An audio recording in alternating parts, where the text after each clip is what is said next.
wait, I didn't actually go live. I forgot to actually click go live. I thought I was live when I was not live. Amazing. But yeah, you get to see all my explanation of this, but I just set a harsh goal on myself. I'm going to be Tower of Despair in Ring 3, which is going to be what I do first. It's a bit easier. Then I'll go to Ring 4 and beat Tower of Dust and Decay. And only then, after I've beaten both, will I end the stream. Only then will the stream end. Yes, I do remember. What is it, custom? Yes. Yeah, I want to do this. I'm going to do this. So, Tower of Despair. This is every day. And I don't want music, because, like, this tower's music, I just don't like it. So, you know, 2 difficult towers in one stream. It shouldn't be too bad. Like, I'm used to this. I've done Tower of Impossible Expectations, so 2 difficults shouldn't really be as hard. You know, I got some skips and all that, so that this isn't as much suffering, but I really don't like this tower. But that's mostly, like, when I dislike a tower, it's mostly because I'm just salty, because I can't beat it, and I'm genuinely trying to beat it and stuff. Yeah, thanks. I'm not going to be looking at chat that much, since I'm mostly focused on beating the towers. If you guys have access to Ring 3, you can join me or whatever. But, like, I really want to do this today. I'm gonna be a bit rusty, but I should be able to work that out soon enough.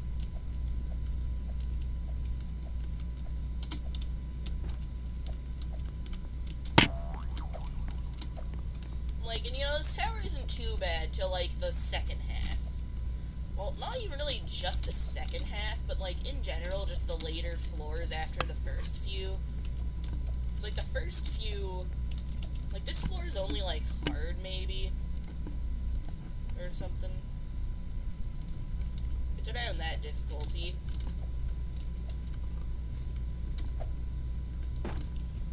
My graphics on 1, because I need the best frames I can get here. I want to go full screen, but I want to make sure that there's no chatting going on. Well, I want chatting to go on, but I want to make sure that it doesn't go unanswered and someone leaves the stream because they're so angry I won't reply to what they said.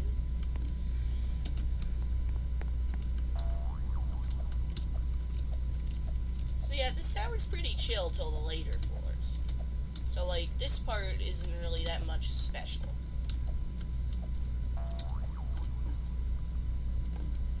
I want to go full screen because these notifications from everything are so annoying. Like, I could just turn them off. You know what? That's actually what I'll do. The next YouTube notification I get, I'm gonna turn YouTube notifications off. Same with next BT Roblox notification, at least for now. Wait, I gotta make sure that I don't accidentally equip bootleg coil, because that could easily end this run. And if I ever restart this, I'll just get bootleg out of here. Since if you equip bootleg coil, it's not really a legit run anymore, because the game announces, this man has used bootleg coil. But it doesn't do that for Trail Mix, so I'm fine in that regard. Trail Mix just heals you some. Okay, now this floor, when you really get into this difficult floor, like, well, it's not actually difficult, it kind of is, though. Like, it's the color of the difficulty. You know, yeah, H. I need better frames. I have to go full screen, because, like, when I go full screen, that improves my performance a lot. Like, frames, and in general, just being good at the game. Mostly as a result of having better frames. We don't talk about that.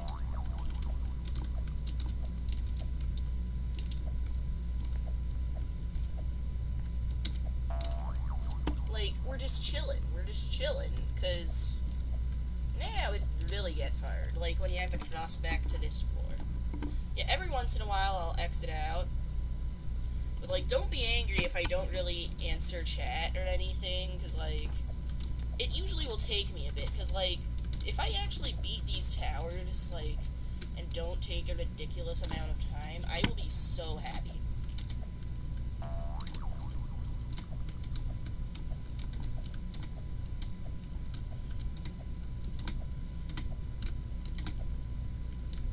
Ooh, got some scary moments here. Okay, that shook me, but now we're chill. We are now in chill land. But oh no.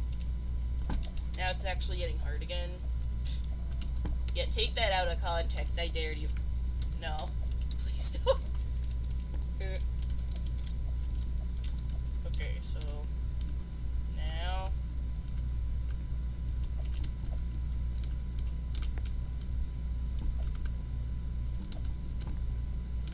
I just need a ooh. I did it. Oh no! No! Okay, my first fall. Probably the first of many, because I don't expect to be that lucky.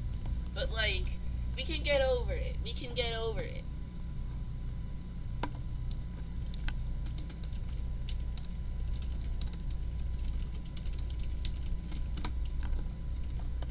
Yeah, I heard about that Tower of Difficulty chart revamp. Like, maybe they'll nerf it, because I think they still want it to be insane. Like, the main part of the revamp is not that it's gonna be harder, it's mostly, like, most of what the revamp is, it's more about the fact it's just gonna be, like, a much better tower, because, like, Tower of Difficulty chart, I think almost everyone agreed that it was one of the worst towers in the game at the time it was there.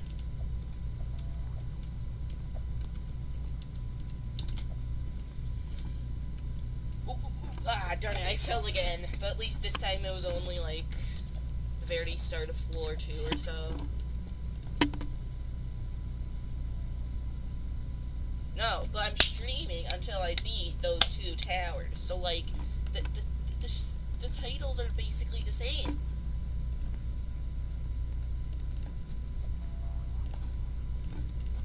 Like, no, I'm not changing the title. This title's fine. I'm gonna go full screen again, so you might not get your chat read for a while, but every once in a while I want to have the opportunity to take a break. That's when I'll read chats. Okay, you stop trying to wall hop on trust there. It's just pointless. Save that tiny bit of time on my first run. You know, whatever. You know, it goes how it goes. If I fall again, that's fine, because I will beat this tower eventually.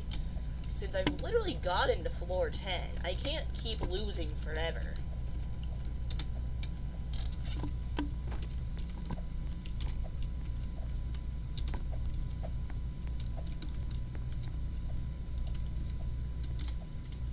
A tiny skip over there, jumping straight to the conveyor. And all sorts of stuff. Okay, it just didn't work. But this is gonna work. Doing it calm and collected. I just need to calm down, since, you know, rushing never gets you anywhere, unless you're trying to make a speed run. But if you're not trying to make a speed run, there's no real point. I'm just used to rushing.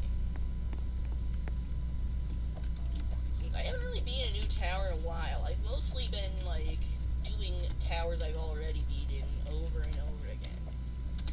Since, like, that's just something I can actually do rather consistently.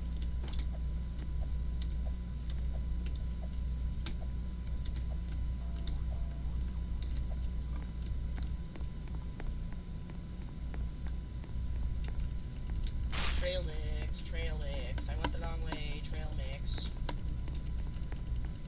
Yeah, see, you might take some damage. Maybe I could just use T-pose on that maze. But I don't care, because, like, the next kill bricks are a decent amount of time away, so I would have healed to full health. Yeah, make sure you don't have items equipped when you're climbing slanted ladders, because that can mess you up if you fall. And the whole point of this is trying to not fall. That's the whole point of this.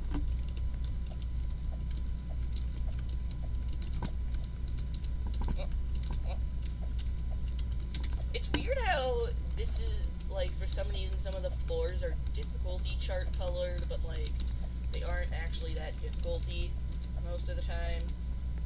It's like green floor maybe is like really high easy, but it's probably like low medium.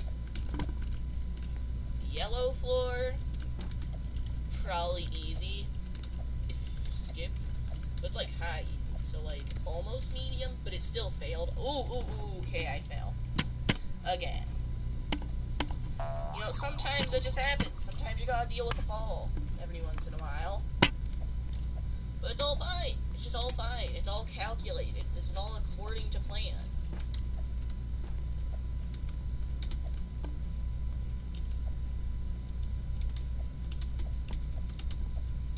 It's all part of the master plan, you know?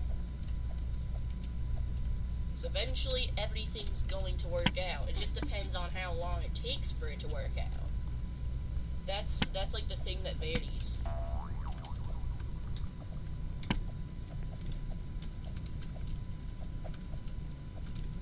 I can kind of speedrun the first few floors, but from like the red floor beyond, I have to actually be careful. I should be careful all the time because I haven't even beaten this tower yet, but it's just my instinct to be fast.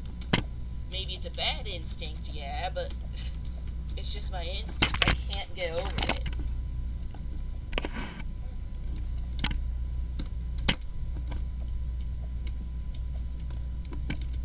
What?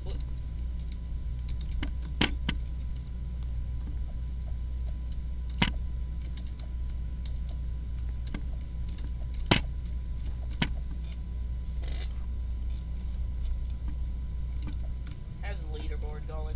Someone has 116 towers beaten. Yeah, I've seen people have like a lot of towers beaten lately. I don't know if that's like something with the event portals and you can actually get towers beaten from the event steeples and towers or something. But that wouldn't really make sense that people can get so many. So there's probably some sort of exploit going on here. Exploit or glitch.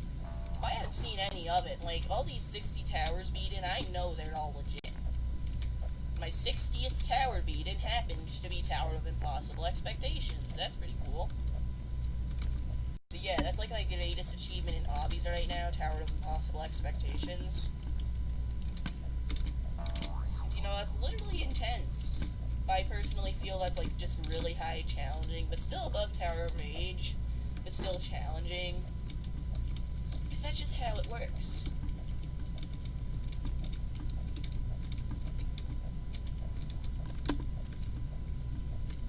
Yeah, this Titan opens like really small compared to the other ones in the tower so far.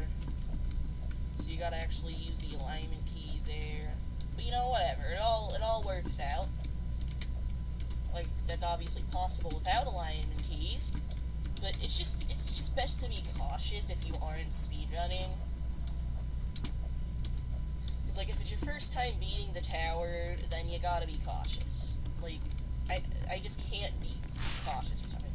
But yeah, I'll use T-pose. I'll use T-pose to minimize the amount of damage here. I still took damage because I wasn't really taking my time still. But T-pose does help you avoid kill bricks, because, like, now your arms and legs aren't going sicko mode, swinging like crazy. So, like, you got that much. No. I've had a lot of farmer pets, but none right now. Like, they all ran away, except for one that got hit by a car and died. So, like, the ones that ran away are probably still alive, but okay. Yeah, we're gonna change topics quickly. Like, I don't get. Maybe I'm a bit of a sick person here, because, like, I literally just laughed about that. Okay, we're just gonna get off that topic. We're just gonna... Tower of Despair. Yes.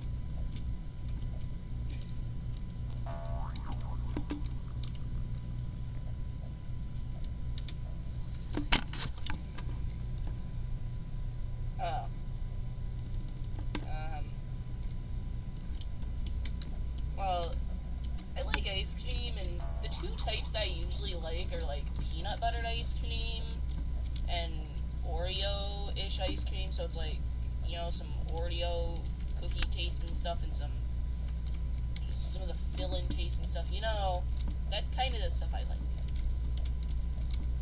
I think that's what the one type is called. At least resembles that. Ooh, I fell. And it's to this part. I was so happy when I found out that you could skip this part, because it's probably the worst part of the tower. Like, look at this. This isn't good gameplay. But yeah. Oh, cookies and cream. That's what it's called, I think. Yeah, I like cookies and cream, but also peanut butter. Like, I just can't decide. I'm too indecisive about it to have an actual favorite, but it's one of those. It's one of those. I just know that.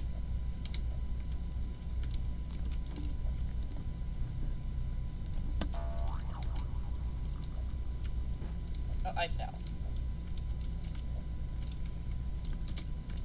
You know, at least you guys are still here to keep me sane while I suffer in this tower. Because, like, this is not gonna be very easy. Especially with how rusty I am. I gotta go back to full screen so I can get the best performance. And someone beat in tower to wall hugging with bootleg coil. Disgusting coiler. Wow, this dude doesn't know the skip. Imagine not knowing the skip. Can't relate. Cannot relate to that one.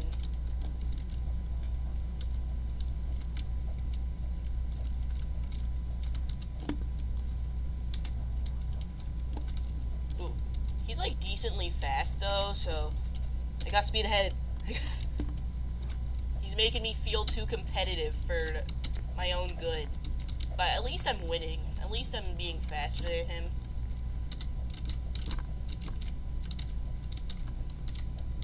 You know, I've got that to be proud of. Okay, gonna check chat. Oh, flavor to gum, I don't really know. Like, I don't really have a favorite flavor of gum. Like, this is another... I'm not very good at answering favorite questions. I'm, like, in general, a pretty indecisive person. I can't decide what my favorite basically anything is. Oh, someone beat Tower of Inverted Colors. Cool.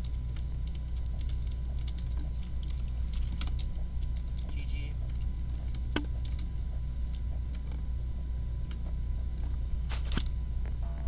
Alright, alignment keys. Oh, this dude's actually pretty fast. Okay, does he know these skips? He knows these skips. I've got almost nothing on him. Yeah, this dude's fast. He's actually pretty good competition, but not good enough to defeat me. T-pose. Power to T-pose will defeat him. Ow. I'm taking damage in the kill break phase still. The T-pose didn't work. It didn't work well enough for me to take absolutely no damage. Okay.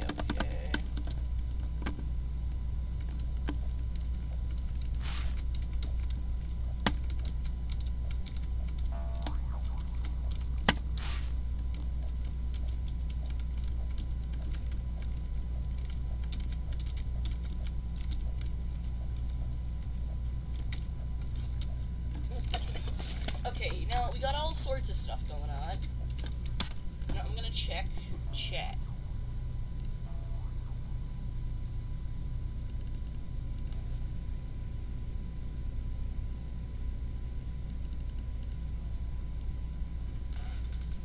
Like, I've had minty gum and I've had, like, normal bubble gum stuff, but, like, yeah. I don't know, Myron, if you don't remember joining. Like, you could have just forgotten about having joined. Well, 858 total tower speed for the whole server.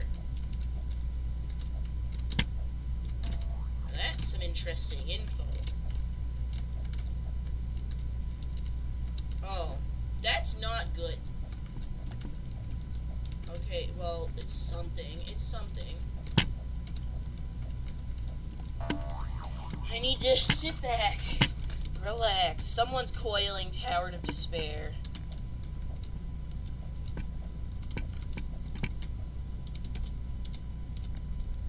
I'm, like, severely disappointed in anyone who uses coil. Because, like, bruh. It's just a bruh moment. You're supposed to beat the towers legit. Like, this is why I think I'm never gonna have any coil or VM sort of stuff in Mata. Like, I'll just make a practice place sort of thing. I'll make a separate game that's a practice place, but none of the win pads actually work or anything. And that's gonna be how it's a practice place, so it's kind of gonna be like the practice hobbies for tower games, but better. And now I'm just going on to talking about Mata. I'm gonna revamp Mata, by the way. Mata. No, I'm really just vibing. I need to focus. I need to focus on Tower of Despair. I just, like, messed up on that tightrope, but it's all fine. It's all working fine anyway.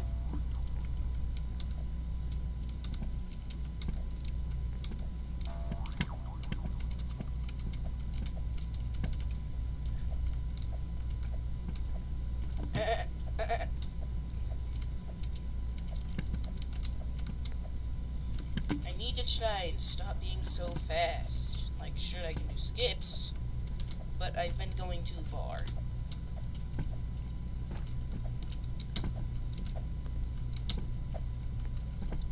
Apparently there's some sort of way to get to, like, the win pad. You can, like, glitch into the win pad for the tower.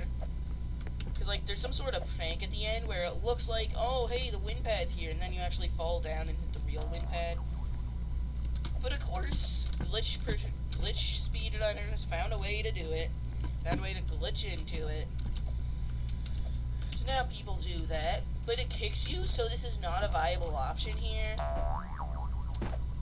Like, if I want the actual badge or anything, I have to do this all.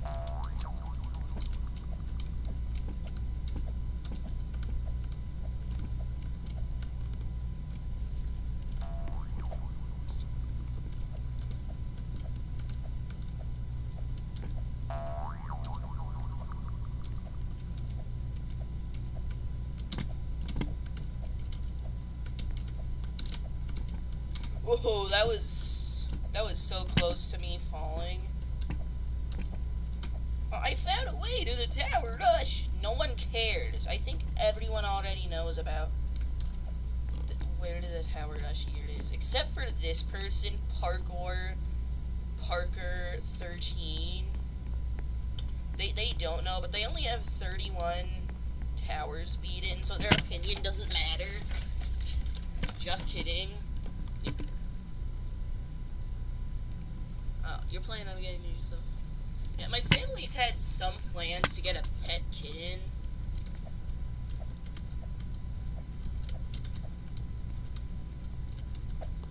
Like, the main reason we don't really have pets all that often is because we don't really have enough money for it. Since, like, no, you have to buy all sorts of stuff so that the pet doesn't die or get bored to the point where like, you know, you have to do all sorts of stuff to keep your pet happy and all that. And that costs money. And what my parents don't have that much of, like, money. So, you know, that's something.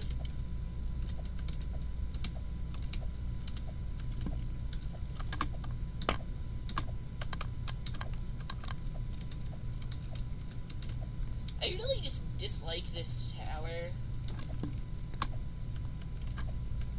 Like, I'll probably dislike it less after I beat the tower. And, oh, that was a nice, spicy save right there. Like, I just barely grabbed onto the edge of the platform. That was just an amazing save. So now you don't have to hold R and restart the whole thing. I can just restart some of the thing. Oh, so Board Sint is being all the towers in Ring 3 and Ring 2. city.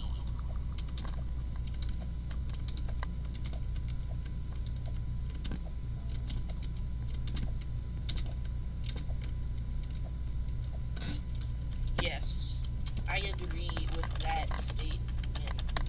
Alright, check chat while I'm chilling. It's still the same. Pet leopard gecko. Cool, good for you.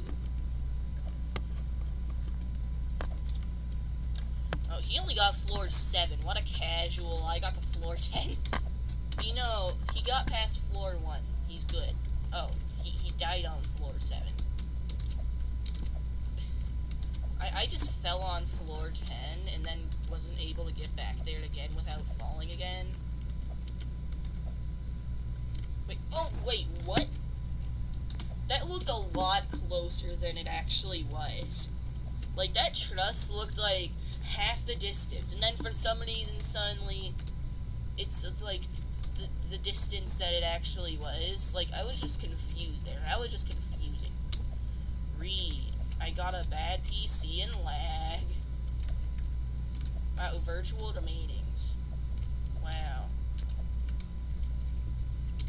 That's a username that someone has. I just had to point that out for some reason. Like, maybe it's because of the YouTuber that does Roblox videos called Remainings. I don't know. Okay. Chat, check.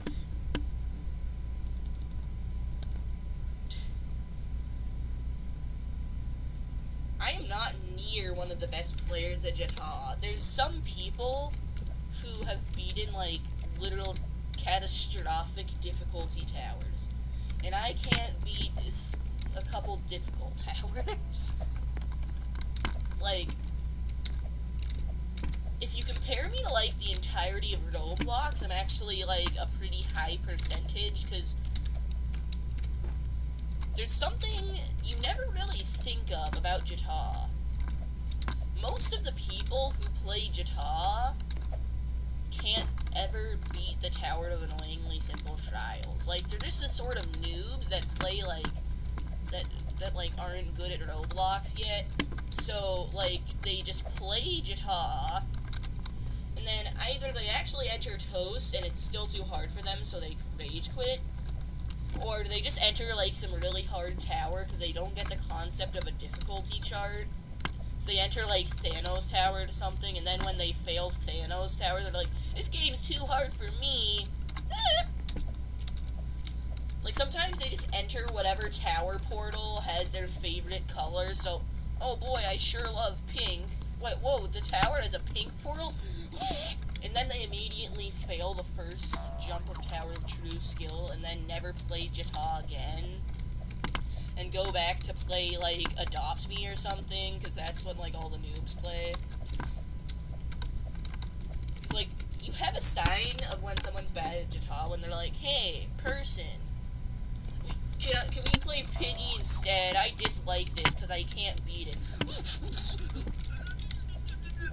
You know, like, that's just something about the average Roblox player. Like, if you can actually do, like, any JToH tower, you're actually among the best Roblox players. Like, you're probably in the highest, like, at least 0.1% in terms of, like, obby skill. But in terms of JToH players, you're in, like, well, in terms of consistent, active JToH players, you're only in, like, the top 100%. Because, like, if people can beat Toast, sometimes that leads them to actually play consistently and eventually beat more than just Toast. So, you know, it really just depends. Like, you never really can, it's hard to imagine how vast the world of Roblox is. Like, if you can beat Toast, you're good at Roblox in general, but you're still, like, not very good at JToH level stuff. And I'm not very good at JToH level stuff. Like, maybe I'm in the highest, like, 5% of players or whatever, but there's still a lot of players that are better than me. Like, Bored Sins over here has beaten apparently all the towers in Ring 3 and Ring 2. So he's beaten Tower of Eternal Suffering, Tower of Difficulty Chart, Tower of Confusion, Tower of Despair. You know, he's went a lot further than me. Like,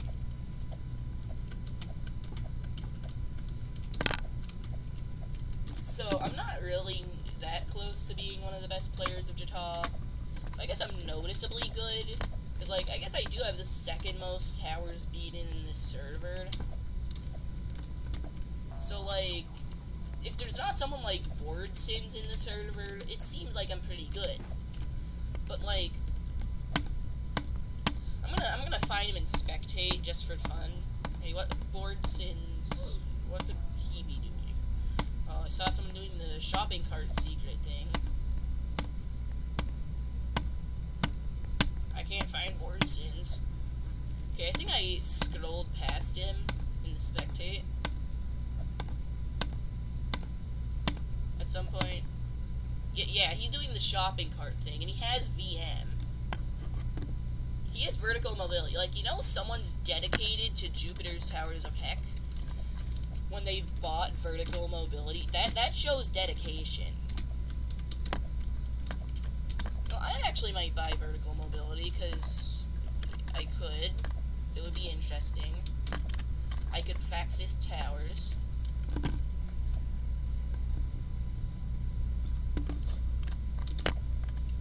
Okay, someone said yo virtual, and I thought they were talking about me, but then I remembered, hey, virtual remainings is also in this server. I don't know who that is, but it's better to call them virtual than me right now.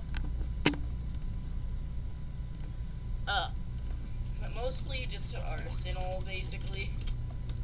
Yeah, it's mostly just Arsenal, basically.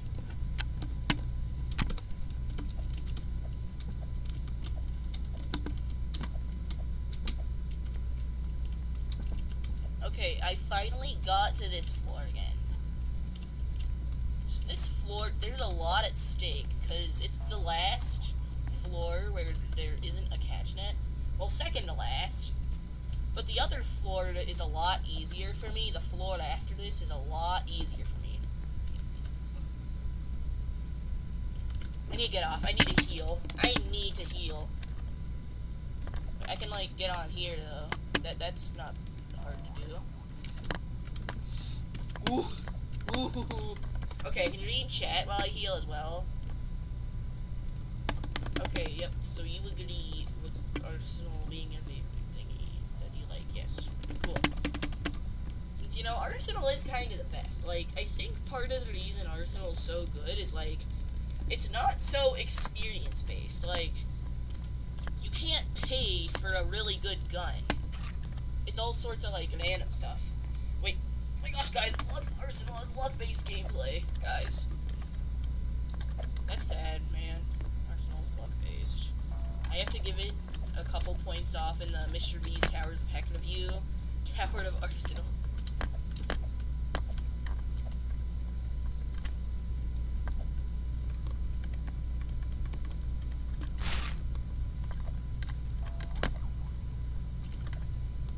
I feel like in terms of doing obby stuff, I might eventually have to scrap being a big head character sort of thing, because hats and stuff, I've heard from, like, really good hobbyists, you know, that hats can actually, like, mess up your physics just a teensy bit, but that teensy bit is enough that, like, you would have a lot more trouble doing Tower of Confusion with a hat than without a hat. So I might eventually just become a blank avatar sort of thing when I'm doing, like, really hard hobbies and stuff. But right now, since, like, this tower isn't hard enough that having hats really influences your chances of doing it, like, it's only, like, really hard towers, like Soul Crushings, that I'm gonna have to be hatless.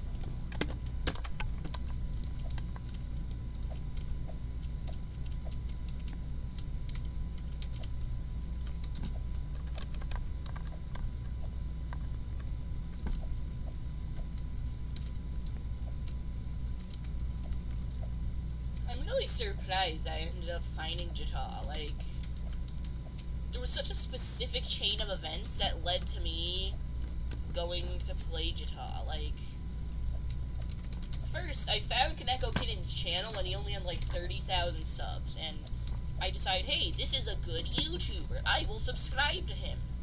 And now he has a lot more subs, but I can say I'm one of the kind of OGs, because I was there since like 30K, you know? That's kind of OG. Kind of. And okay, this is the furthest I've gone on Tower of Despair in the stream. You know, look at that, I'm on floor... Wait, I'm already on floor 8! Whoa, man. I did not expect that. Yeah, floor 10, that's the furthest I've gotten. So, like, I'm pretty close to my personal best, which is last floor, but I still haven't really gone past that, because there's some pretty hard conveyor jumps and stuff. And that's why I haven't done it yet. You know, check chat. Still the same. Oh, just wait a minute. What's happening here? Heals trail mix. You know, I'm gonna be so cool. I'm gonna do this with the window shrunk.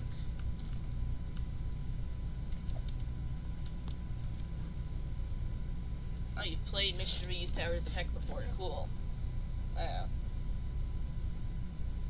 Oh, before... Oh! So now you might know why you're in this server.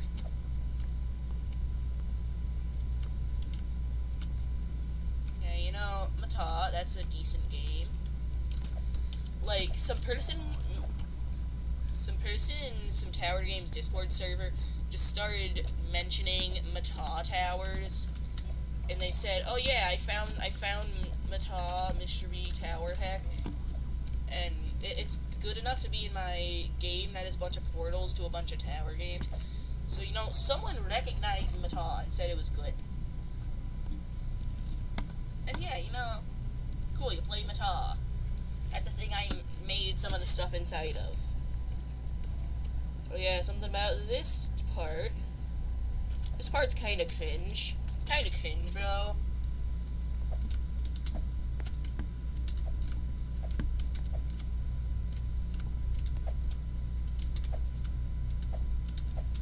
Like, it's pretty cring. Cring. Look at that, conveyors! I get to... Oh! Look at that! Someone beat Ring 3 Tower Rush with vertical mobility. Someone didn't read the whole thing, so they said, oh, GG, guys. Hey, so... this route is a trap. You don't go this way. That way has nothing. This is the real way. This way right here, folks. This is the way. Well, okay, yeah, you can play Mata, but I'm not going to join you, because the whole point of this stream is to beat these towers.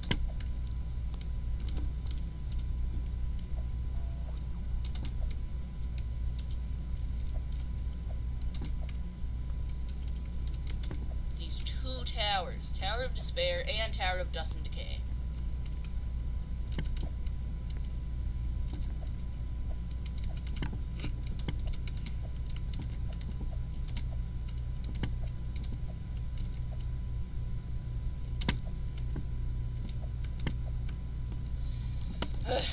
Trail mix of heck. No, yeah, you can play whatever. I just can't join you because of how this stream is. And by the time I beat Tower of Despair and Tower of Dust and Decay, I probably will not want to stream anymore, so... You know, maybe, like, next stream will be Mata or something, but I might also do some Arsenal streaming stuff, since... Arsenal's a pretty good game to stream, other than having to worry about stream snipers sometimes, but I don't think I'm gonna have to worry about that, because my channel's too dead for anyone to get actual clout for stream sniping me. So, I don't think I'm gonna have to worry about that till I got some more viewers on my streams. But right a concern about stream sniping in Arsenal, so... You know... That's something I kind of feared about becoming a big YouTuber. Is that, like, people are gonna start to idolize me, like, way too much for the fact I'm just some normal kid. It's like, some people's, like, entire lives are based around, like, some big... Like, mostly Flamingo. That's, like, the biggest Roblox YouTuber that's actually got, like, an active fan base that I've really seen thus far. I watch his content. It's good. Wait, ooh, okay. I caught myself. That's a pretty hard jump.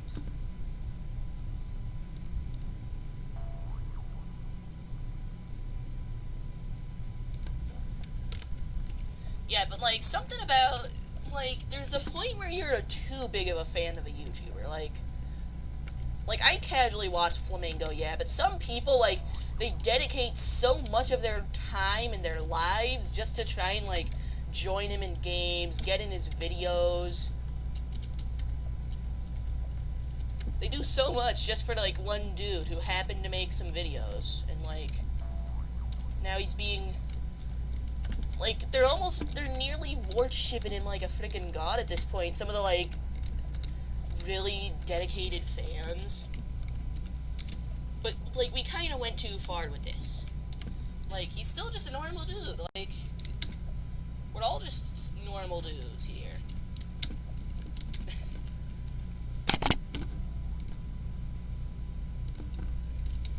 Like, he makes good content, but he's still a normal person. But some people don't agree with that.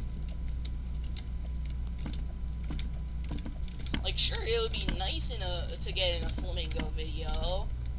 That would get me maybe some clout, but, like, people sometimes make, like, active efforts to take up so much of their days just to try and join Flamingo.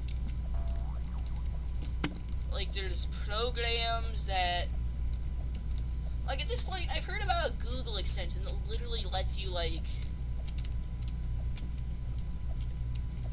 It's almost like you constantly have the thing where you can, like, join someone from their profile for anyone, if you have that extension. Like, that's something I feared about, like, if I actually become a popular YouTuber. Like, my normal life might get messed up. Because people dedicate so much to me. Like, sure, I make videos, but, like, I want to chill, man. I don't want to get treated differently just for YouTube. Wait, this is my personal best. This is my personal best!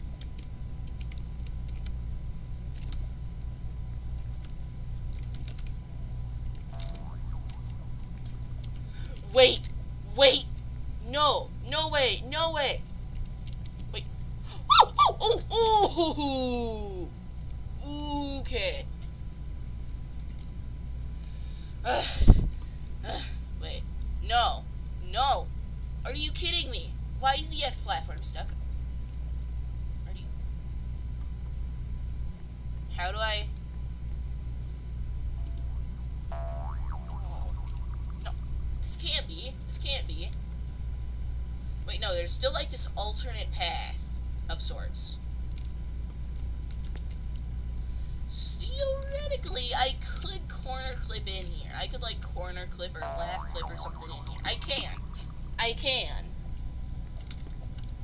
You know, we've had some troubles over the years. Well, not over the years, but, like, over the weeks over time that I've been attempting this tower, ever since I beat Tower of lots of damage. Okay, see, we're back.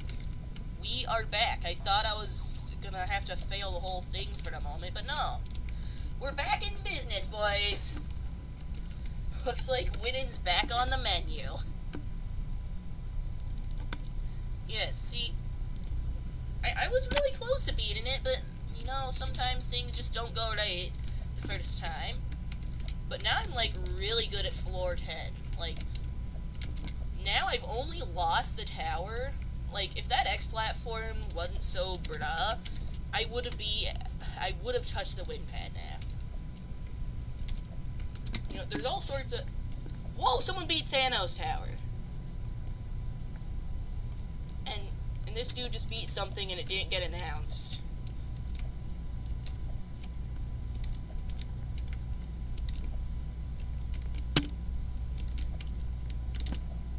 Apparently Bored Sins has beaten something, but it didn't get announced. Alright, now the main issue here is that I have to, like, edge over. Like... Oh, wait, yeah, of course there's this. Wait, yes! Yes! I beat Tower of Despair. I just... GG. GG. GG, boys. I don't want to type it in.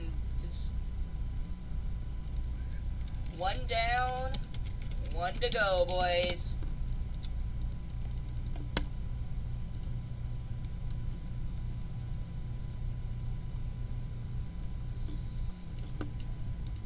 We beat one. We're gonna beat the other two. Okay, wait. Okay, I gotta sneak over to the JToH Discord and just take a screen cap of the win message. Wait, I can do this right now. I can do this in the game this time. Like, I've got this evidence that I can do this.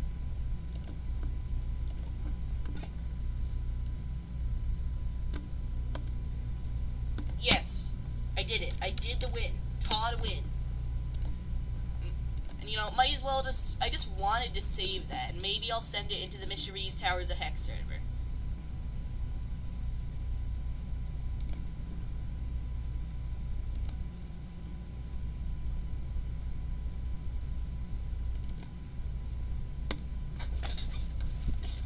Yeah, we did it. That tower.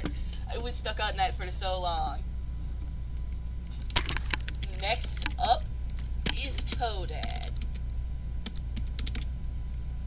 Next up is ToDaD. Let's go, Poggers. We got the Poggers. Just return to hub. Now maybe I'll take a break of some degree. Just some degree of a break. Before I go for Tower of Dust and Decay. 61 towers beaten, boys. We did it.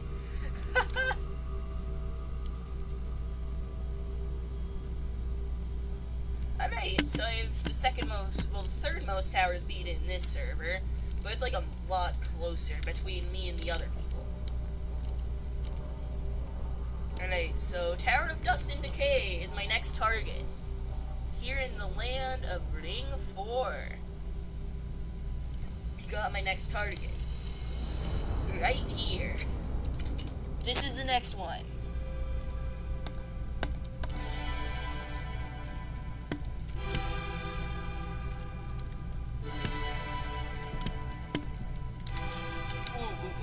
Okay.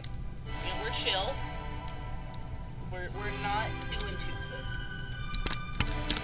Okay, GG, sure, good job. You beat an easy tower.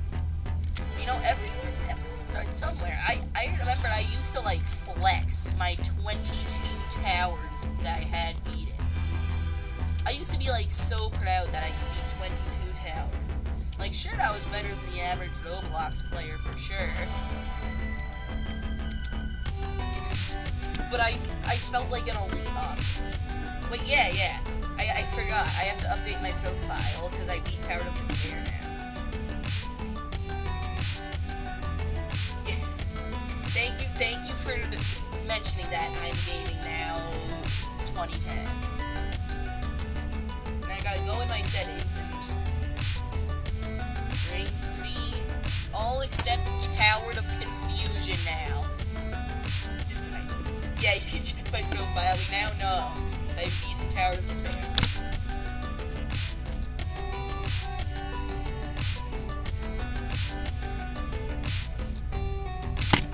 There you go. Deal with that. That platform going up and down. You gotta wait till it's up, because otherwise you just get flung up unless you have really good timing. Which I don't have good timing most of the time. You know, this tower's chill. It's chill. There's a bit of a wall hop skip here, but it's hard to do consistently, so I just don't care. I just don't care enough anymore. Since it's not consistent enough as a skip. See, there we go. Now I got normal speed, so I can do this.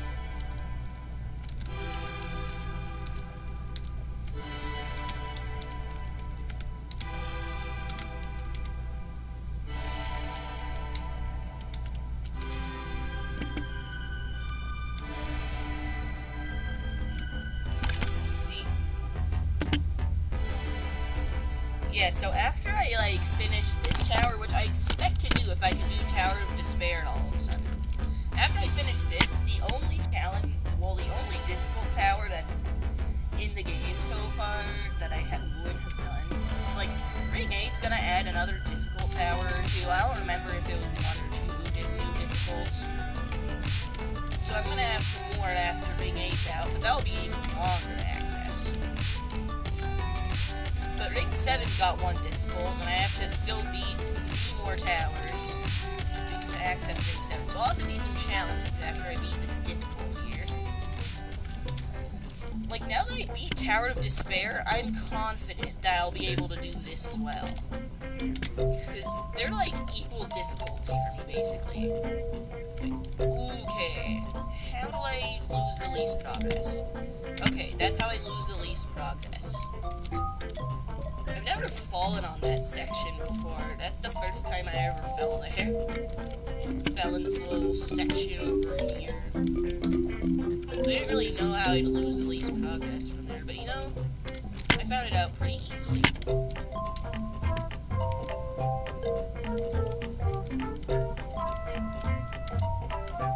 What if? You know, you got a little break area out here.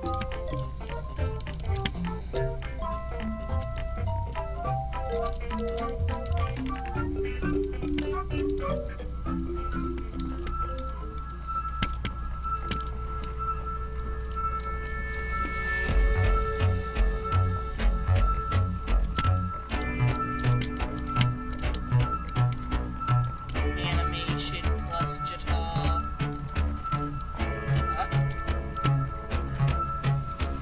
Like, they want people making animation JToH or something.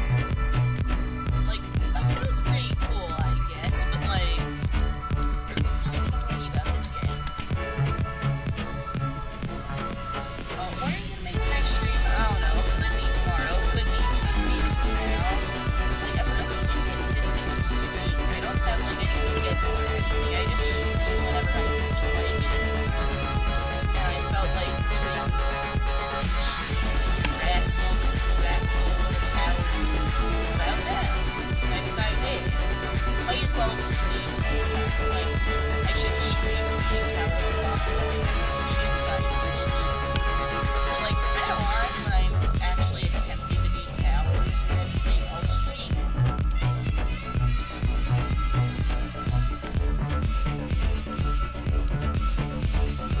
Okay, see, there we go. Past the annoying section. Now we can just do some ladder flips on over to the seed section. This is creative, but I don't like it because sometimes the seeds just don't like you and don't let you sit, which can be very annoying.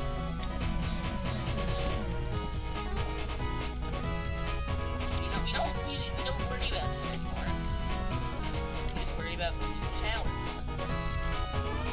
Because Tower of Despair and this tower have both been annoying me for a long time. Oh my gosh, guys, Big Hero 6, guys. Okay, no. Wow, guys, we did it, guys.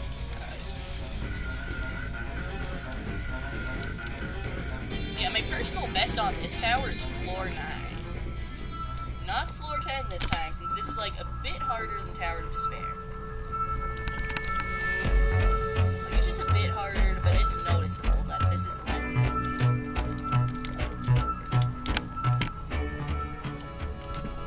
At least for me it is, like, because I struggle a lot more on this than Tower of Despair.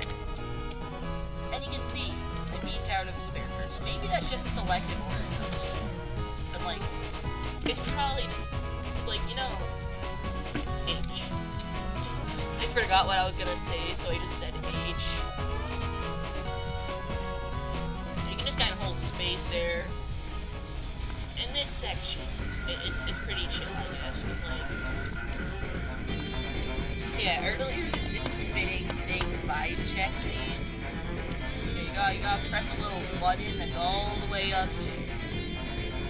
All the way. There you go. And we can move on to here. A balloon. Now you can get here on this truss. Amazing. Just trying to wait for the balloon to pop, then you can go on with all this. Correctly, you can't really, like, press space to pop it. At least that particular one. Those are the ones you can. Not that one. So yeah, this is a neon section. At least we have this seat here to catch us if the shoving platform goes single mode. See, look at that. See, we're all chilling. We're all just chilling. This tower doesn't really get too bad till like floor 9. Or 8, I don't remember. Like, maybe this is floor 8, I really don't know right now. We got the little half-stud Tato and all that.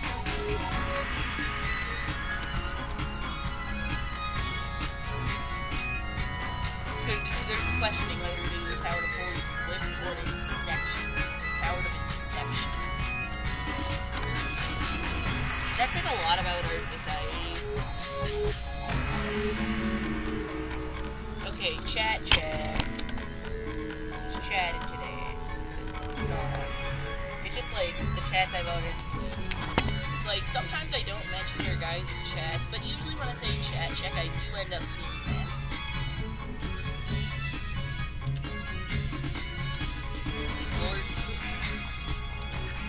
I'm just confused what's happening.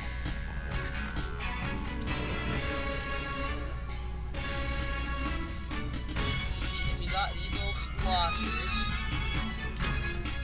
Gotta not get squashed. Same with these ones. These are also some little rascal squashers. Ooh. Oh, what? Oh, what? No. That was just chaotic. That was just very chaotic right there. That's why I don't like this tower. Like, sometimes the tower just does that. Like, what you just saw, the tower just sometimes wants to do that. That chaotic flinging of me that you just witnessed is what the tower just does sometimes.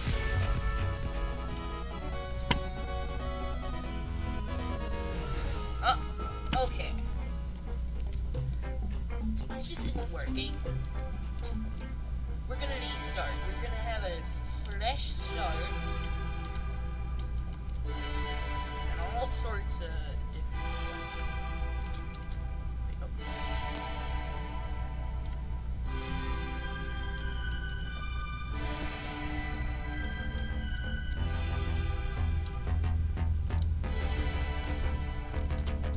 Oh no! The thingy, it's spinning in the wrong way. You have to wait for this.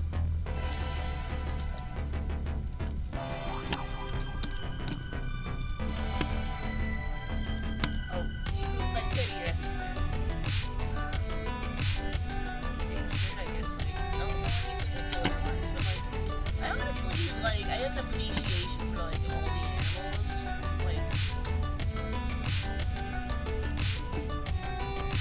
like, even bugs, they don't seem to do anything but annoy me, but I still, like, let them out instead of brutally murdering them. So, of course, I like reptiles, since, like, if I like bugs, these are, like, the most annoying things ever. I'd like reptiles. Like, I'm just chill with all the animals, as I said. Like, I don't have any favorite animal, obviously, because that's just how I am. Obviously, there's some I wouldn't really like to have as a pet. Like,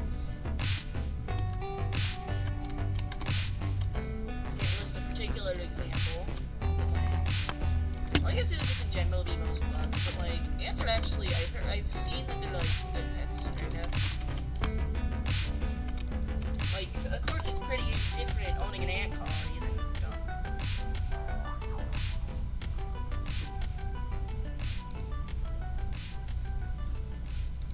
oh, that's actually a decent idea.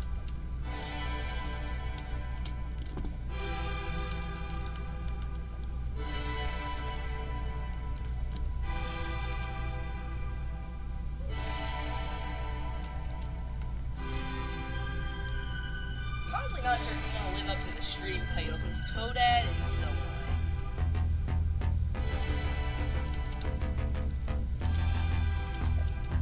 Like, this is one of the most annoying towers ever. Like, you saw how it just decided to fling me. It just does that sometimes. Like, there's not much reasoning for it to do that, but it does that. Like, in general, it's one of the glitchiest towers in the game.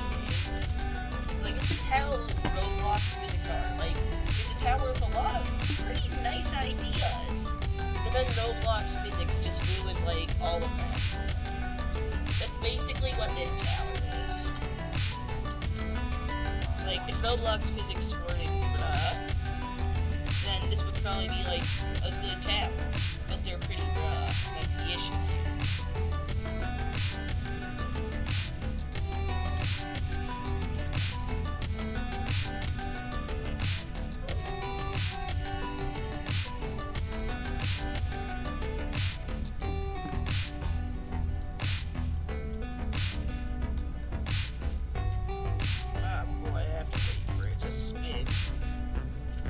Speed.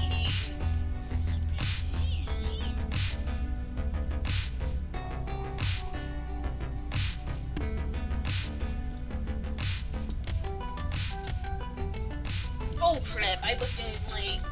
I was just messing around and I fell for it.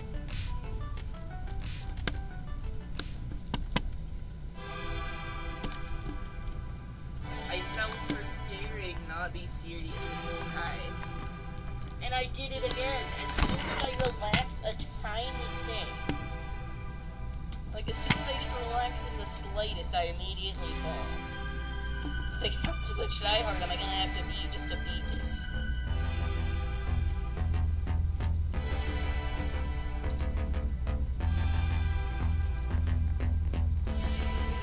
Okay, you got casual stuff going on here.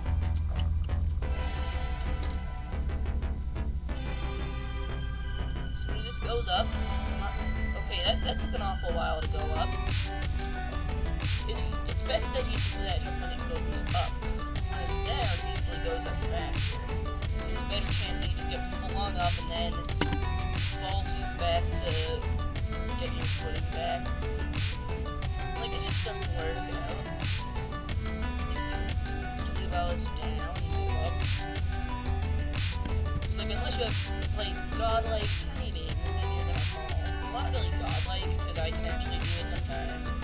I'm not near the best hobbyist. Oh, I despise these coils.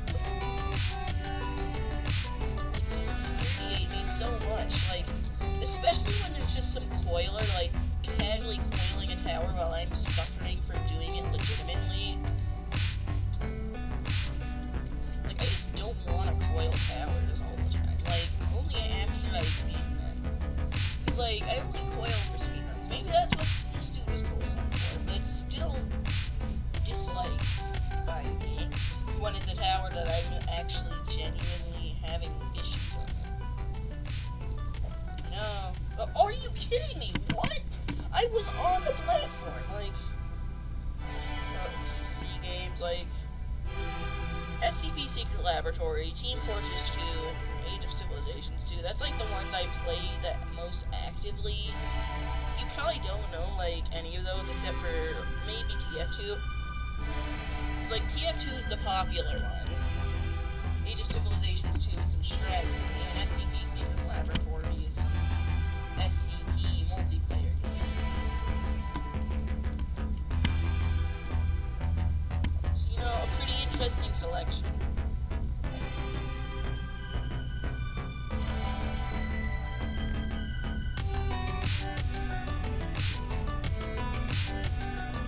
So many people are GGing a dude for doing a Tower of Lineophobia coil. Like, I agree with some of these people in chat. I've seen, like, that much GGs on ones where people beat soul-crushing towers. It's for the Tower of Lineophobia one.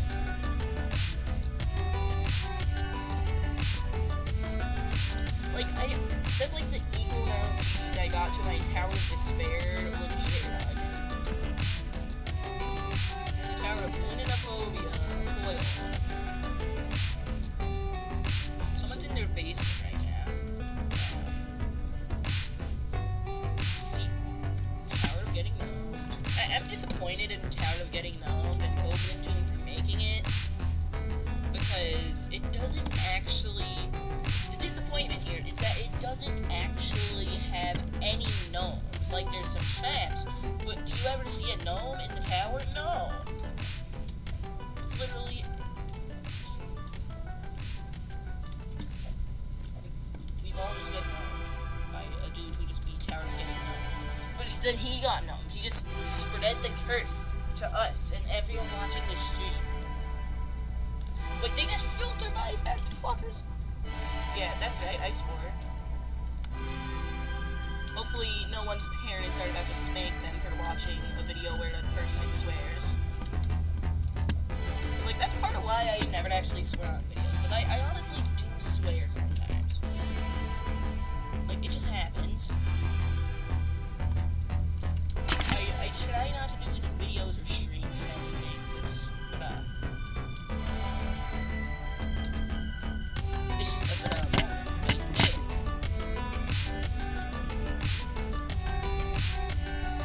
When half my viewer base gets literally murdered by their parents for watching someone swear. Because, like, my parents really are so strict about swearing. Like, if parents were like mine and didn't really care if their kids saw some swears, you know, swears are just words, but they're less calm. You know, like, they're just words with a bigger meaning. And I guess just no one likes them for some reason. Like, they're just words.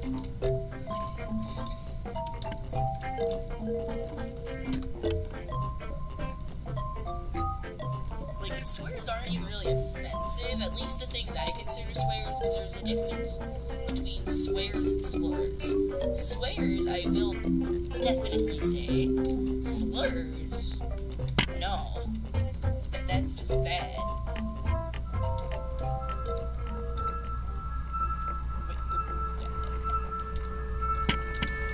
Okay, we've had some slip. What?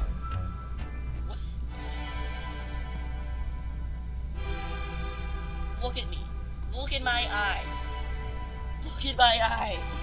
Look at my chill face.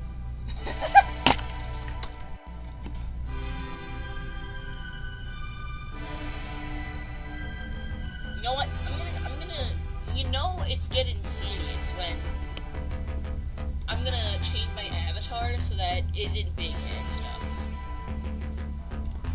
Like, I gotta find the greatest avatar that I can have that doesn't have any hats.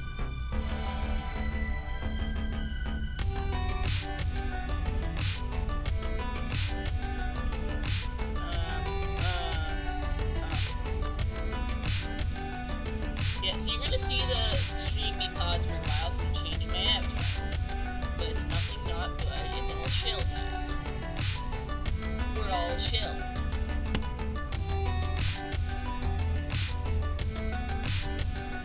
I'm just gonna make my avatar be... First I have to equip...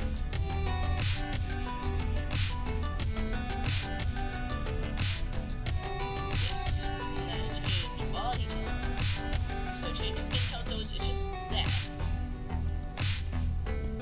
And I need to get my t-shirt that says sub to Mr. Virtuality. That's the key component.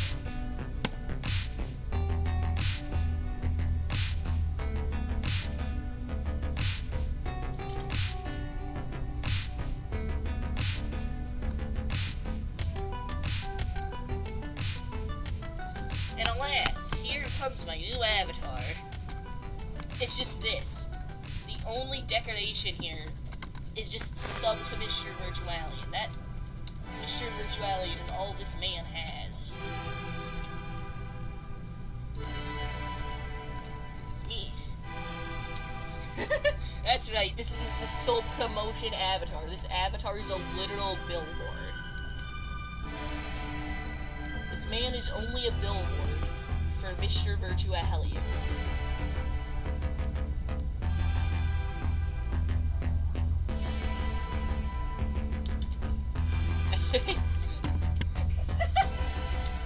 This really says a lot about our society. Just all he is. He just wants you to sub to Mr. Virtuality. That's his only demand. That you subscribe to Mr. Virtuality. So if you aren't subscribed and you're like seeing this stream or watching it right now, do it.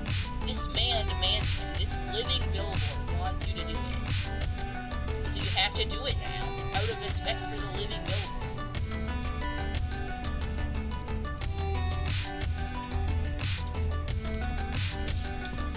Yeah, every like on this video is, every like on this stream archive thing, well, it's actually a video as well, because I'm gonna start doing what a bunch of YouTubers do and, like, make stream highlight videos on, like, every stream I do, because why not? That free promotion, or something. You know, if you're seeing this video right now, you need to like, subscribe, so this man has a purpose in his life. His life of promoting me. To do it right now. Right now.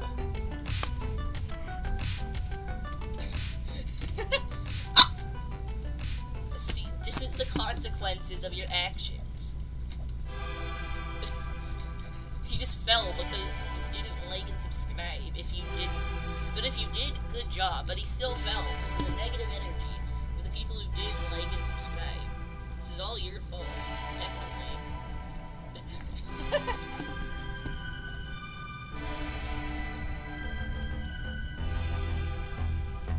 See, I'm just trying to do a skip thingy here. By just speed. You start spinning in the opposite direction. That's what really trips it out. So you have to, like, spin it in one direction for a while, then spin it in a different direction as well, because why not? It's just gotta be like that. Because then you can make it go sicko mode, so you can jump on it directly, and, like, save a bit of time, maybe. Billboard, man.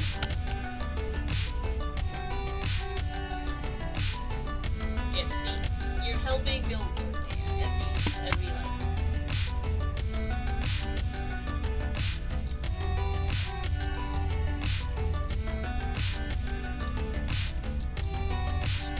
These people really hate Tower of Phobia. Like, I don't disagree, really. That's a bad tower.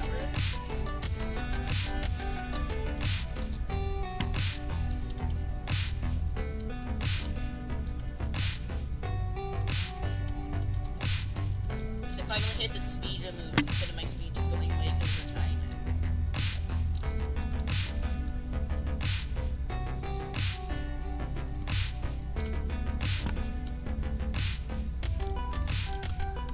See how it's going. Still only one like. See, this is the reason my billboard man has fallen. Just kidding, but like, if you like and subscribe, it would really help out a lot. Obviously, what I'm saying isn't true, it's more an ironic sort of thing. But this isn't ironic, like, it really helps a lot. Every like, every sub, every comment, it helps. So that's why you don't leave hate comments. Like, you can leave constructive criticism comments.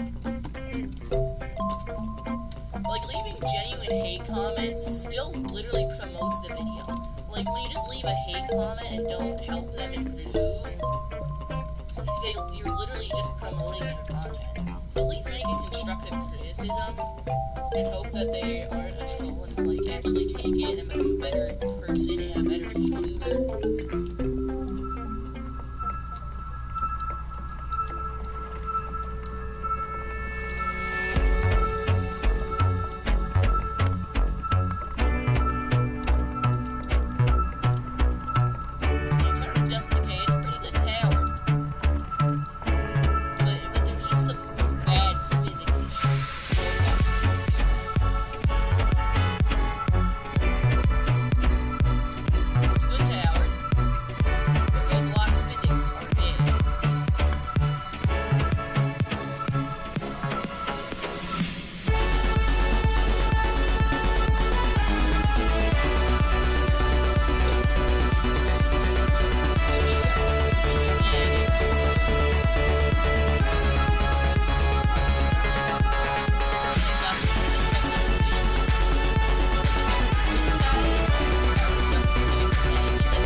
code, huh?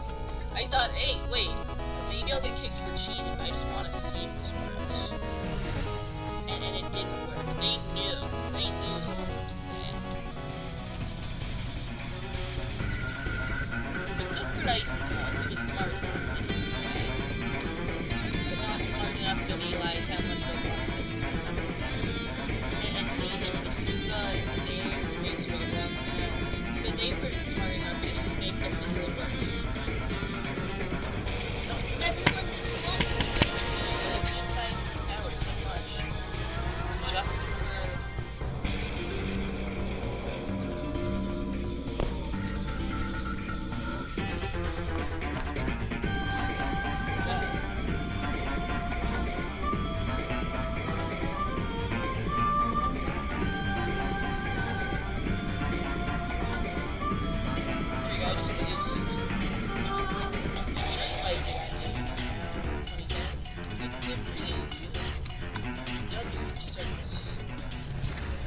As long as you're also subscribed, you really got your service.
Soul crushing, but it is already disconnected its location, so I'm sorry. Well, this could probably be like Ray's Sky Lobby, because that's a sensitive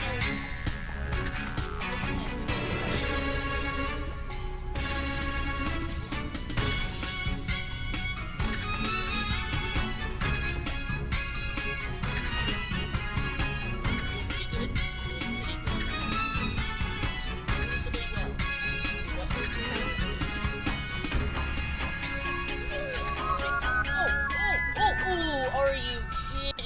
Despise this tower.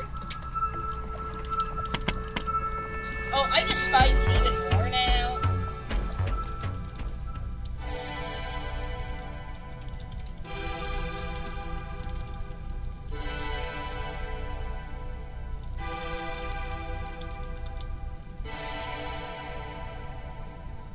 Like, seriously, I despise this tower. Like, this could have been the greatest tower in the ring. Like, the whole ring of Ring 4. If it just didn't have this crap RNG. Look at that difference RNG. RNG that is literally the sole reason this is like maybe the best tower in the ring. It's actually pretty good. Unlike a lot of certain other towers.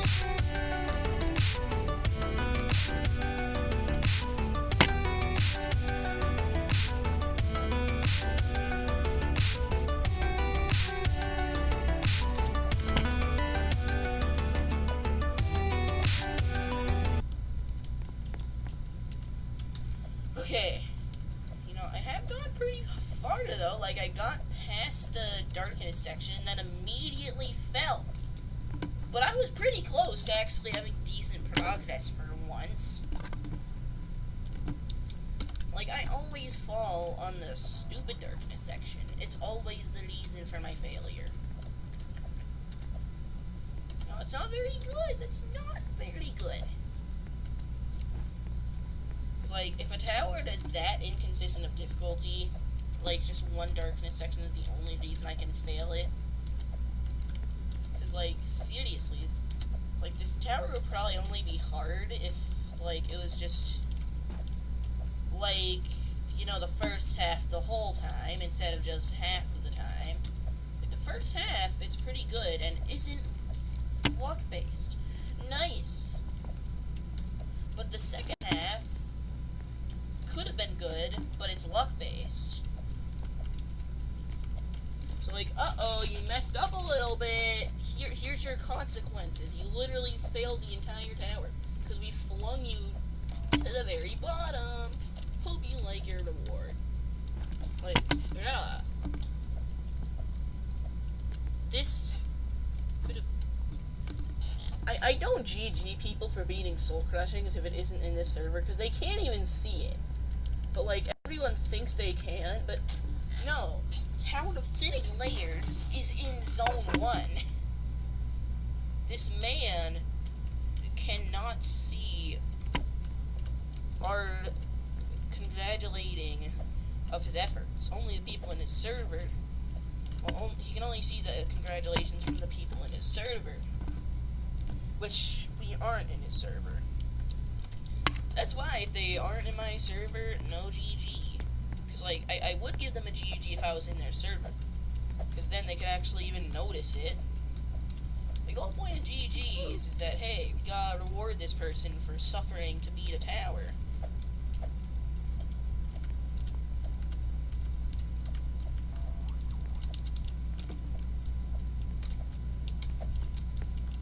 That's like the whole point of GG, even though it means good game, which isn't really fitting for beating a tower here. You know, whatever. It works. Like, we don't have anything else to say.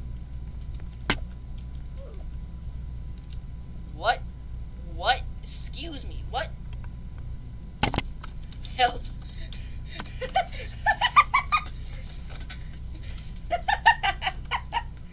Alright.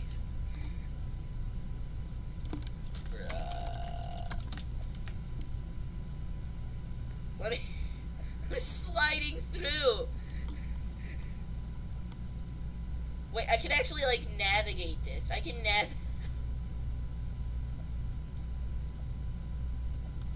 I need to try and stay over here. That's my best chance of actually getting out of here. Come on. There's a chance. There is not a chance anymore.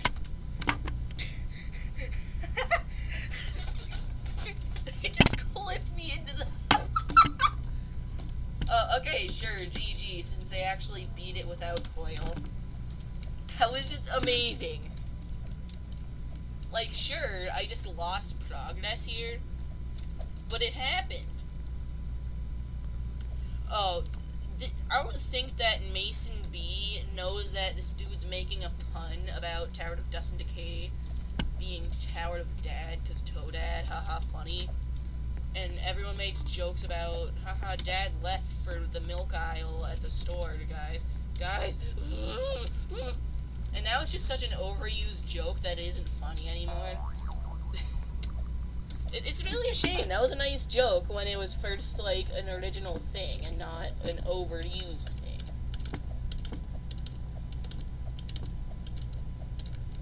Come on.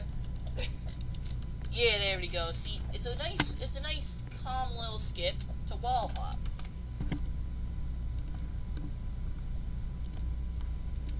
Whoa, we got...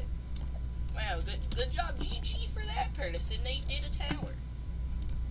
So I see we have 4 viewers instead of 3 for once. You know, I, like, notice every time I actually look, I see any uptick in viewers. Because, like, I was used to it just being 3 viewers. Since, like, you know, with how these streams are, usually, I'm lucky when the viewers actually stays the same and doesn't go down. Because, like, these streams aren't the most entertaining ever. Wait, ooh, someone chatted. The new person chatted.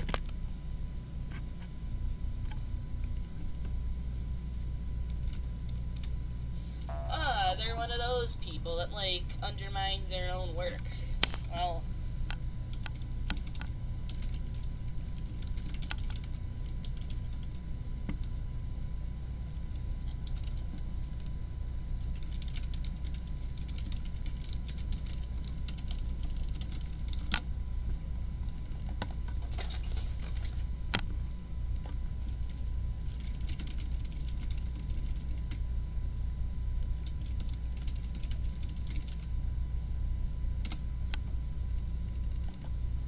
there's actually a lot more people who can't do things like toast than you really think.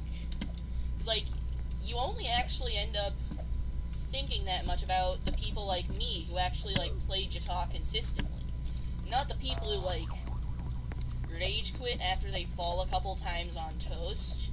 Because, like, it's the people like me who can beat some towers that end up sticking around. So you always think about them and think that you're so bad. But you're better than, like, the vast majority of the people who play JToH. Or at least have ever played it. Because, like, I'll just go into the JToH badges for proof. Ah, yeah, that floor. Yeah, but, like, looking in the badges. But if you can get to the second to last floor of ToH, you're close to being part of the only 19,000 people who've beaten it. And 19,000 sounds like a lot, but it isn't that much if you think of, like, the 100 million people who play Roblox at least once every month.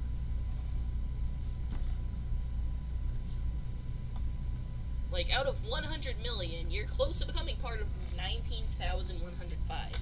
You're already part of the 63,159 who've beaten Tower of Madness. So, like... Oh yeah, Tower of Keyboard Eating. You know, that could work. There's 5,000 less people or so... Well, actually, it's more like 3,500 less than people who've beaten Tower of Heck. But only 172,962 people have ever beaten Toast. And as I said, compared to the 100 million who play Roblox at least once every month, you're pretty good.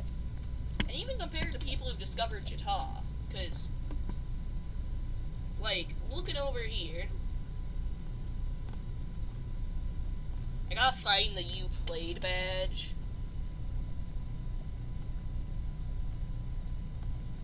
The You Played badge. It's, like, somewhere. I can't find it.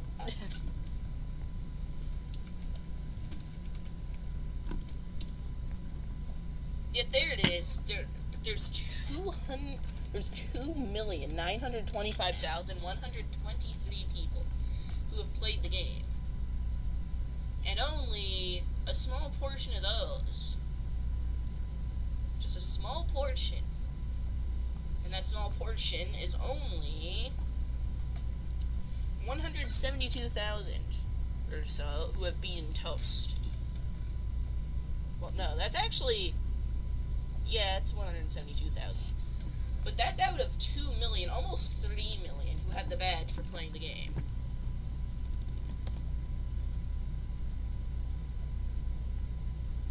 Oh, yeah, I've heard of...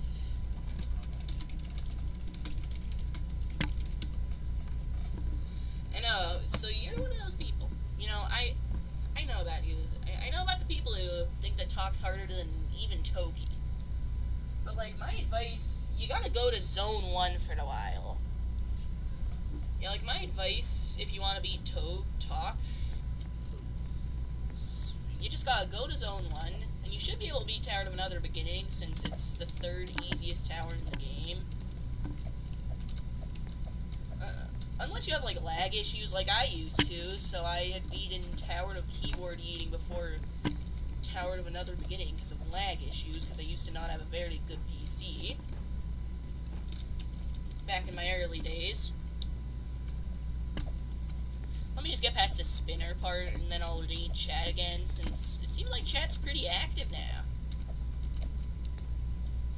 And yeah, the person who joined the stream more recently, I've already beaten Tower of Despair.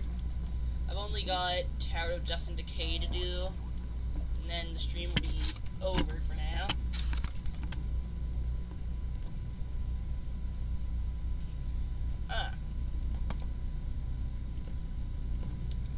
So yeah, if your computer can handle Zone 1, do some towers there if you haven't already. And if you have, it's mostly just Tower of Another Beginning that you need to beat. Because Toast is a pretty lackluster. It doesn't tell you about a lot of the things in Tower of Killjoys, like push boxes, or a lot of other things in general, basically. Like, there's a lot of things that you don't have a good understanding of, since ToH is, as I said, it's a bit lackluster for a tutorial. It's missing things. A lot of things. A lot of things that the more recently made towers use a bunch. But yeah, Tower of Another Beginning is a bit more of an up-to-date tutorial. Still not, like, fully, since there's a couple of things that you don't see there that you'll see in some towers. But in general, Tower of Another Beginning is just a bit better, but it also has less signs, so it's less tutorial-y, but it's at the same time a better tutorial, because it shows more mechanics. And it uses them, like, in an easy-to-understand way, since, like, it's gotta be easy difficulty.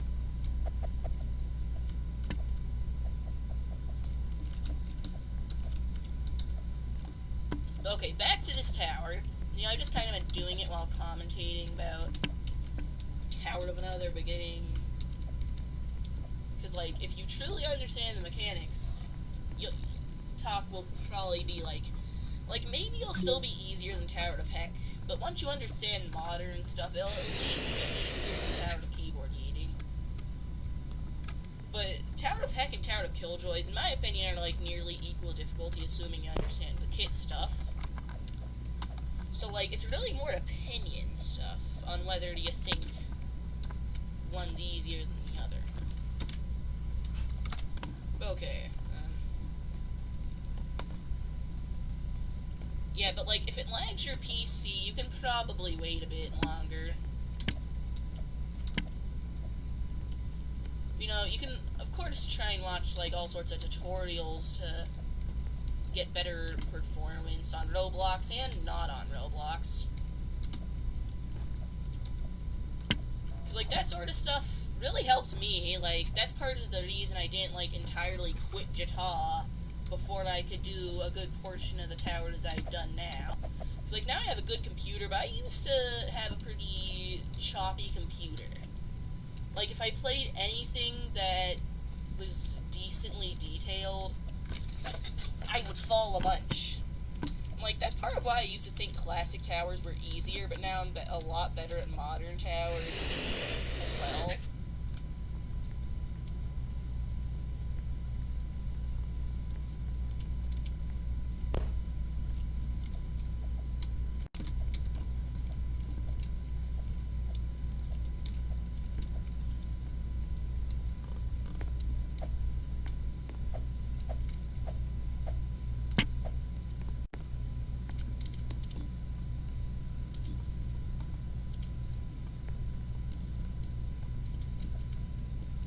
We got Mick Clownface. Ooh, someone beat Tower to fully flip. GG for that one, because I can't do that. Oh yeah, the business PC. Like, my old computer, it wasn't really built for business exactly, but it just wasn't a gaming PC either. But the one I have now is a gaming PC, so, like, I can play, like, zones with no trouble. Because, like, zones in general are just laggier than rings, because they have more towers. Like, usually the zone towers themselves aren't really as laggier than a ring tower on their own. At least most of them. But there's some of the more modern ones, because, like, all the modern towers are really detailed.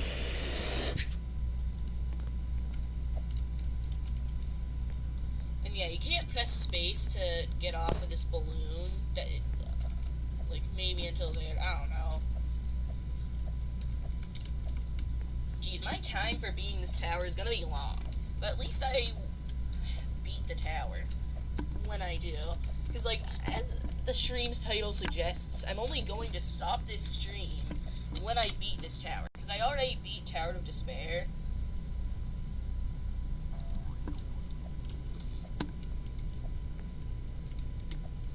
I already beat Tower of Despair earlier in the stream, so it's just Tower of Dust and Decay at this point.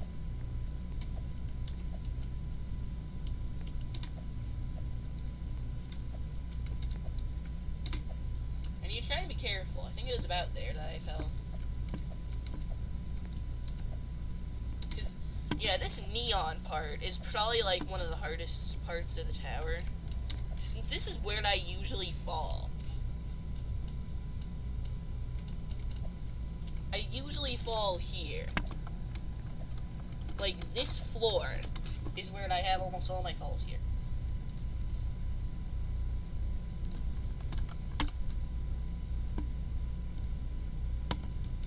What? Ooh, it's 1E!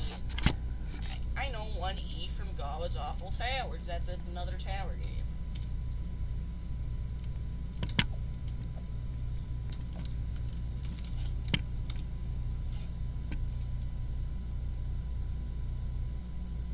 Well, no, I don't want to, like, make him know that I know that he's a person who's relevant in a tower game that isn't JToH. I don't think he's really done, like, much in actual JToH other than beat more towers than me. He's beaten, like, 15 or 16 more towers than me. It was actually 17, I think. We don't care about that right now, though. Like, we can wait to really analyze that. Oh, that was spicy. Yeah, he's got 61, and I've got 78, so he's got 17 more beaten than me. That's a lot more than I thought. See, I know Radical 1E from Tower of Deleting 1E, the God's Awful Towers tower. I don't know why they hate him so much, but they do. Let's see, we're chill, we're chill. We did it. We finally got past the neon here.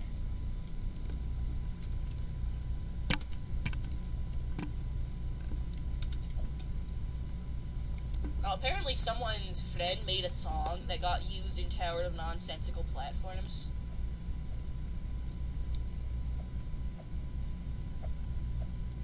Wait, this is floor 9. This is my personal best. This, right here, is my personal best.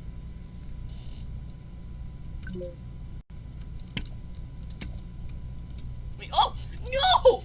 No! Oh, we got caught. Okay. This is chill. We're chill. Everything is entirely fine. Ooh. Okay.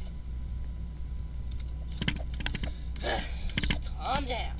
We lost some progress. But now I know what I'm doing. Oh, I thought I fell. But it was just seat delay. That's a bit of an infamous thing that this tower has. If the server is laggy, then, like, the seats are really delayed, so sometimes you think you fell when you didn't.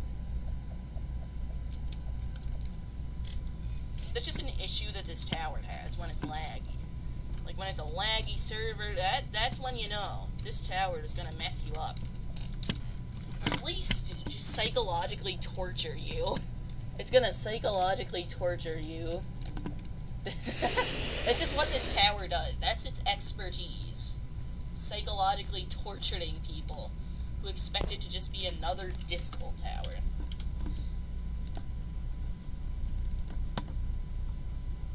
Oh, delete 1E. Okay. You're insane, Jarvis. I'm not Jarvis. Wait, okay. Is he on Tower of Dust and Decay? I could delete him in here. I'm just gonna spec 1E. I'm kind of getting off topic here, but we don't care about that. Thought that was 1E. Yeah, I gotta assassinate 1E.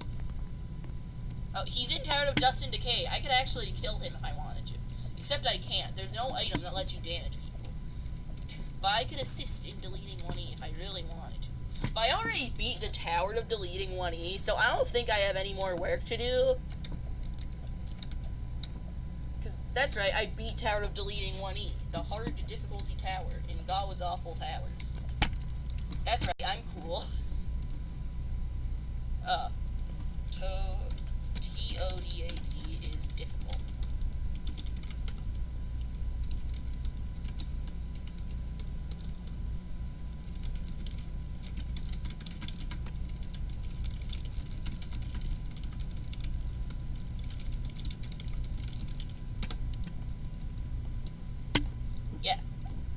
by the time I beat this tower, I think I'm gonna be too burnt out to continue streaming for now. Since, like, you can only stream for so long if you're a normal person who isn't, like, really good at streaming. Because, like, I'm confused how people can, like, stream for, like, 4 hours or something and still, like, seem really normal and stuff. Because, like, I'm already burnt out, and, let's see, how long has this stream been going? This stream's only been going for, like, an hour and 3/4. Yeah, I've actually seen, like, a lot of people who sub to my channel just because of this t-shirt. So, I didn't expect this t-shirt, the sub to Mr. Virtual Alien t-shirt, to be such a viable promotion strategy for my channel, but it actually worked. See, I'm a professional at business here. And this avatar is actually a billboard. You'll be able to see it once I get past the neon floor again. And hopefully not get flung this time.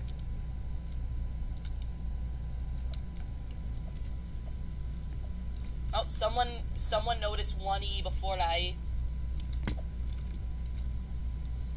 Yeah, he didn't make it. That was not him. It's just that the tower wanted to delete him for some reason. They just really hated 1E. This is harassment. Oh. My lawyers will be in touch. Oh. Okay. This neon floor, literally, the only reason I haven't beaten Tower of Dust and Decay has got to be that stupid neon floor. That stupid darkness and neon only floor. That floor is the bane of my existence.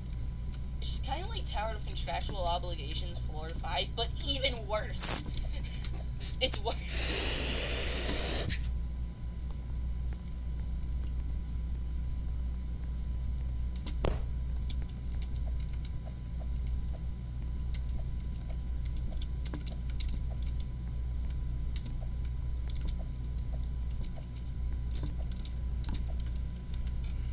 I beat Tower of...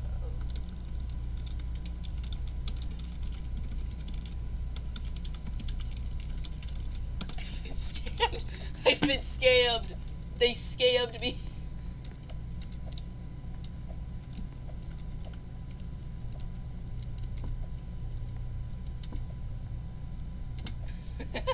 Yeah, I can't believe this sort of scam is allowed to run on God's Awful Towers. Well, wait. Oh, see, I'm a good boy, and I didn't utilize that. I could have, like, somehow found the wind pad using echolocation and mega cheesed this tower. Wait, do these not actually... Okay, only a couple of them actually even... Yeah, I wish I could throw my PC out the window, but then my parents wouldn't buy another one.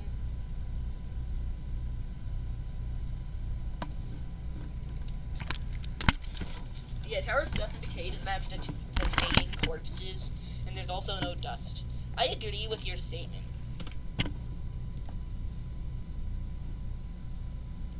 Yeah, and it's on the Mr. Virtual Alien fan group sort of thing, so, like...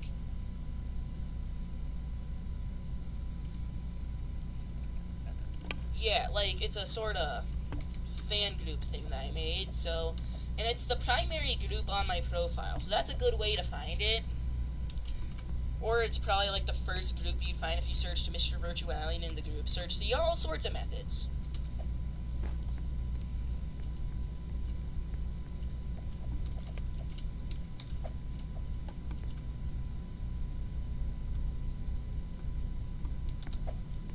Wait, oh no, I didn't mean this. I didn't mean to do this. Trailmix!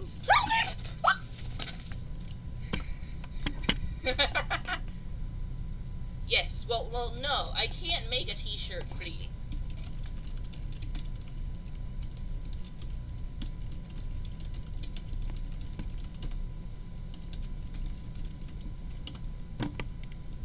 Yeah, since, like, I could only make it cost 5. That was the best I could do. I think. Unless I'm wrong. Maybe I am. Wait.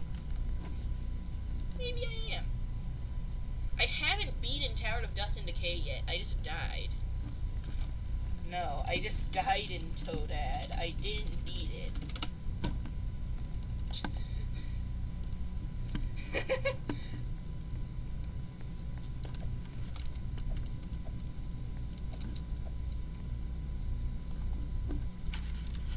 Backtrap, I forgot to give him a GG because I was too focused on chat. And that dude literally beat a remorseless tower. Or the mortiseless. That, like, I'm not gonna be able to beat a tower that hard for, like...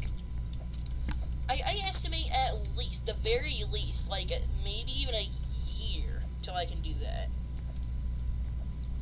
So right now... Maybe I could actually beat her to mortiseless in, like, this year, if I'm lucky.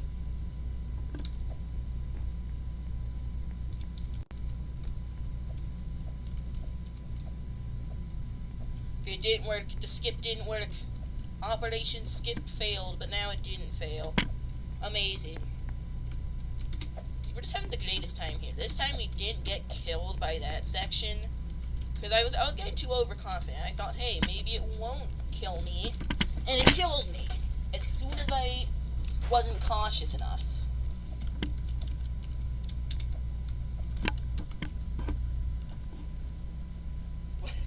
Quick beat tower of difficulty chart. I don't find that likely.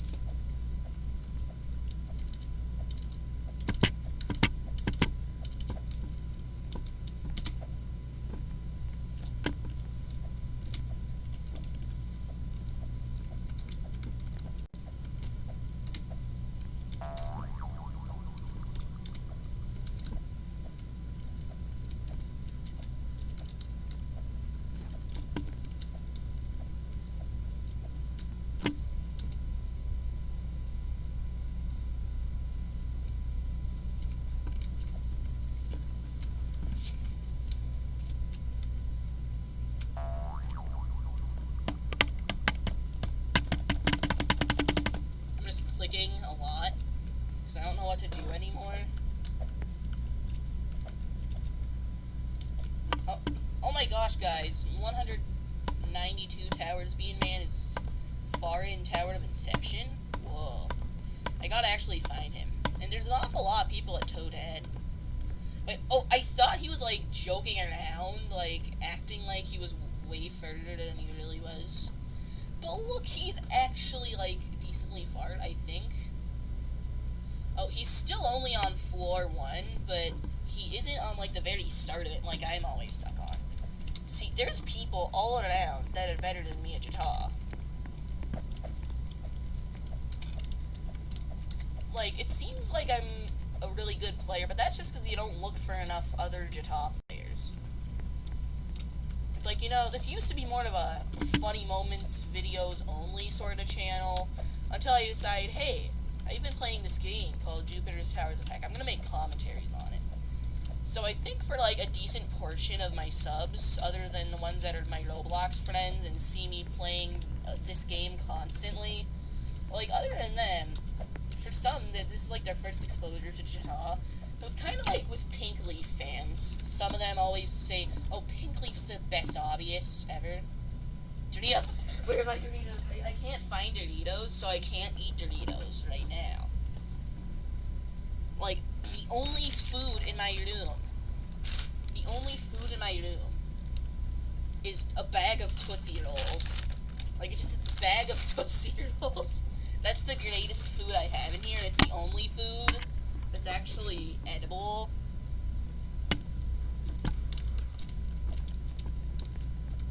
Like, the Tootsie Rolls are the most nutritious food in this room. Oh! Oh, man. That was not very good. Oh, I can just jump back here. Oh! I failed again. Look into my eyes. What do you see?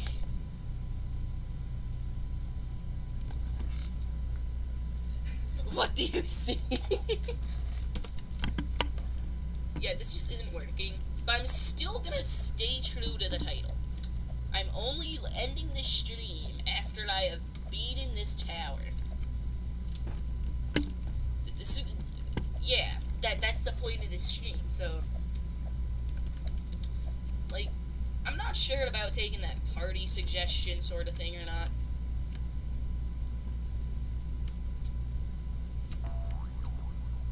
Okay, so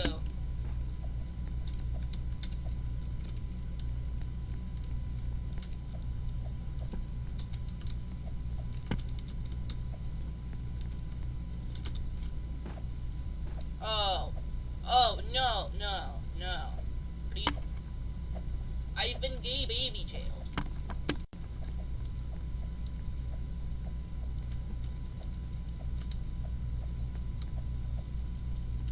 Alright, let's see now. All I have to do. I just like doing this, because, like, you can get off a bit earlier, so it's technically faster, you know? It's just the little things that, you know, slightly improve your performance in towers doing speed.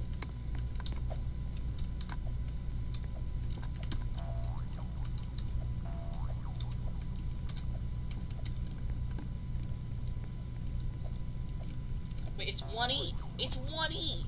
I see 1E. This man right here. Do you see this man that my cursor's on? That's 1E. But I can't delete him because I can't kill him. Oh, he just left. What does this tell me? I don't know. I'm gonna check chat.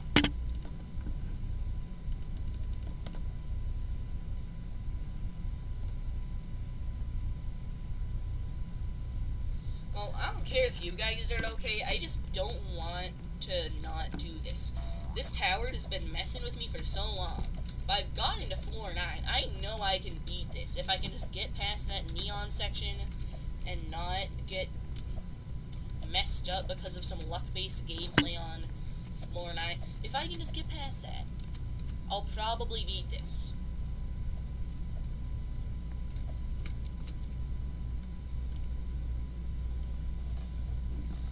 Like, I can see this person. They're also in Tower of Dust and Decay. Like, they could be a viewer, because it's like, you know, if someone's watching one of my streams, I don't know if they have much better to do. Like, I'd be surprised if someone in this chat, like, was actually having something else to do with their time. Since, you know, these streams are not very good yet. Like, I plan to make them better, but, you know, thank you for watching this, even though there's other things you can do. But, you know, this really helps me. And it just makes me happy, knowing that, like, I'm actually entertaining some people just by doing this. I just like that, like... You scared me. Yeah, you know, that works. I guess that's why.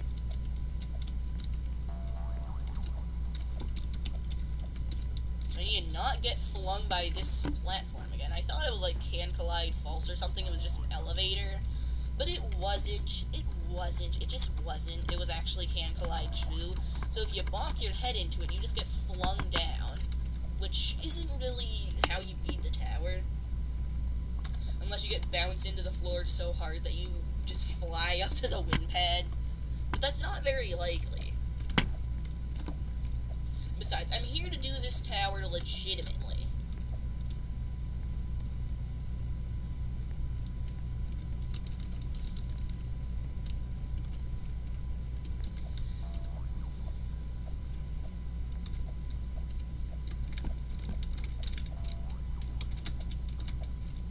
I need to try and get better at this type of ladder flicking, because it usually gives you better payoff than my method that I always use.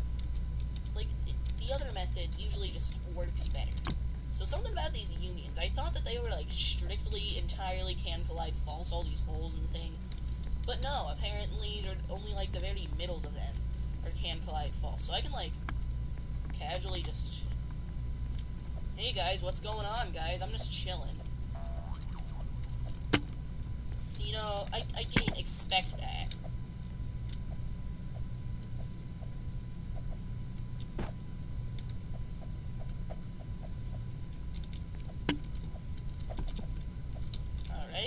We're chilling. We're finally getting back to these later floors again, instead of, like, getting somehow messed up by the gameplay stuff, you know, we're finally here. On floor 7. Like, this is usually the point where I don't fall that much. Like, this is just the point where I have to mentally and physically prepare for floor 8. Because, like, floor 8, it's one of the most bruh floors of the tower.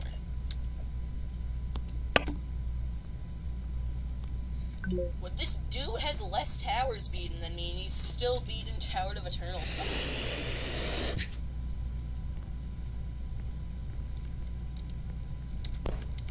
Ooh! Ooh! That was scary. That wasn't very calm. See, there we go. That's a much better execution of what I intended.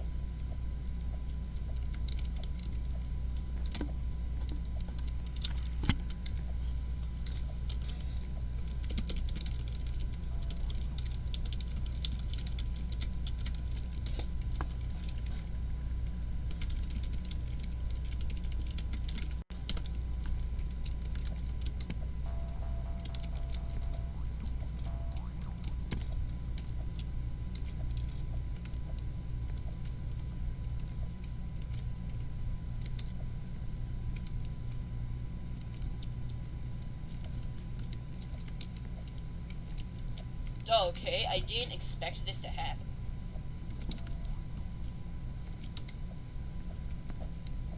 Whoop. See, now I can do this with a lot more comfort, since, like, maybe sometimes the very centers of the unions are indeed can collide false. I've seen that a couple times, but for the most part, it doesn't happen too much. It's like, mostly decorative or something. I don't get why they aren't all entirely can collide false, because that wouldn't have really been too far from its current difficulty or anything. And see, that's an example of the luck-based seats. That's an example. What you just witnessed happen to me. It's like, I didn't do anything that really should have had me fallen, but I fell. That's just an issue here. An issue with this tower. And why it isn't, like, one of the greatest towers in this game. Definitely the greatest in this ring.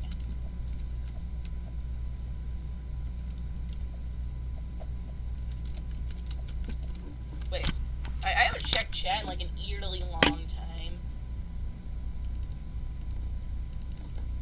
Oh. Okay, you know, I'm just checking chat again. Quick, turn on your flags. Yeah, maybe I can friend you. It really depends. Like, I always like to make sure that, like, the people have common interests and whatever. So I, like, look at their favorite games, their badges, their groups. That's kind of how I wish I could friend everyone, but because Roblox had to add a friends limit for whatever reason they wanted to, just because of that, I can't really friend all you guys. But I probably would if I could. But I can't.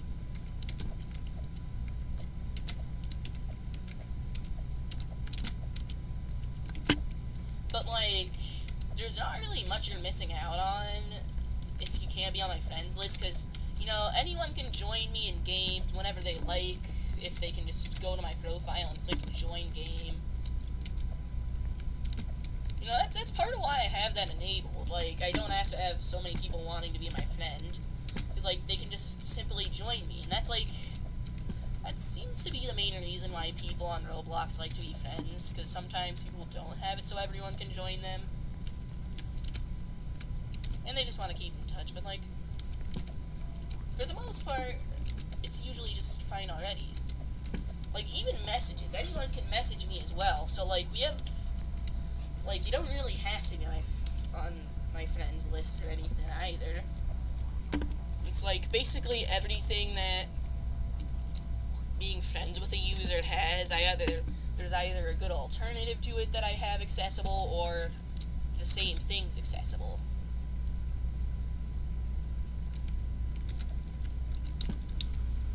Gotta check chat.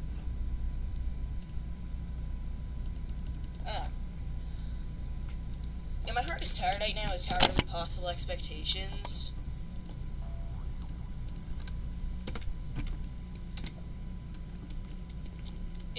for some reason, Ring 1 towers are a lot easier for me than towers anywhere else. Like, Tower of Impossible Expectations is an intense tower in Ring 1. But, like, here I'm struggling on a difficult tower in Ring 4. So, like, you can tell there's just some sort of difference for some reason between Ring 1 and, like, everything else on what I can beat. Like, it's probably just because of how making difficulty has changed over time. Like, an intense tower back in the day, like, in the really early days, which is just... Okay, see, now I know what to do. Now I know what to do. Wait, where do I go? Where? I need a...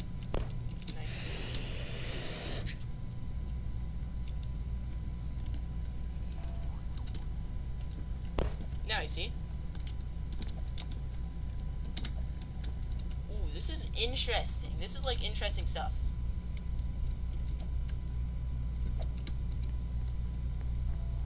Is this the way I go? I think it is. Yeah, now I need to really focus, because I've never gotten this far. Oh.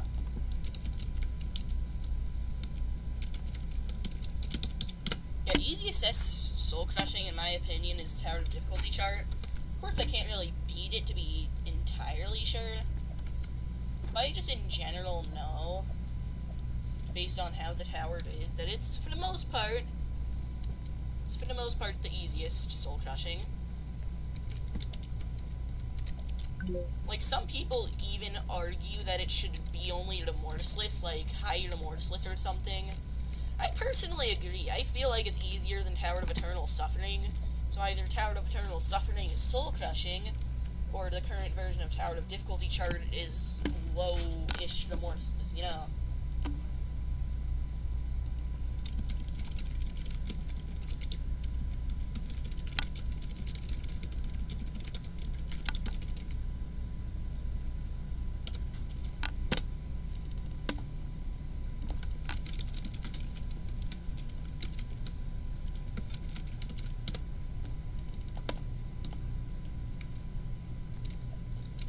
Ooh, that's very interesting. That's like a very interesting mechanic. Wait, oh! No! No! No! No! Are you kidding me? That was unindicated. I thought, like, it's a classic tower. You know, there's the big difference between modern and classic. I thought, hey, it's classic, so these semi-transparent parts are probably can collide true, and not button activated. Nope, they're button activated. See, that's why I like modern towers or the classic towers. I don't like the transitional because you don't know what you can collide with. Yeah, transitional tower, that's kind of something I thought of. Like, no, there's obvious modern towers like Zone 3, Ring 7, and there's obvious classic towers like Rings 3 and below. A lot of Zone 1, but not all of Zone 1, but just a lot of it. A lot of it's pretty classic. You know, then there's the transitionals in a lot of places. I can't even really name specific ones, but, like, it's mostly Ring 4 and Ring 5. That's most of the transitional areas, and also some of Ring 6.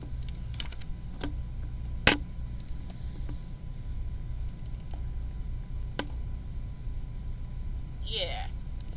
But, you know, we can get over this. We can get over that one fall that I just had. Because, you know, there's always more chances. Let me just...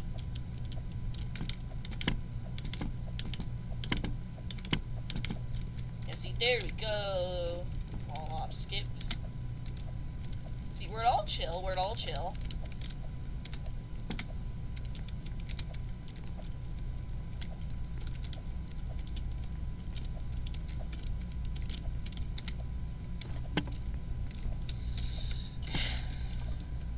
Yeah, that was quite a bad fall, though. But now I know I can get up there again, because I got up there once.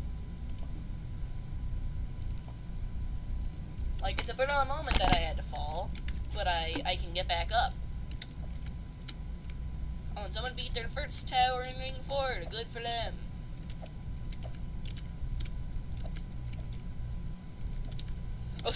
was telling the dude at the end of Tower of Spiraling Heights to touch the golden brick. That's cruel. That dude was a noob, I think. Well, if he's so excited about being Tower of Spiraling Heights, he probably is, but I guess he was smart enough to have not touched the golden brick. Because if you don't know, the golden brick in Tower of Spiraling Heights gives you free Robux. Just kidding, it teleports you to a place where Theodoric literally murders you. Which wasn't very nice of the tower to do. And I'm the only one in my friend group that, when we beat Tower of Spiraling Heights, I was the only one that didn't, like, touch the golden brick. I was the only one that didn't touch the golden brick before I touched the wind pad. Like my Xbox homie, Doge Kyle, Capri Sun Kid dude from, like, you probably know him if you're in the Metal Discord, because he's got a decently high rank over there. You know, of course, there's Brunch. They both were too curious, but I was not. I knew that if the tower said there was consequences for touching a brick, that there would be. You know, I've had some issues, so I know when a tower's serious and when it isn't. But yeah, we're not talking about the golden brick anymore. Like, I'm not really talking about Tower of Dust and Decay anymore, because you guys have seen, like, these same floors at least 5 times I've fallen from the neon floor on stream. Like, you've seen these same floors. So, like, there's not much to commentate when it's the same thing over and over.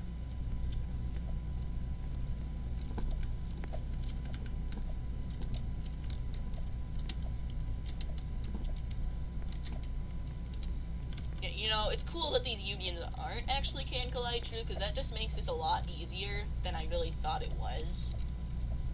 Because I thought that you had to jump over them all the time. Like, sometimes the middles of the unions are indeed not can collide true, but, like, the part you're most likely going to be hidden if you're intending to dodge them is not. So, you know, that's cool. Let me just go over here and read chat. And it's still the same. See, I can fall as many times as it takes to beat this tower on this stream. I'm not gonna do another stream for this unless my internet goes out. That would be a shame. But we're not doing that. If that doesn't happen, this is gonna be this stream. Because I'm determined, and I got close to doing it. So all that combined means it's very likely you guys are gonna see me beat this as well. Just like Tower of Despair. It just depends on how long it's gonna take.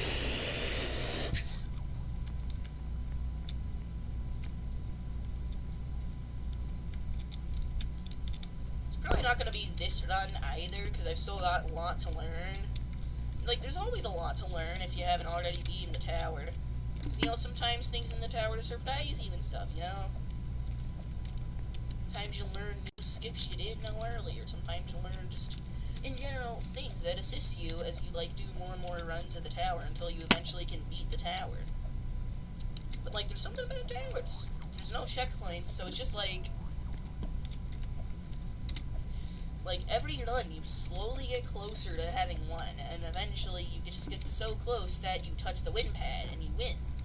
And I just fell. I'm sad.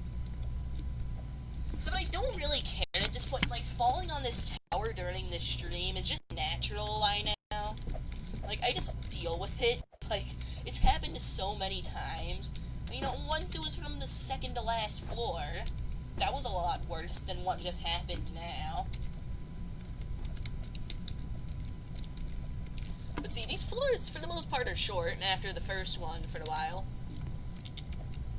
So, like, I'm not even gonna restart. Because I'm still pretty far. So, you know, might as well keep this run.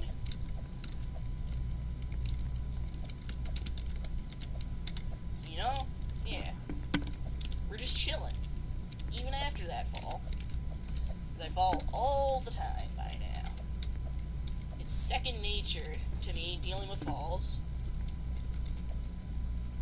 After I get done with the spin section, I'll read chat again.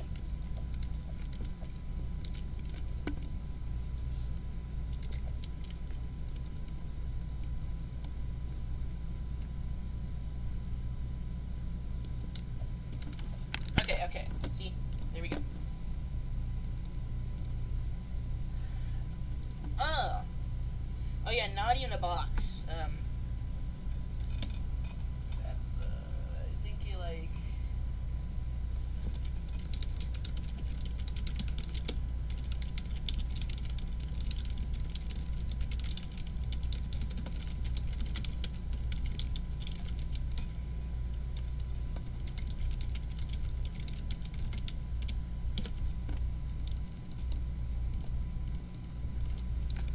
Okay, back to ToDaD. After I answered that viewer question. This tower's chill. Oh, it just flicked my camera up. What's the... I guess it's flicked. I was just trying to say fluck, because, shook is the past tense of shake or something, It's stuff like that. So, I thought, hey, why not? This should be the past tense of flick. It didn't really work, though. Oh! Okay, yeah, so, what I think I said about this earlier, how it's only, the very center of some of the unions that are actually collidable, some of the little holes in the thing created using unions. Only, the center of some of the bigger ones are actually can collide false. If it's not a really big one, you don't have to worry about it, usually. It's usually just chill if it's not big,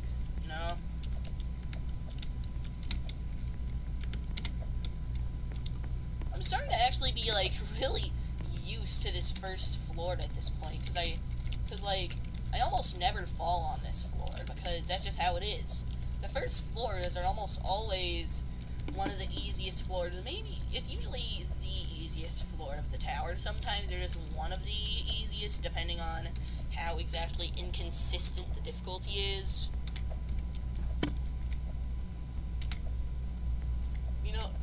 Just whatever, what happens, happens.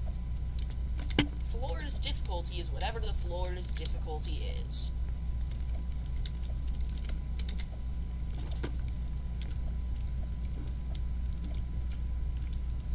I just barely missed it. Wait, quick, chat read. Oh, I don't really use the arrow keys for wall hopping, because, it's just easier to use flick instead of having to move your hand down to the keyboard and all that. Since I usually have one hand on the keyboard, one on the mouse, and since I'm left-handed, the keyboard's on the left side. You guys probably have it on the right side, because most people are right-handed, but I'm not. But, I have one hand on the keyboard, one on the mouse, and I can't press WASD in space at the same time as the arrow key, so I'd have to move a hand off the mouse. And also, it's just more consistent to be able to flick instead of use the arrow keys, because some games, they might have wall hopping but not have the arrow keys. JToH has the arrow keys, but, for example, a lot of games don't. I can't really list examples, because, all the games that have wall hopping that I play always have the arrow keys. But, there's examples. A lot of examples. Oh, crap! It flung me! Glitch with helping him be a pro gamer. I saw someone do this in a Thanos Tower speedrun. So, what you have to do... I forgot what the glitch is now. Oh, yeah, you have to... So, you have to, have your heli like this, and then you have to... you have to do something like that, but I can't actually do it, because I don't know the exact method. That's just what I saw when someone did it in a Thanos Tower glitch speedrun, where they used that glitch. It's either patched now, or it's just not easy enough for me to do. I don't know which, but it's one of those. I expect it to be patched, because,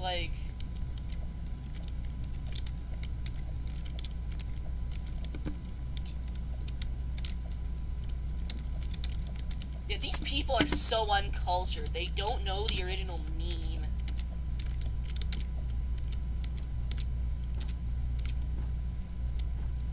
Maybe the meme is dead, but they don't know about the meme that the music is based off of.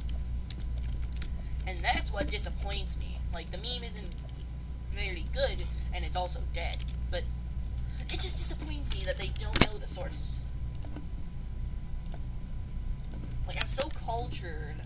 I just slightly dislike when people aren't up to date with meme culture.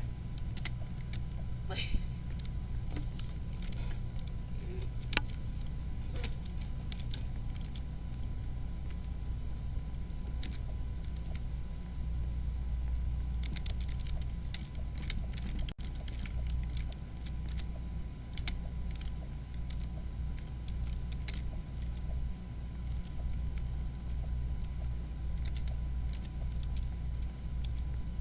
No, it is easier to wall hop with arrow keys, but I just don't. I just don't like to. Oh! Ooh, gamer. That was a gamer moment right there. That save. Because like, it just happened. I was directly over that. So now I just have to do the parts of this neon maze again. So I need to not be so overconfident, but I can be a bit more confident than I used to be when I'm doing this maze. Because now I know that a good portion of the holes, there's no part that's can collide false that you can actually fall through. So that's gonna, like, really boost my confidence doing this maze, so I can probably speed up some. You know, it's just in general nice.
Yeah, the shoving platforms on the dark floor are, like, literally luck base.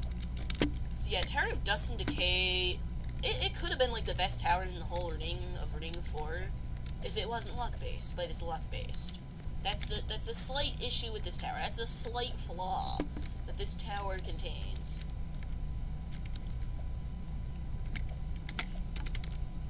But see, look at that. I just did one of the parts.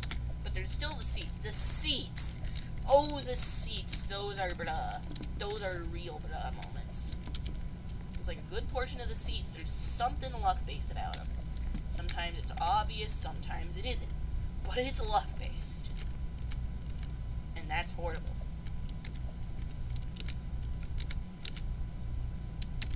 Okay, you know, we're just chilling, though. We're just vibing. We're straight up vibing in this tower. Even if it's Even if it's tower, we're vibing! Checking out the chat again.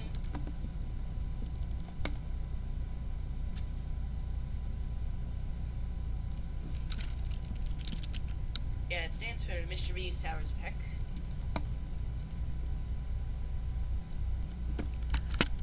Yeah, I probably only have 179 subs, because, like, I have only really started doing commentaries and stuff recently. Like, if you look in the old videos, they used to be, like, kinda cringy funny moments videos. Like, you know, I made a more recent one that isn't that cringy. But still, some of them do not hold up to today's standards for this channel.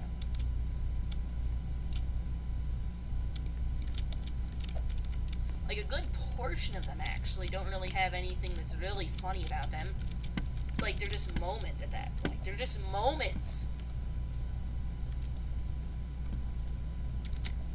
They're nothing but moments. They're not even moments. They're just moments. Well, maybe they're moments, but, like, we don't talk about them. Oh! Ooh! I'm sad. I failed again. Again, look into these eyes. What do you see? What do you... This smile is fake. You know, I just gotta sit back, relax. You know, sometimes there's just some flaws with the fact I'm not calm enough. Breather. Breathe. I can't breathe. I can't breathe. It's not in that regard. Racial equality is good.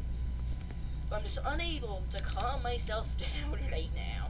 Like, I think finally the built-up stress from all these falls is actually finally getting to me. After all of this falling, it's finally getting to me.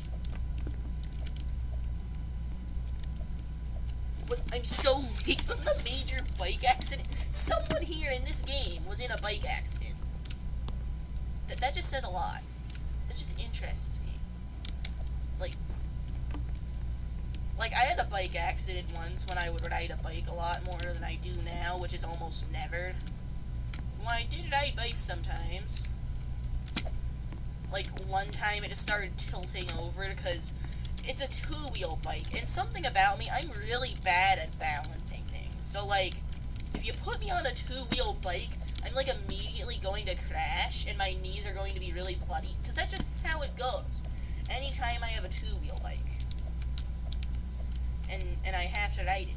Like, whenever I have to be on a two-wheel bike, I can't balance. I just immediately crash.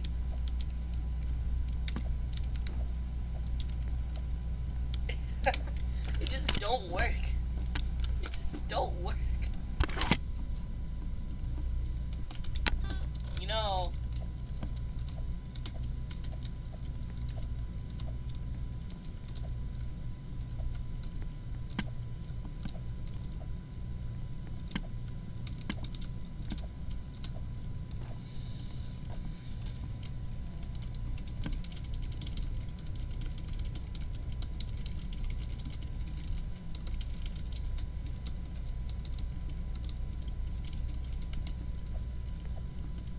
Oh, went down a hill on a bicycle at 35 miles per hour.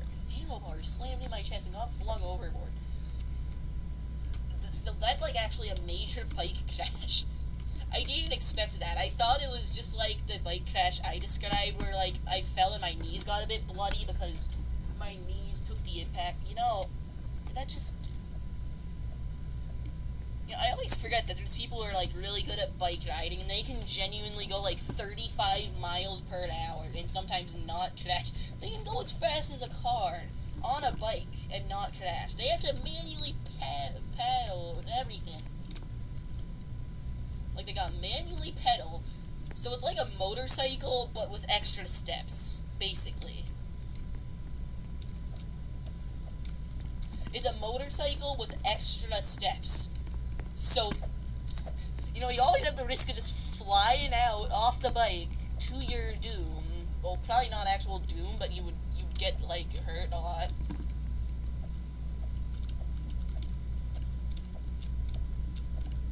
Come on, wall hop. There we go.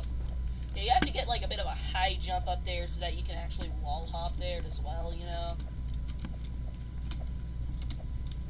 You know, just the little things. The little things. They're always the cool things. It seems like I'm slowly getting better at that speed section. Like, I'm getting more and more used to the early floors of this tower, because I don't have anything else to do, and I've only gone to floor 9, like, 2 or 3 times in my entire duration of trying this.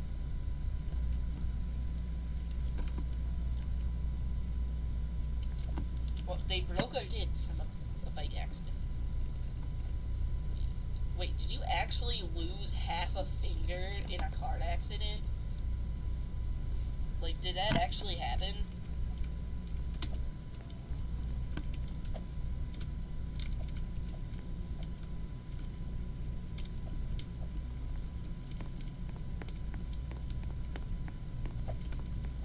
I feel like...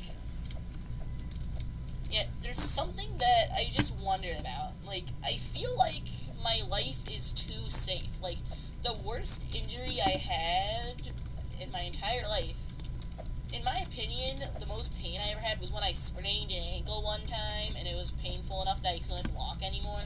But that was only for like an hour that I couldn't actually walk, and then I was immediately able to walk like it never happened. But and just a really bad sprained ankle was the worst injury I ever obtained in my entire life. And I'm 13. Like, I feel like I've been living safe for too long. I feel like I'm just gonna have some really horrible injury that I barely survived or something, just to make up for how long I've went without any serious injuries at all. Because I think I'm supposed to be getting injured more. I don't know. It just seems like that. I just feel like I should be getting hurt more. It doesn't feel natural to have this little pain in my life. Oh, someone beat Tower of Difficulty chart. Good for them.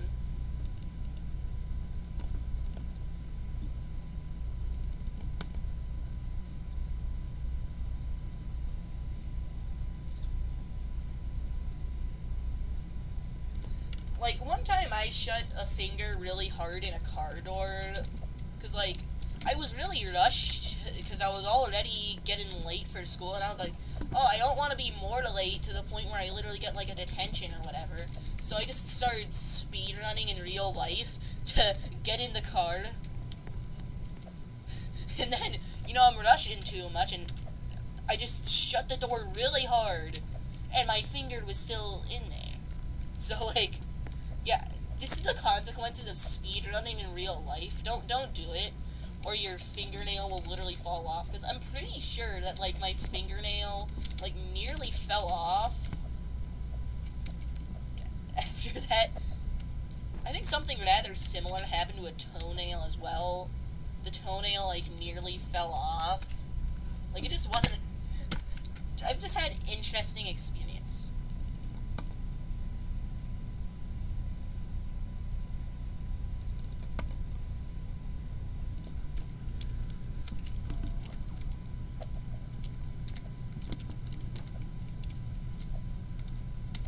Oh. Brunch is here.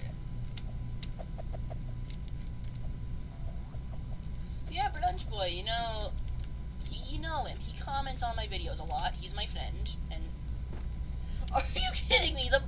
The hole in the thing just moved right when I was falling, so I'd fall directly through it, all the way down here. What do you see in these eyes?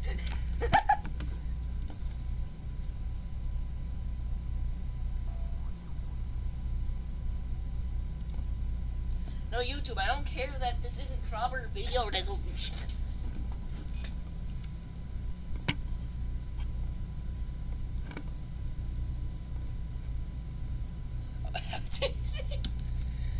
I don't know, I've never tried to figure that out.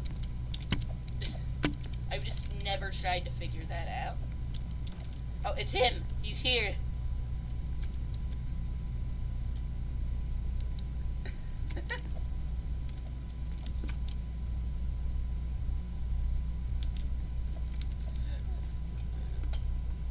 Someone just beat Tower of Dust and Decay. And literally, they got like so many. They got like way too many GGs. They got 2 GGs from different people. Like, I hope I get a lot more than that when I beat this legit, because this tower has caused me so much suffering. Like, I've fallen on floor 9 3 times. This tower hasn't been working in my favor, basically. That's what I'm trying to say.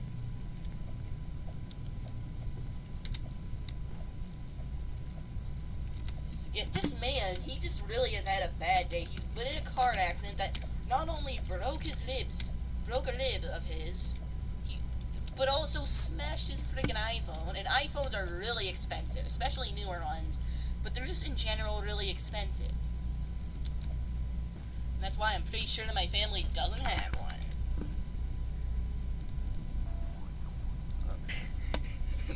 Maybe like this, eat him? You guys just have amazing suggestions on what I should do.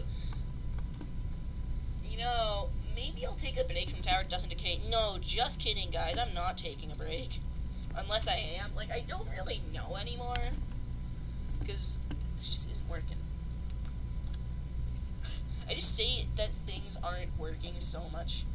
Of course, we have totally TDM, not DanTDM, DanTDM.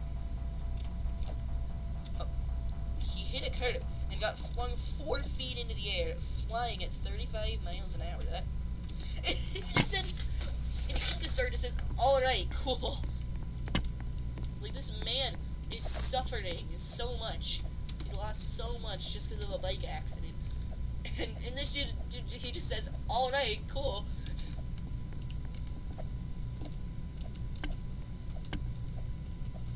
He's probably, like, Discord calling me, but I'm on a stream right now. I'm doing a stream, so I just can't do it. I can't call it. It's stream.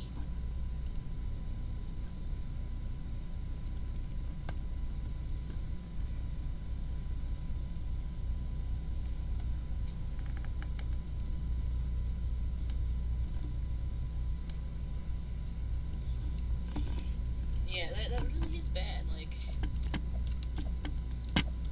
Like losing entire parts of your body. That would be like so much worse than anything I have experienced. You know, sometimes things just don't go right, but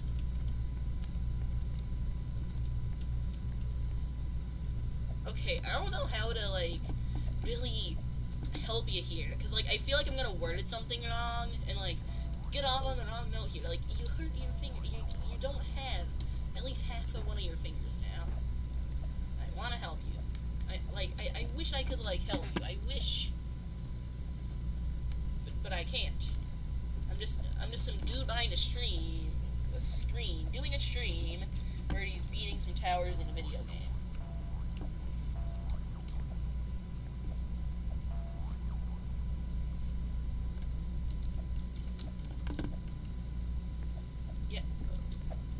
I feel bad for Noisy Ando one. So now he's given us some more stuff, some more information about like the bad things that's happened to him. A life-threatening E. coli infection on the 3rd, and then a yellow jacket hornet sting on June 15th. And now today that happened. But like, you know, everyone suffers sometimes.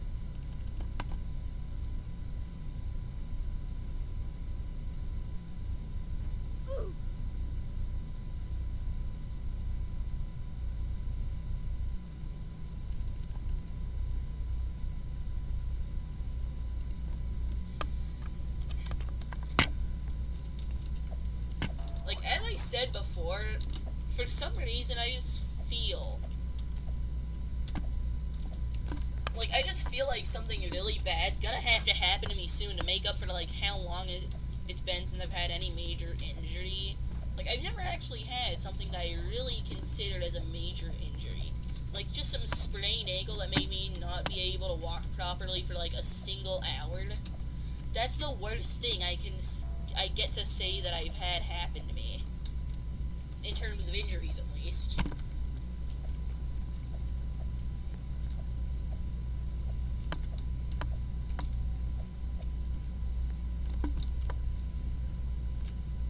Wait, oh, be right back. Be right back, gamers. Just hold me.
Okay, I'm back.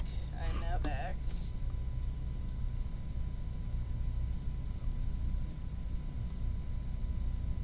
Yeah, I was just AFK for a while because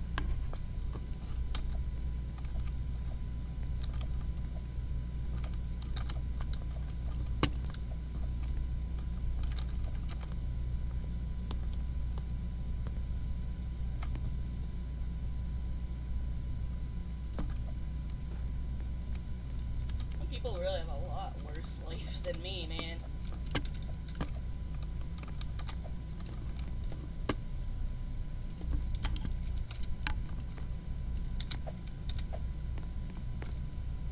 I'm just really chilling now.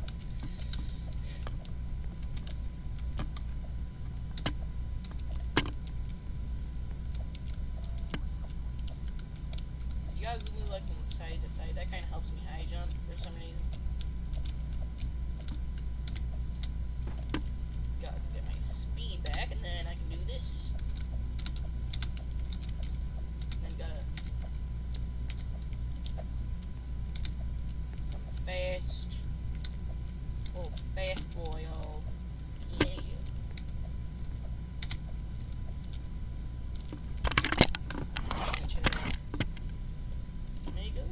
Well, it shouldn't be like too long, and besides, I'm gonna keep this stream public until I make the highlights video, which actually could be quite a while.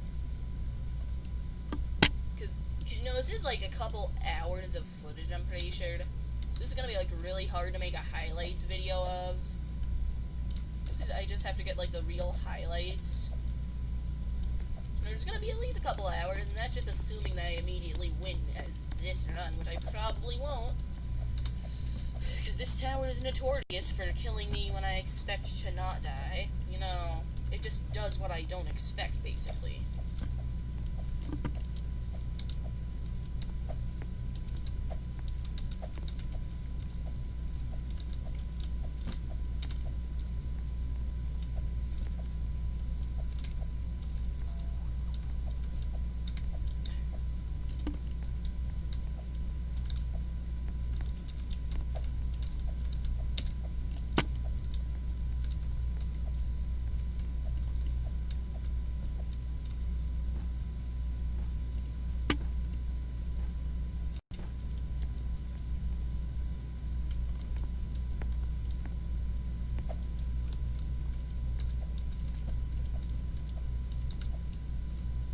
Of course it did freaking turn on again, Slender Fan 192.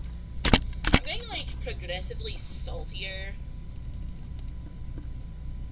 Oh, I don't think I'm gonna be beating this before 8.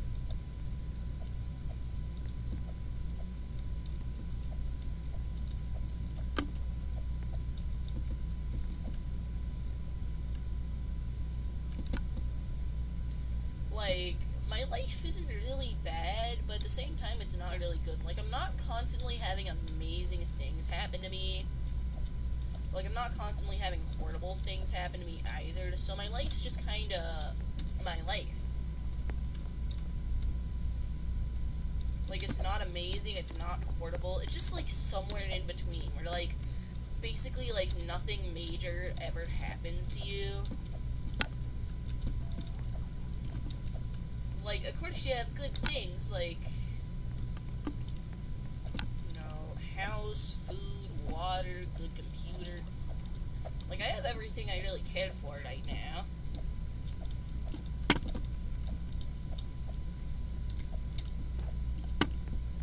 You know, we're all just, like, chilling, especially because of the virus, so, like, now we have less better things to do with our life.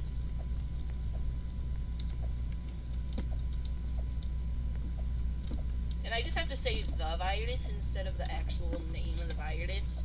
Because for some reason YouTube just really dislikes when people who aren't news networks talk anything about the virus. It's just the virus now. YouTube treats it like a slur. Like, treats the entire word that the virus is used as a slur. Because, like, you really just do that, though.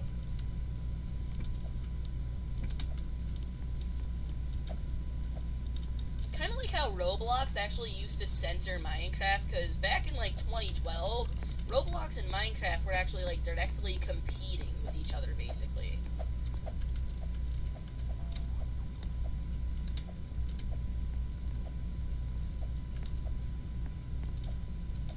I really feel bad for Noisy Ando, though. Like, I really just wish I could help, like, all these people that I see who have had to deal with something actually bad. Because, like, I've never really dealt with anything that bad. Like, not even considering injuries. Like, well, considering injuries as well. Still, like, maybe the worst thing that's happened to me is, like, some really bad time that I fell. Like, well, in a tower. Because, like, that's literally, like, I don't have worse things that can happen to me anymore. Because, like, somehow I'm just, like, constantly safe.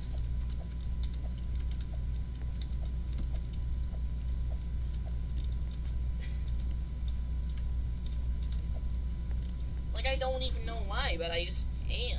I just am.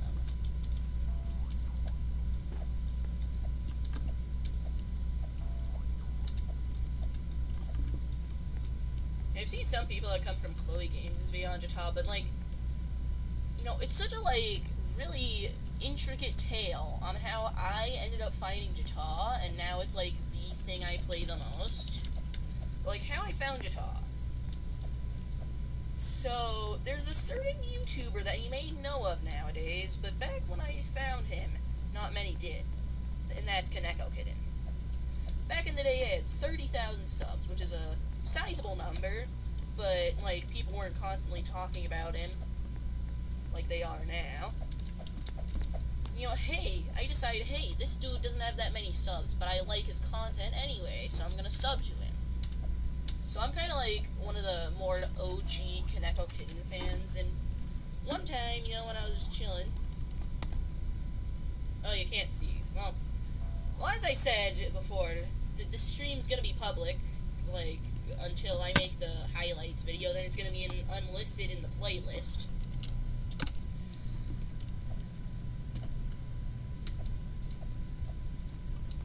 But this dude wants to overdose on sleeping meds. Like, I understand wanting to sleep, because, like, sleep actually helps me chill, too. I'm, like...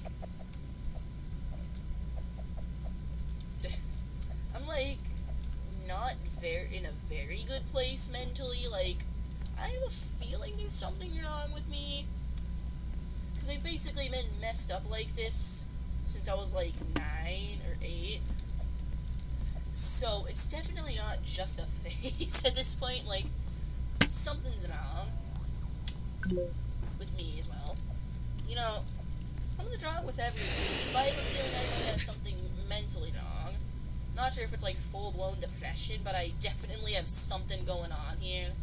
But of course, I haven't been professionally diagnosed with everything, with, like, anything, so, like... But that's probably just because, like, I've never actually went to some place to do that, you know? Unless maybe I did. But, like, the one time I did that was when I was, like, 9 or so. Now I'm 13. And, like, it's been getting worse. It's been getting worse. But, you know, at least I still have, like, you guys and my family. That's, like, the only people that are really helping me that much anymore. Like, you know, I'm just trying to chill now. Trying to chill with my life.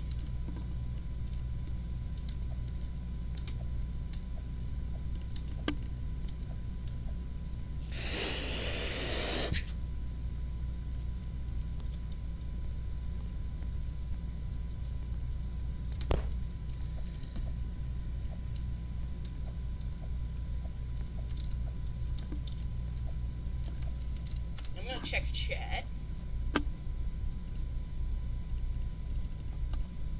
Well, I'm not exactly sad, I just have a feeling. Like, as I said, it's probably not depression, but, like, it's something that means I'm not really normally mental. Like, I don't think that I'm mental. Like, I don't think I'm, like, have the same mentality as everyone else and stuff. like... And yeah, and you know, back on the Kaneko Kid thing, I keep going off of this topic because I think it's something else. But you know, it was such an intricate tale. I found some YouTuber, it was Kaneko Kitten, but he only had like 30k subs.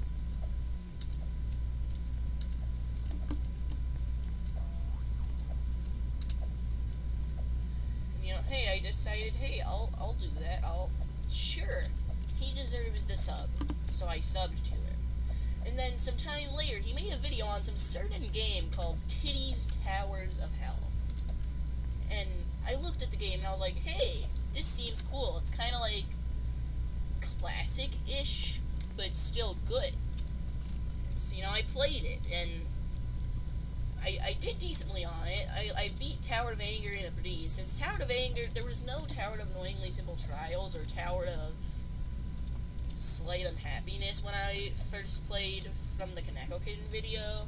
Well, the first one, he's made 2 videos. One was on ToD, and the more recent one was actually on JToH. But I came from the one on ToD. So that's how I found ToD, ToD's Towers of Hell. So, you know, I found it, and I was like, hey, this is nice. I like this. It's an obby, but less easy and stuff. So, you know, hey, look at that, I'm playing it now, I'm playing it. So I beat Tower of Anger, which was basically, like, the easiest thing in the game for a while. And then I was also able to beat Tower of Madness. That was pretty cool. But Tower of Madness took me a bit longer. And then, oh boy, Tower of Heck and Tower of Killjoys. So, at first it was just Tower of Heck, and I struggled a lot on that. And then they add in Tower of Killjoys, and I surprisingly struggled less on that. Like, you know, most of the new players to JToH, they always say, oh yeah, talk is harder than Tower of Keyboard Eating. That's what they always say. Like, that's where they feel it is. So, but I ended up actually having an easier time on it than ToH or Toki. Like, both of them I had an easier time on talk than those. So, you know, that happened. And after I beat Tower of Killjoys, I went on a slight tower beating spree, because I could get Ring 2 now, so I beat Tower of Overcoming Hatred. And I beat Tower of Keyboard Eating, and I think it was about at that point that I finally had done enough to make my computer function better, that I could finally actually do some towers and zones. So I did some towers and zones. And then, like, it just slowly accelerated. Oh yeah, I remember that. I know. This dude wants grapes. This person wants me to play Roblox in VR. I don't have a headset. My family doesn't really have enough money for, like, anything you think that's rather expensive.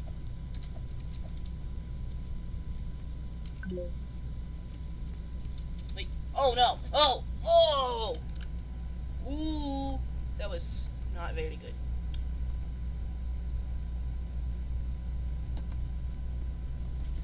Well, you didn't fall all the way. This run can be salvaged. It can be recovered without, like, any big failures. Like, it's still salvageable. We can still salvage from the rubble.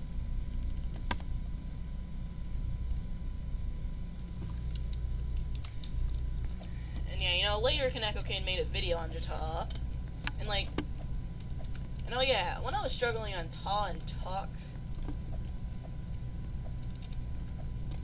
that's about when I thought, well, I kind of left JToH for a while, went and played, I don't even remember what I played back then, but I played whatever I did. But then, it might have even been when, just when Kaneko made another video on JToH. But now it was actually JToH instead of ToD. That changed it.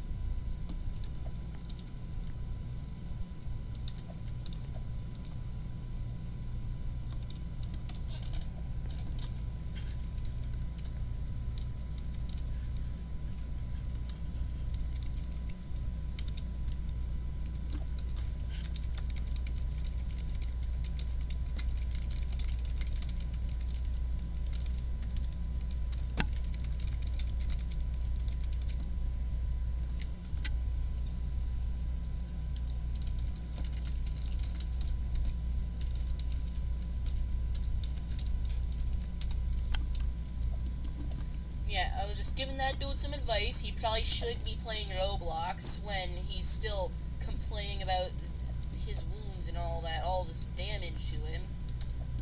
He probably shouldn't be playing Roblox.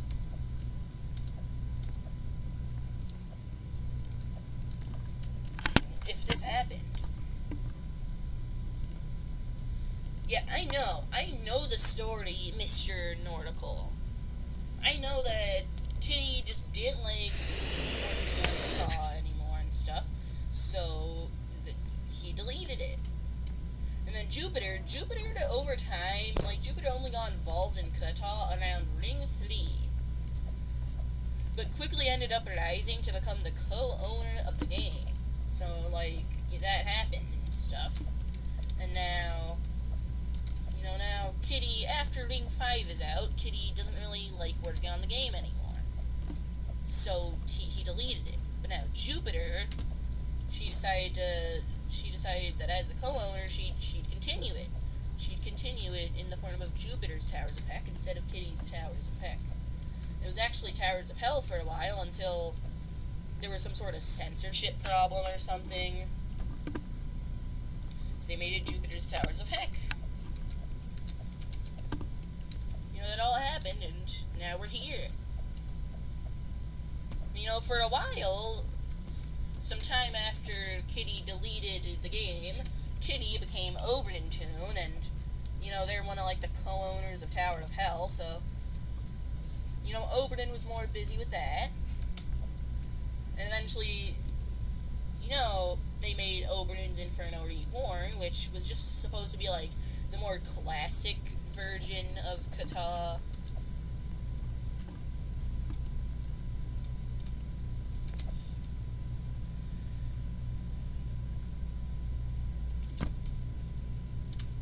Since, Jupiter's Towers of Heck really twisted Kata. Like, it twisted what Kata was. It's like, now it's all modern and stuff.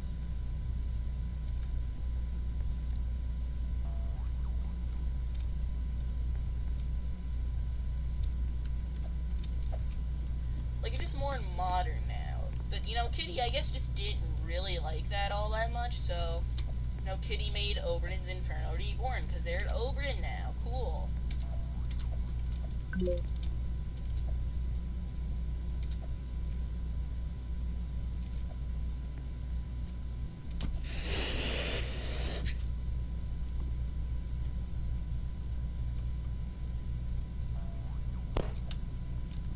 Gonna chill out here, read the chat.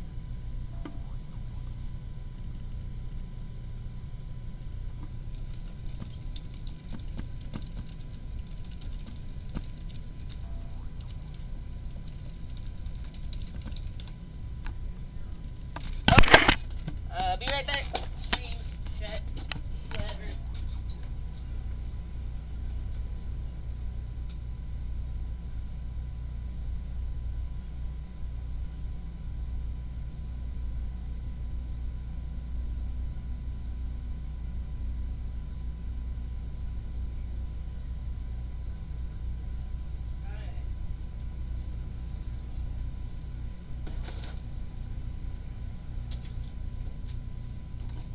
Okay, I'm now back. And I will not be beating Tower of Difficulty chart that soon, because I still feel like it's at least actually remorseless. And remorseless difficulty is a big step up from a high difficult tower like this one. Like, I still haven't beaten, like, most challenging towers. I still haven't beaten, like, that's the next one I'm trying to go for. That's my next sort of thing I'm going for. Challenging towers. So right now I'm on the difficult towers, and I've only got a few of those left. But then after I do the difficults, like, I'll have nothing else to do other than the challengings. And also I have to eat food now, but I still want to keep the stream going. I don't want to end this so quick. And I'm about to beat the tower, so I'm just going to try and beat the tower quick enough.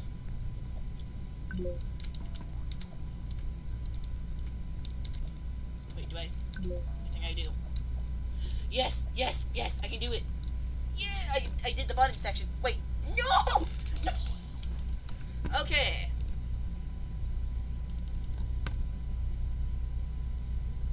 So I just fell again. No. Tower of True Skill? You want me to do Tower of True Skill after the high difficult? I still haven't done, like, the vast majority of challengings, and I've only done a single intense tower. And you want me to do it a Mortisless tower? Yet, like, everything that is the Mortisless or above is out of the question.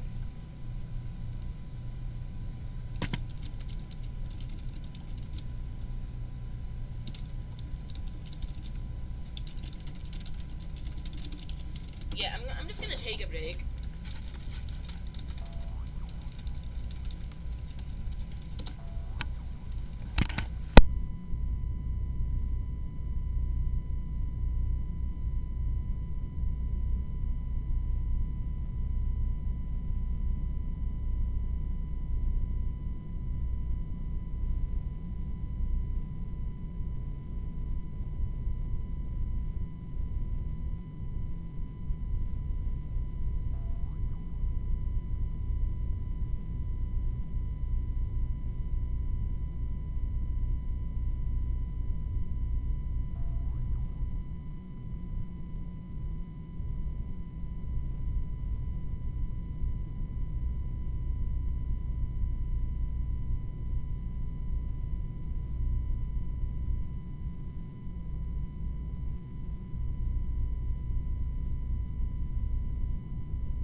Alright, what's going on, everybody? Another video.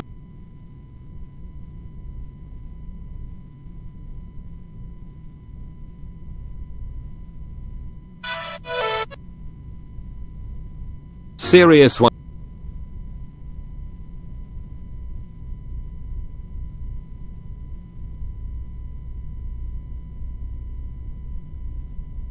Alright guys, today I'm playing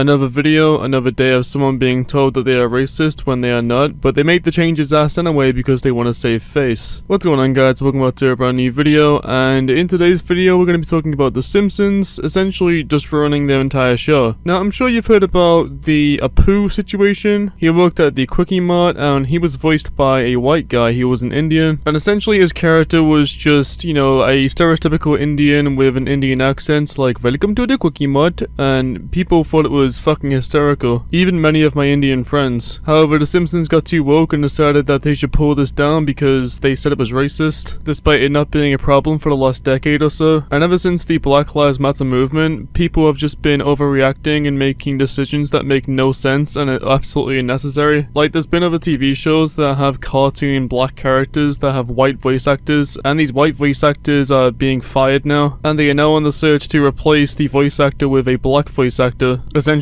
just ruining the entire voice of that character because it's going to be a completely different voice, upsetting the fans, and essentially just, again, ruining your show. What's next? Are you going to have disabled characters, you know, voiced by disabled people? If I see another episode of Paw Patrol and it's got human voice actors, I'm going to flip my shit. But the craziest announcement yet was just made, and essentially means that all voice actors on The Simpsons set are going to be fired. The producers of The Simpsons have said that moving forward, The Simpsons will no longer have white voice actors voice non-white characters.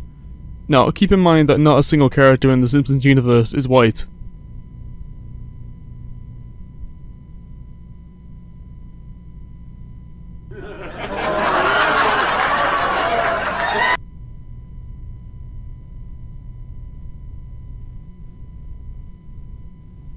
The title is in clickbait, ladies and gentlemen. JToH, or you might have known him as Scrimzox, is quitting Roblox. I don't know what direction I'm going to go to this video, but I'll just do my intro. What is up, everyone, and welcome back to another video on my channel. Only 75% of my viewers aren't subscribed, so if you want to know 75%, I do recommend subscribing. I do Roblox content every single day. I'm trying to hit 200 subscribers. It'll be much appreciated if you do. And also join my Discord, link in the description. Now, JToH or Scrimzox made a tweet on his Twitter. It's a tweet longer, and I'm gonna read it out to you. I'm leaving Roblox. I really wasn't wanting to announce this, but yes, I've quit making Roblox content. I do not find it fun or enjoyable anymore, and I haven't been enjoying it for the past few months. The situation that I discussed in my Thank You Kaneko Kitchen video was the thing that made me realize that this isn't the kind of community I want to involve myself in anymore. And shortly after that video, I decided to start making videos on things I actually want to make videos on. I won't be making anything other than YouTube community tab post, tweet like a video announcing me leaving Roblox, as I want to be accused of lying for attention, as I have said a few times in the past that I am quitting the creation of Roblox content.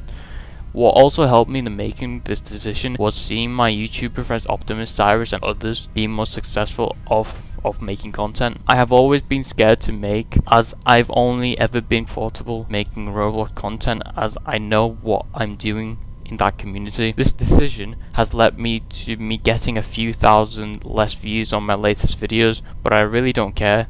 I'm loving this new direction, and I will not be going back on this.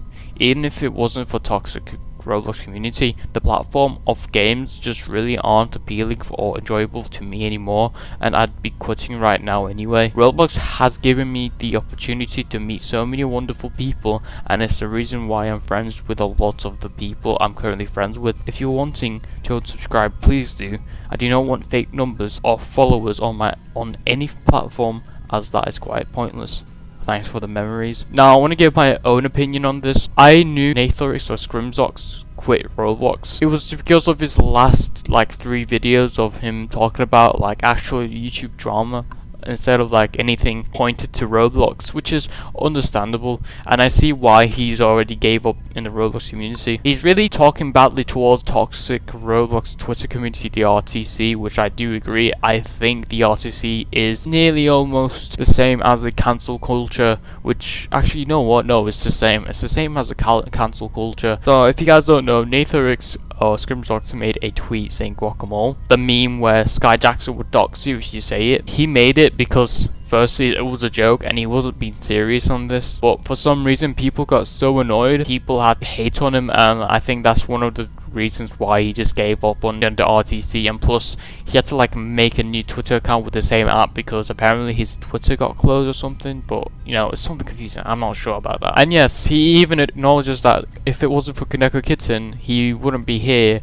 with, I don't know, Optimus, Cyrus and the others. I mean, I don't know, but for what he's trying to say at the minute, if it wasn't for Kaneko Kitten, he wouldn't be here at the minute. Who knows how many subscribers he would had. The only time he would gain subscribers is probably announcing that he is, or he was, JToH, which JToH now is literally just a dead name. If you put JToH in the title now, you're not going to get that many views. I will support Scrimzox because I like watching commentary YouTubers. I don't know if you couldn't tell by me being a Roblox commentator. I watch nearly every commentator, not Roblox related. I mean, I do watch Roblox related, but there isn't that much people that does this. And the reason why I said there's not many people that does this is they most likely use a robot, like an AI. So that's all I got. If you have any thoughts on this, please comment down below. I want to read your thoughts. I don't know if you hate him or do you like him, or are you neutral with them? I'd like to see your comments. If you haven't already subscribed, leave a like on this video, join my Discord. Serious, what conspiracy theory has a high chance of being true? Amelia Earhart didn't crash. She was shot down by the Japanese because she was taking spy photos for the US government. The timeline and geography makes sense, and other aviators of the time were approached with similar missions. On August 5th, 1952, a car came to pick up Samira Mouser in Berkeley, California. The driver opened the door for the world-renowned scientist, who was the first ever female Egyptian nuclear scientist. The 35-year-old was the first woman to earn a doctorate in atomic radiation and the first woman to hold a teaching post at Cairo University thanks to her groundbreaking Ph.D. in atomic radiation in the 1940s. Mouser sat in the backseat as they left the city and headed along the California coast. She had completed her research and was preparing to return to Egypt, but she had received an invitation for a dinner. Driving along the curved curved cliffs of the Pacific coast, the car suddenly swerved and plummeted 40 feet over the edge, killing her immediately. The driver jumped from the car just before the fall and later disappeared, and the invitation she received to California turned out to be fake. The death of the brilliant young physicist is shrouded in mystery. While no one knows for sure what happened, some suspect that was targeted by Mossad, Israel's intelligence agency, to prevent Egypt from acquiring knowledge of nuclear technology, though it has never claimed responsibility. Edit. This is not the first incident from that time. Ramadan was head of the National Radiation Observatory Network at the Egyptian Nuclear and Radiological Regulatory Authority. Egyptian ambassador to Morocco Ashraf Ibrahim said Ramadan felt sick during the conference and went to his room. Shortly after arriving to his room in a hotel in the tourist area of Agdal, Ramadan felt a severe health disorder and called room service to ask for medical assistance. However, he died upon arriving to a private clinic. The public prosecutor in the Moroccan city of Marrakech ordered the autopsy of the body to know the real reasons leading to his death. The Egyptian ambassador to Morocco explained that the embassy is following up with the Moroccan authorities since the death of Ramadan and will pursue procedures to return his body home. Medical sources said that Ramadan felt stomach cramps before heading to the clinic where he died and directed blood samples to a medical laboratory in Casablanca to see if the death was caused by poisoning. The Egyptian expert had previously participated in official meetings with Arab environment ministers in 2014 and was tasked, along with other experts, in 2015 to study the potential effects of the nuclear reactors Bushehr in Iran and Dimona in Israel. The autopsy said that Ramadan died of a heart stroke. However, many observers the probability that the Egyptian scientist has been assassinated by the Israeli Mossad is very strong. In 2018, a new book written by Israeli investigative journalist Ronan Bergman titled Rise and Kill First, The Secret History of Israel's Targeted Assassinations was released. In the book, he referred to the Israeli assassination apparatus as the most robust streamlined assassination machine in history. In fact, nuclear scientists, in particular, are a real threat to Israel. For a country that is currently in a state of nuclear ambiguity, that is, its possible possession of nuclear weapons has yet not been made clear, it would be dangerous to have an Arab neighbor with the same kind of weaponry. Since everyone in this thread apparently only knows the Epstein theory, I think the money laundering mattress firm theory is legitimate. I mean, why are there so many mattress firms, and they are continuously empty? Something isn't adding up. I posted this before. I'm still sure this isn't a case of we wouldn't be that clever. Newsflash: original Coke. Apparently American Coca-Cola was made with sugar up until the 80s, but they wanted to change to a cheaper ingredient known as HFCS, not wanting to make the change, and have people in an uproar over the change in taste. Coca-Cola made new Coke which tasted completely different, which did indeed cause criticism. The sneaky part is they said, yep, new Coke is a failure. Here's your beloved original Coca-Cola back, except now that Coca-Cola is made with the cheaper HFCS, and tastes different to original sugar Coke, but still better than new Coke. A long time ago, I heard someone theorize about the private prison lobbies taking advantage of the opioid crisis as a means of keeping cells full, as well as their coffers, since more states have been legalizing marijuana. Now, after all these protests, I wouldn't be the least bit surprised if they are putting a fresh round of incentives for prosecuting demonstrators on trumped-up charges. Democrats and Republicans working together to spread propaganda that you can only be one or the other, like the idea that third parties are way too small to even have a chance of being elected for president or for Congress, and therefore should be ignored. It makes sense, because no one wants to waste their vote, so they won't vote for third parties. Third parties then have no power. That means Democrats and Republicans don't have to compromise with each other, because they only have one competition, which is with each other. That the term conspiracy theorists was coined by the CIA to make a mockery of people who put facts together out of loop of mainstream media to see what was happening behind the scenes. That turned into flat earthers, reptilian royals and whatever else falling under the same umbrella, and skewering the public perception of theorists. Many theories prove true. CIA funneling drugs into the user, but they fall under the umbrella as moon landing fake, so people don't really pay attention. The Titanic didn't sink, the Olympic did. The story goes that after a disastrous maiden voyage of the Olympic, it would cost millions to repair in a time where $1 million was a lot of money. Its sister ship, Titanic, was still being built, so they hatched an insurance fraud scam. They swapped the nameplates between the two ships, labeled the Olympic as the Titanic, and set sail. They planned to take damage to the ship, have a nearby ship save everyone, collect the insurance money and party hard. Except there was a small boat illegally doing stuff in between the Titanic/Olympic, so when the Titanic/Olympic sent up flares for help, the other ship responded instead of the planned one, causing the messages to become confused. So the ship that was sent to save everyone was late and a lot of people died. That Diana Ross and Smokey Robinson are Michael Jackson's actual parents. That's why he was the talent of the Jackson family, and why there were rumors that he was Evan Ross's father. They both looked like Diana. Smokey would have been 18 and Diana 14 years old when Michael was born, so Berry Gordy arranged to have a kid given to his old boxing buddy and fellow musician from Chicago, Joe Jackson, who he would fund leading to the formation of the Jackson 5. Joe had a big family, where Michael would get everything he needs, while training him to be an entertainer, and Motown could protect their image by taking the child out of the picture. It turns out the kid is a talent, and as we all know the Jackson 5 make it to Motown, but even before that there were several documented instances of Diana Ross in Gary, Indiana, such as at the school talent show where the Jackson 5 performed. She has said multiple times on live television that Michael is her baby/child, says she's doing it all for him, and joked about him playing her son in a future movie. She has also said publicly she was in love with Smokey Robinson growing up, living on the same street as him in Detroit, which is odd, because he had a girlfriend during that time who he later married. Diana also changed high schools around the time Michael was conceived, when she would have gotten pregnant. She was going to Caltech to study home economics, and Smokey also enrolled in an engineering college around this time, because they were soon to be parents and Motown hadn't broke big yet. A decade later the Jackson 5 auditioned for Motown in Detroit, then did a second performance at a Motown get-together at Berry's house, and Michael has stated that at that point Diana told them she wanted to take special interest in their career. There's a movie called Double Platinum which stars Diana Ross, and is about how she gave up her kid for her career, and later reveals to the kid she's her mother when she sees that the kid has talent, then goes on to help her with her career, which would parallel the real-life story with Michael. Her daughter in the movie also wears a dress that has the same design as the shirt Michael wore for Billie Jean at Motown 25. It's written by Michael in his autobiography Moonwalk that he and the Jacksons lived with Diana Ross in Hollywood Hills when the Jackson 5 first signed to Motown, and moved the La, and her and Michael used to go out almost every day, just the two of them.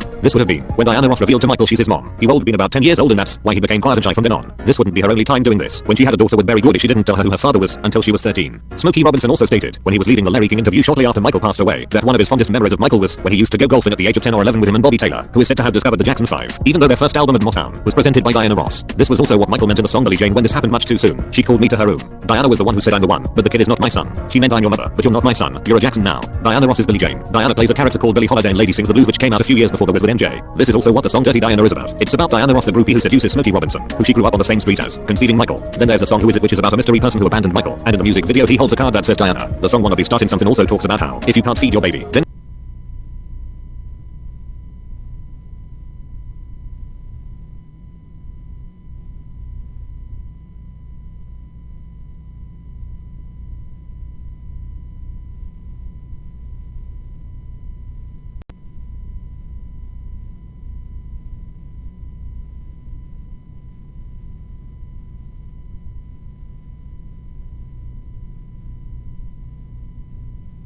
and don't have a baby, and again refers to the mystery Billie Jane character. He references Ain't No Mountain High Enough in the song Leave Me Alone, and says don't you come walking begging back, mama. He also references Ain't No Mountain High Enough in the songs Baby Be Mine, Speechless, and Keep the Faith. This is all also why you see a weird sexual dynamic between Michael Jackson and Diana Ross, but you will never actually see a picture or video of them making out. Recently a video surfaced of Diana Ross singing You Are Not Alone to Katherine Jackson, just like how she probably used to sing Ain't No Mountain High Enough to Michael when he was living with her. This is seen in the aforementioned movie Double Platinum as well. Diana sings her lost daughter to sleep with a famous song, and in TMZ's video the last time we saw Joe Jackson, an old senile Joe says I raised Michael. He's my son and Quincy Jones knows better. I don't talk about it. No way. He's defending the supposed fact that Michael is his son for a seemingly unknown reason, and even in past interviews he always emphasized he's a Jackson. After MJ's death, Joe when interviewed said he was doing great. Meanwhile Smokey Robinson went on the Larry King Show and praised MJ as an artist. This theory explains why Michael not only looks like Diana Ross and has the same features and eyes as her, but also explains why his facial structure looks like Smokey's and their profiles and ears are completely identical, and why he was a musical prodigy who had the stage presence and songwriting abilities of his real parents. Diana, Smokey, and Michael are the only 3 musicians besides the Beatles who have 2 stars each on the Hollywood Walk of Fame, one for being a member of their original groups, and one to celebrate their success as a solo artist, as well as having a very soft voice which both Smokey and Diana and Evan Ross had in common. Here you can see how much different his eyes look from his brothers, and how much they look like Ross eyes. Now you can see why his personality developed the way it did. It's why he acted like an orphan, and called himself Peter Pan, and built Neverland to help disadvantaged kids. Why he isolated himself from his family, and could never manage to have a normal relationship with women. It absolutely explains why he had such a severe identity crisis, and it explains why Diana Ross is second to Katherine Jackson in his rule regarding who would take care of his children, and why Joe Jackson has been known to dislike Diana Ross. At Michael Jackson's public memorial the first person that comes out is Smokey Robinson reading a letter from Diana Ross, who writes that she's mourning so hard that she cannot attend the memorial, and that Michael was part of the fabric of her life. When Smokey speaks about MJ later he calls him his little brother, which would imply blood relative. In the movie Hits Loser, The Making of Motown, Barry Gordy jokes with Smokey about how some of the babies that the group is having were his, and that MJ reminded him of a little Smokey. Also, the movie An American Dream was about the Jackson 5 and World being propaganda to reinforce the cover-up story. So, it wasn't that Michael was ever trying to look like Diana Ross like people thought. He was actually displaying features and mannerisms that he inherited from her. In one of the clips below she says he has the same features, skin tone, and bone structure as her. Now you might say, well Janet looks a lot like MJ, but growing up in his shadow she adopted many of his mannerisms, and used macula and plastic surgery to replicate his appearance, like Latoya did, but their vanity was merely deception. Joe and Barry branded and marketed the Jacksons a certain way, to make Michael seem related, such as with the matching outfits and afros, but if you look at their features it's clear the only similarity to Michael is the way they smile, a learned trait. MJ has much more defined features, and is rail thin like Diana Ross, and his nose and chin match Smokey's. Now it's clear why Joe told him he had a fat nose and singled him out so much with the abuse.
Hey guys.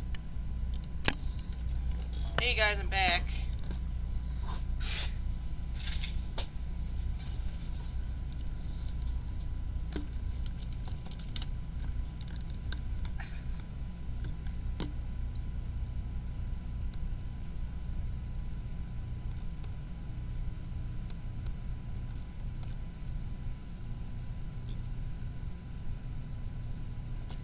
Wait, so what do you mean? Oh. What do you mean a video was playing? Like, maybe one was? Was my mic on?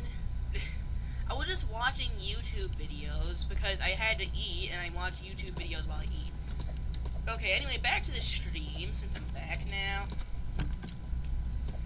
This is Jupiter's Towers of Heck, obviously, Brock. I don't get how you wouldn't understand that from the title.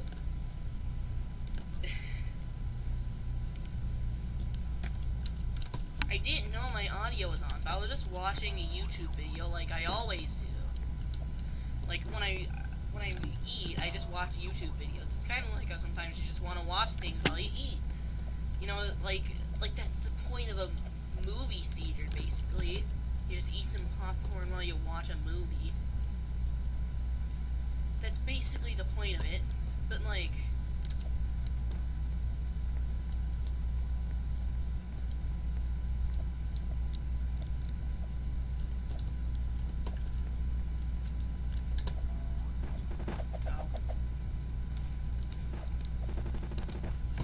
why do you guys care so much about me getting copyright stricken anyway? What? Of course it's in R6. Does this look like R15 to you? Does this look like R15 to you?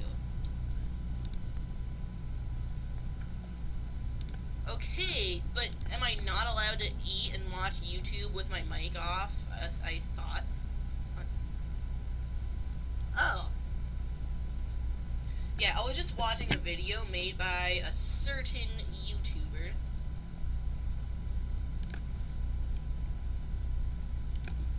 Like, I watch videos while I eat. I thought that my mic was off. I didn't expect that the things I was watching would play through the mic.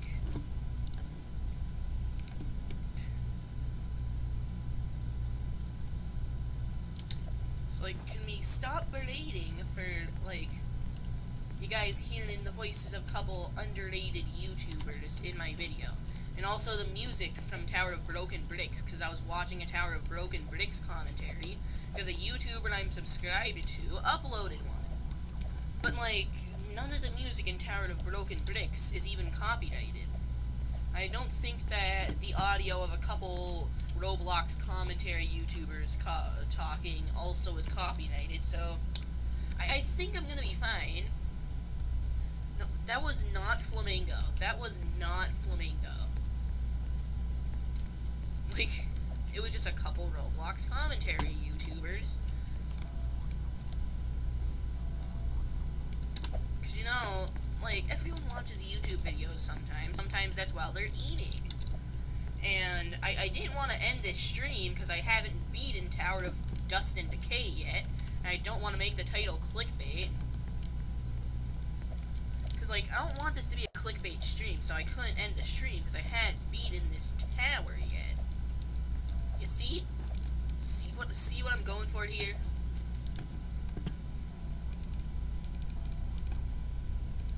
Yeah, like, I've already beaten Tower of Despair on this stream, so I just have to beat this, Tower of Dust and Decay.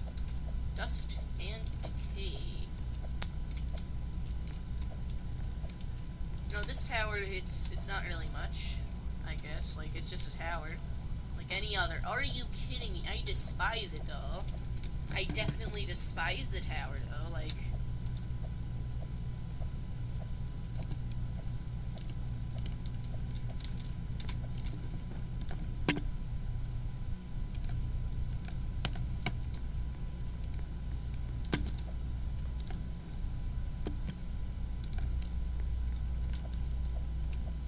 But it was not Flamingo videos playing.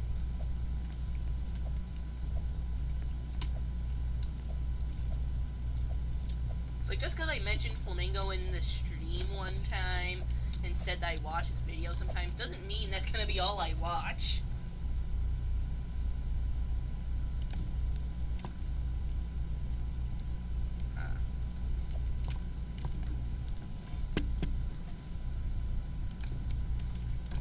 Yeah, like, I do feel that Tower of Dust and Decay is definitely harder than Tower of Keyboard Eating, but they're both difficult. But, like, there is still a noticeable difference between these two, and that's mostly because Tower of Keyboard Eating is, like, low difficult, nearly hard difficulty. And Tower of Dust and Decay is high difficult, nearly challenging difficulty. So...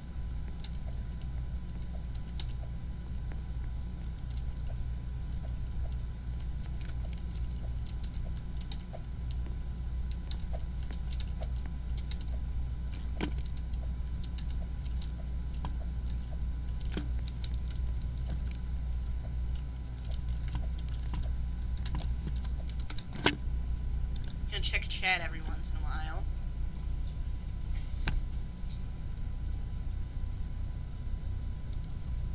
Yeah, and honestly, I feel like Tower of Keyboard Eating probably should be only hard if this is difficult. But I have a feeling that this should be challenging instead.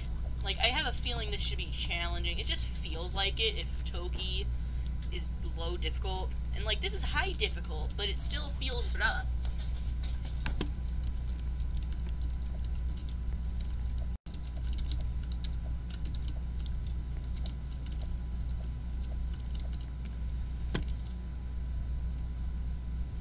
Honestly, though, this tower would probably only be hard if it weren't for a couple certain floors, which happen to be, like, the last 3 floors.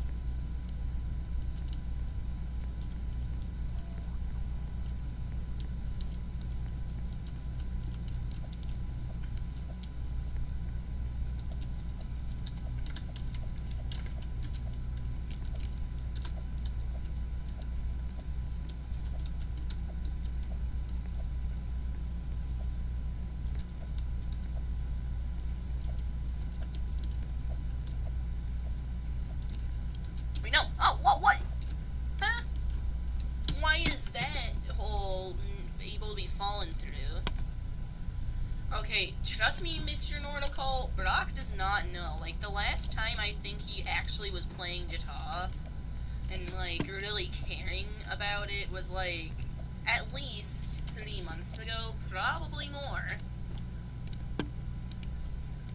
Like, Brock isn't much of a JToH dude, it's just that he happens to be friends with me, and I play JToH. But he, like, never plays it anymore. Like, he's more focused on other games now, and that's fine. But it's just that he does not have a clue which should be beaten first. Yeah, about 5. See, this is the answer you get from him. About 5.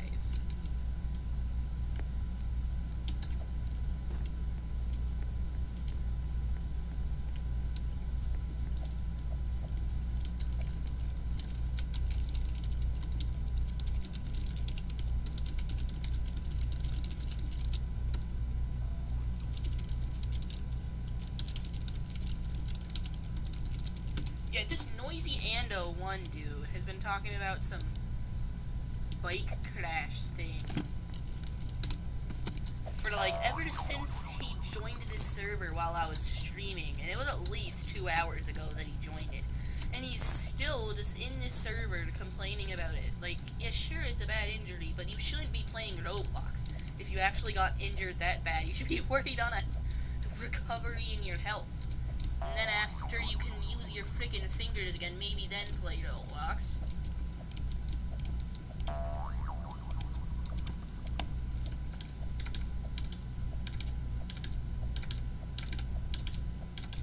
Okay, for some reason the wall hop skip just doesn't want to cooperate here. You know, sometimes that just happens. Sometimes it just happens.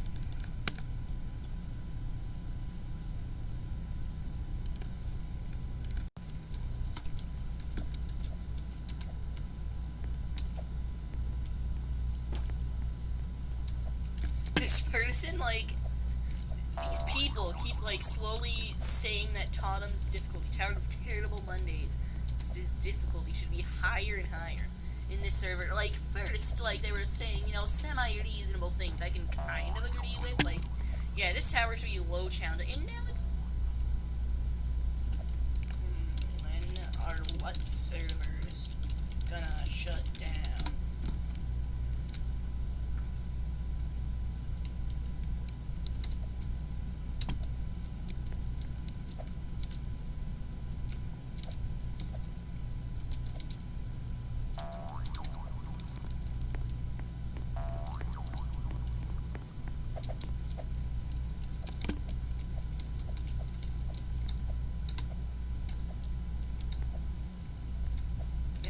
Like, Tower of Terrible Mondays is actually a decent tower, at least.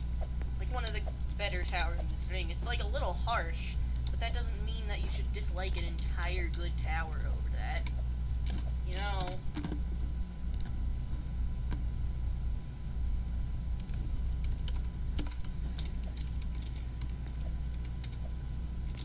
Yeah, something I really dislike about JToH is how they refuse to, like, let go of some towers.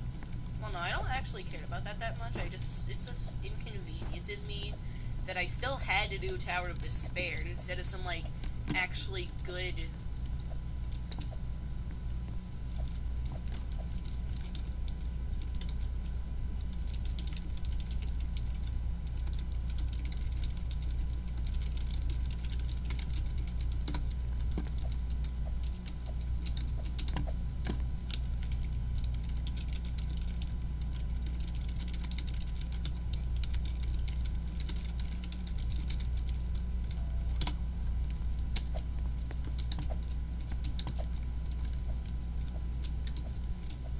Why are these people so perplexed that Oberyn's Inferno Reborn shut down? Like, you can just look on Oberyn's profile and you'll see it's shut down. But they just can't believe it. I'm in Ring 4, so it can't. I'm in Ring 4, so it can't. I'm dearly sorry.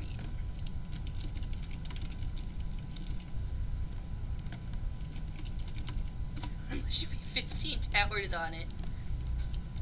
Yeah, you have to beat 15 towers on your ult if you want to join me right now, since I don't want to move to Ring 1, because the whole point of this stream is that I only have this tower left to beat before I just end this stream, since I already beat Tower of Despair earlier in the stream.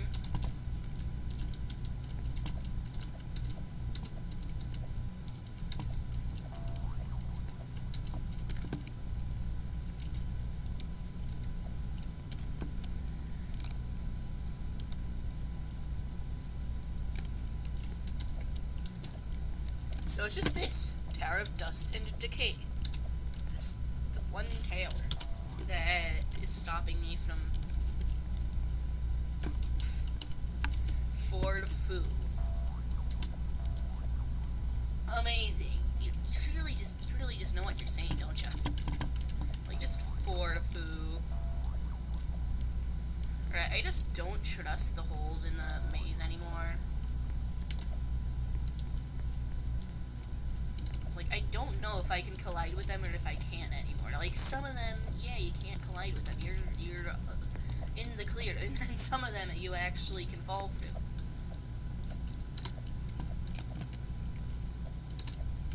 Wait, oh! What? Are you kidding me? What? Just because I wanted...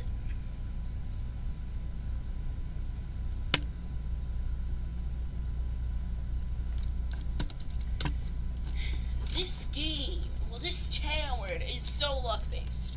Like, ridiculously luck-based. Like, if I had to make, like, some sort of guide on, well, some sort of, like, list or whatever on towers from the least luck-based to most luck-based, this would be, like, the most luck-based tower. Like, it won't even be some, like, Tower of Elongated Runs, which seems like it should be the most luck-based because it's the hardest, but nope. It could actually genuinely be this. This is the most luck-based tower that I can access.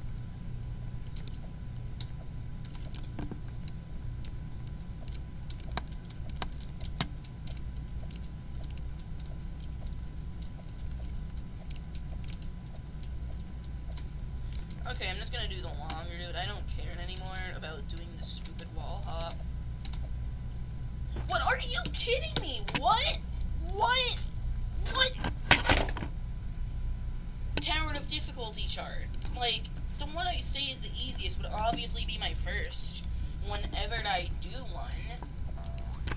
Like, I'm pretty sure you're the same person who asked the what is the easiest soul crushing question. And if you aren't, I know you were in the stream when someone asked it.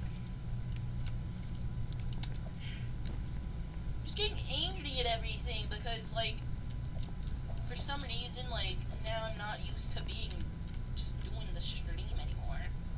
Like, all of a sudden, as soon as I watched some YouTube and took a break to eat, bruh.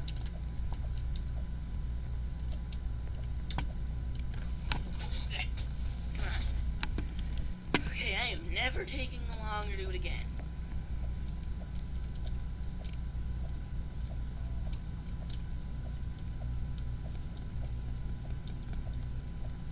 Come on. Okay, this wall hop. It's not even required. I just don't want to take the long route.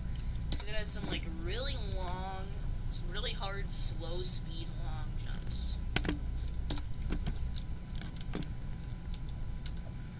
Like, maybe you shouldn't be exploiting in the first place.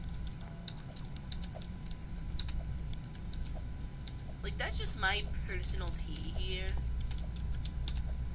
Like, if you could get banned for something, and, like, if you have to do something on your ult, usually due to the risk of you getting banned, like, I'd advise not doing it.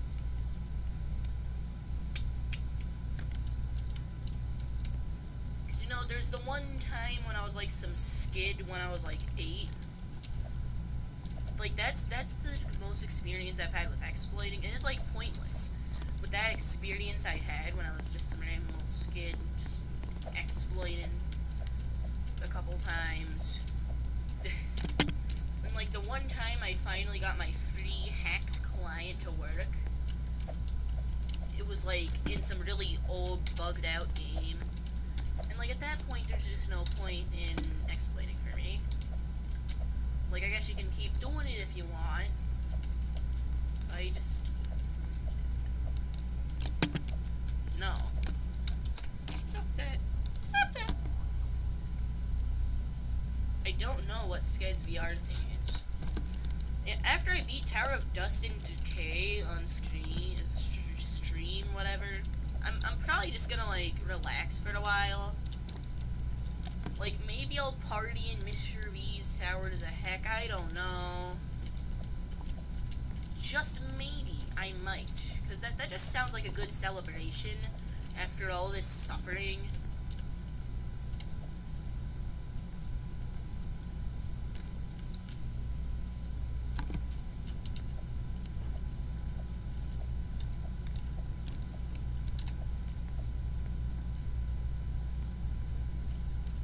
Someone's so angry that their homies got a closed chat to make a video. Oh, nope. Okay, that was a different person. Because just this one dude just really despises Tower of Terror. What a low intent! Like, I think every time they fall, they just feel like it should be half a difficulty higher. Like first they were saying it's low challenging. You know, maybe I could even get behind that one. That it's low challenging, but now they're just like, they're going too far. They just said Tower of Terrible Mondays is low intense. I've literally beaten that tower.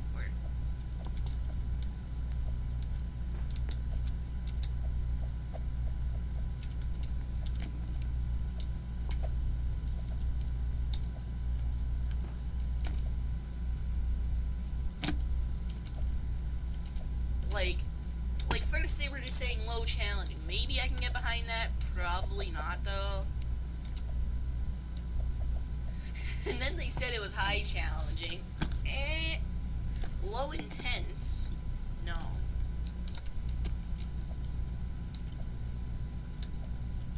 But yeah. After I finally beat this tower, which I know it's gonna happen. I know I will beat this on stream. Like, because I've gotten so far so many times. Eventually, one of these times, it's gonna happen. I'm gonna do it. I'm gonna do it. Eventually. Eventually I'll win. That's just how it goes. You just go like that, you know?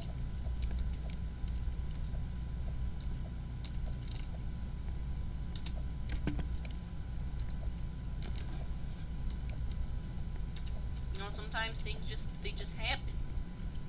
And you gotta deal with them.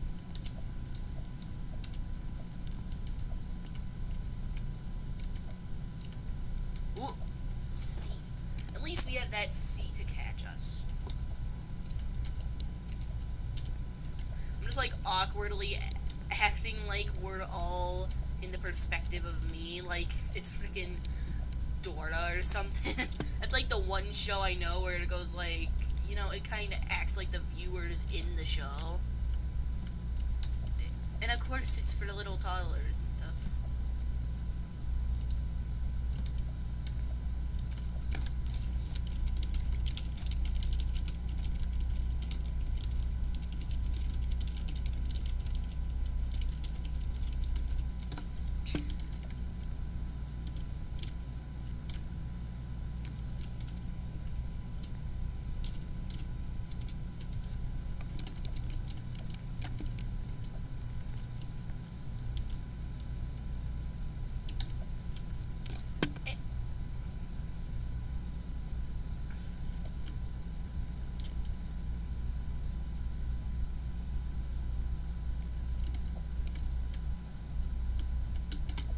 Just for this dude.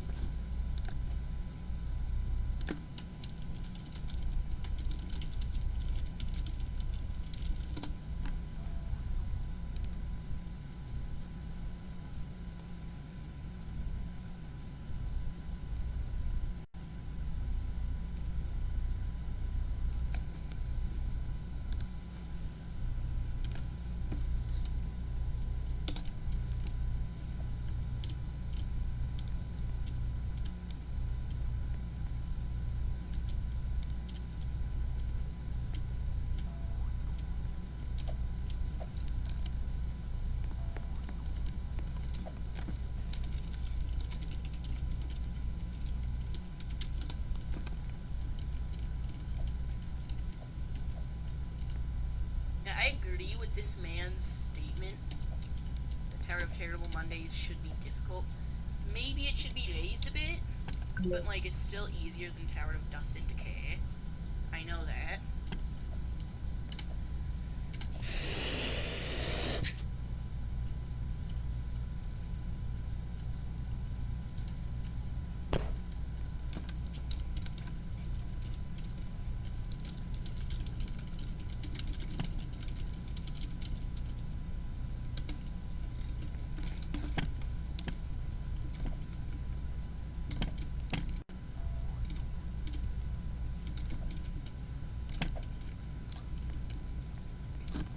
Okay, gotta check chat. Nothing. So this is floor 9, you know, we can get some poggers perhaps, but I'm probably just gonna fall again. Because there's like so much that goes on in this floor at once. So like, you make a little mistake, you're usually gonna fall. It's like a harsh outside section, you need like really good timing on stuff. Like that jump, if I jumped a bit earlier, I would have fallen. And see, look at that! This tower is that crap! The tower is that trash! Just a single mistake. Because of how luck-based it is. And that's right, luck-based too. Luck-based. Amazing. Literally, I despise this tower so unbelievably much. Just because of the gameplay. Like, it's a shame. This could have been the greatest tower in all editing 4. It has good creativity. It has good design. But then the gameplay. No. The gameplay is the most important thing, and it's the only thing this tower isn't good at. It's just the gameplay. Would have been amazing if it had good gameplay too, but no. It just couldn't. We just can't have good towers, can we?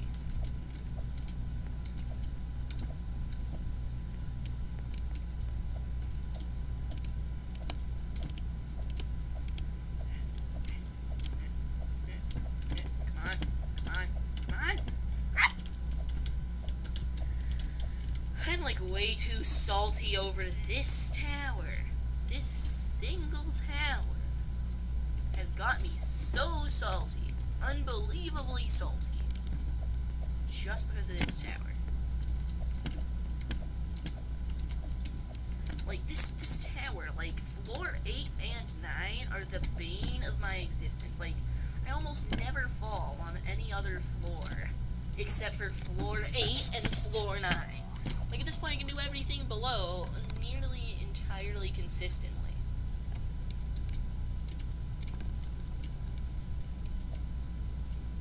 Like, I'm so close to being able to, like, constantly do it consistently. And then floor 8 or floor 9 always ruins the run. Like, that's something I hate about towers. Like, the last few floors always have to be the hardest. I just dislike that. Like,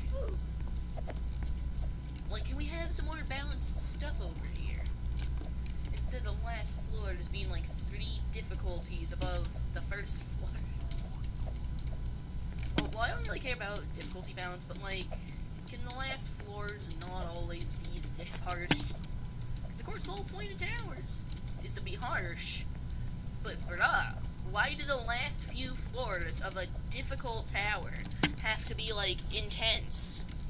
Like, some of this stuff's literally intense difficulty.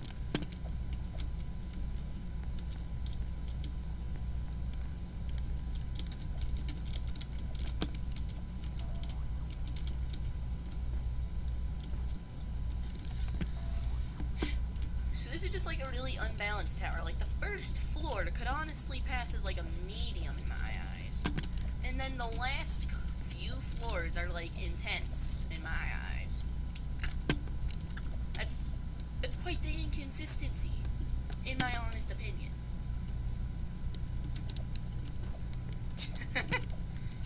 Like, maybe the first floor could even be, like, high easy. Maybe. Just maybe. Now I'm hiccuping. But, this just keeps getting worse and worse, man.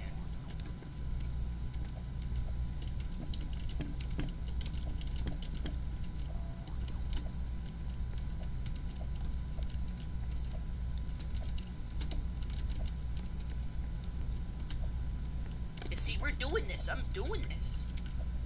I'm going to do this tower, whether it takes, like, 1 more run or 20 more runs. I will do it at some point.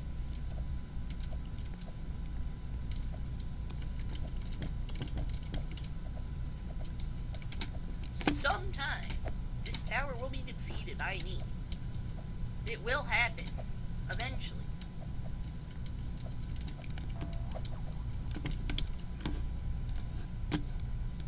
Okay, now it's just like, not... Just no one's talking. Like, sure, I'll take it, but, bruh.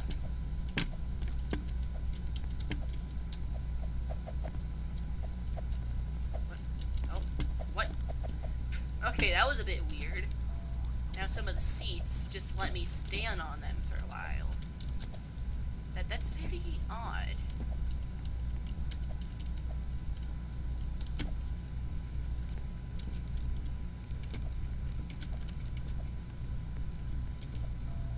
Now you need to go up here, just casually do your thing, get the button, get this, do this, touch the balloon, fly, casually walk on up, press space so that the balloon pops when you're up here.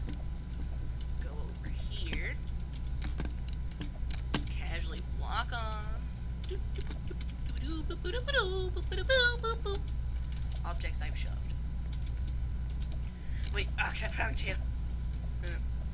Hey guys. So, whoa, that was pretty close, my man.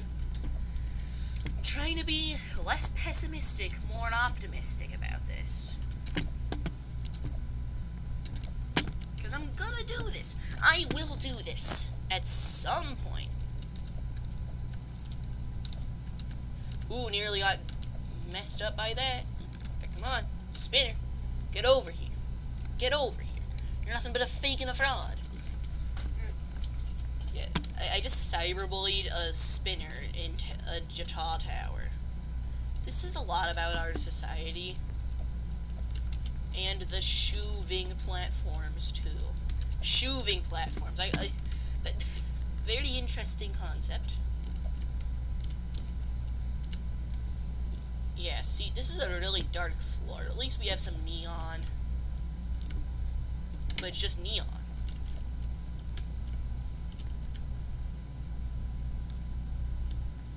It's only neon.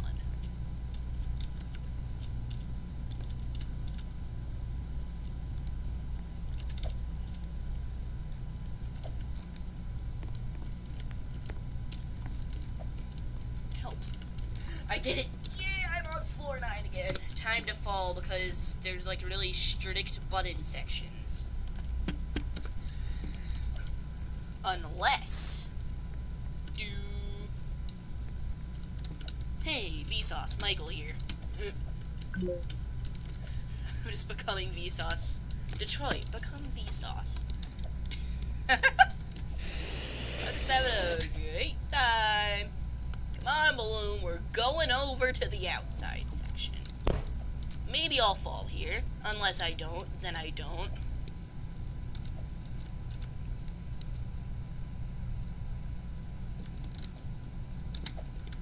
So you have to do that, you have to get put in here, and then you have to do some stuff with this lad, this little lad that goes in and out. Then you gotta go this way, do some really fast button stuff, kind of like Tower to Nice Views. I remember it has a cruel button section, and that's probably the only reason it's medium, because that's like the only thing in that whole tower that I remember struggling on. This tower, that's literally like intense difficulty. Intense difficulty. Intense. In a difficult tower. This is the peak of consistency. Like, I think I've never seen a tower that's this accurate with its difficulty. Just kidding, this is challenging. This is absolutely challenging. There's no way this is actually difficult. Like, there's at least 2 intense floors. At least.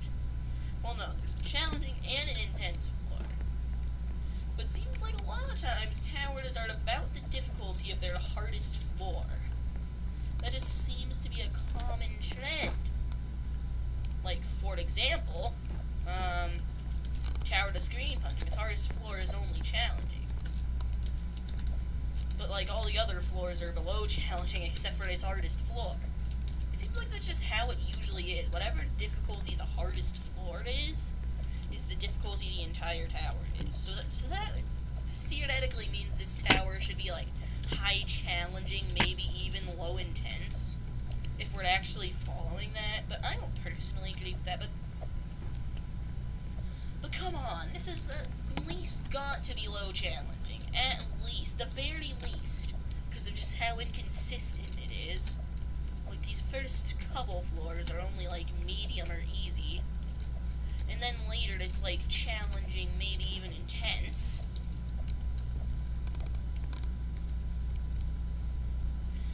By promising in the title, I have to do it now. There's no going back. It's not happening. I am going to do this stupid bad tower.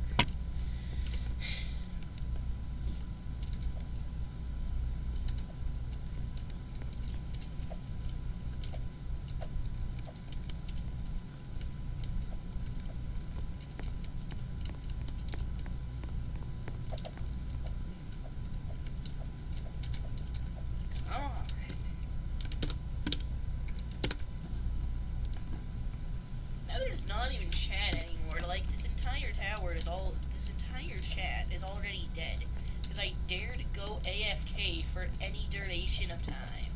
Like, I guess that's how streaming is. Like, if you're AFK for more than, like, 10 seconds, your stream just dies. There's no chance. The algorithms killed it. You're dead. Like, that's just how it works, from my experience. Because I have to go AFK a lot. And it just always happens. No, I'm gonna go so sicko mode. I'm closing chat and the leaderboard. That's how dedicated I am to just finally ending this stream. It's been like 4 hours. Like, I'm gonna look exactly how long it's been. It's been 4 hours and 9 minutes of this. This is all I've been doing for 4 hours and 9 minutes of my life. Am I disappointed in myself? Somewhat. Do I regret it? Also somewhat. But there's no going back. I just need to beat this tower for once. Instead of falling on the trash floor 9 outside section. I will beat this tower.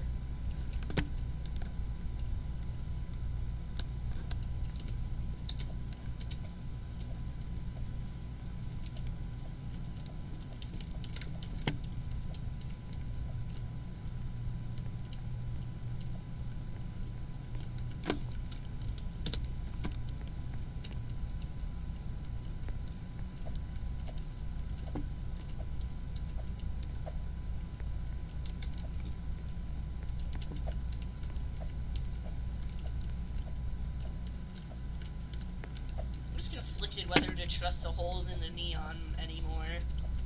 Like, I just don't know. Sometimes they kill me and make me fall through. Sometimes they don't. I just don't know anymore. I'm highly conflicted about the purpose of the holes. Like, whether it's just decoration or whether it's the actual difficulty. Yeah, no, don't take that out of context. Stop that.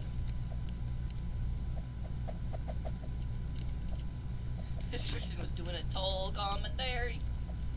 Don't GG nerds. See, I do commentaries without VM, but they're always on easy towers, so I can actually understand why he's using VM here.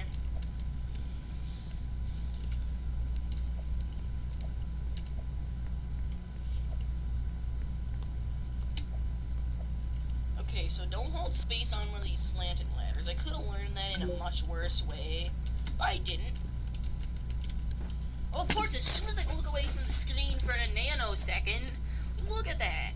As soon as I friggin' blink, I've already fallen back down. As soon as I friggin' blink.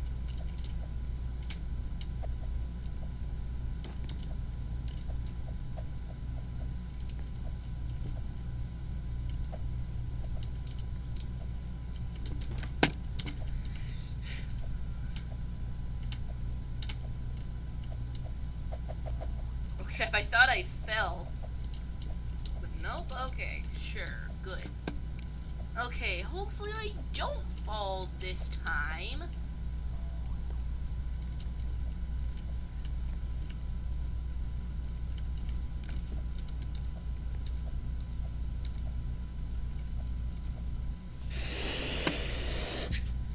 I'm just suffering too much at this point. Like, I just want to beat this already. Please.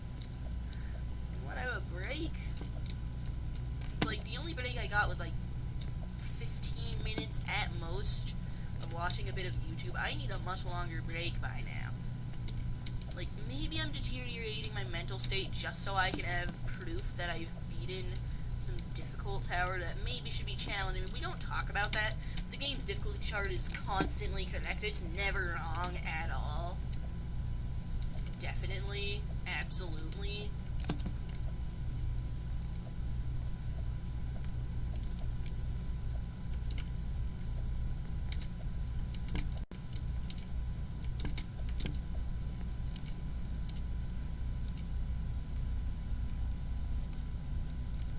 No, I'm just for noisy and 01.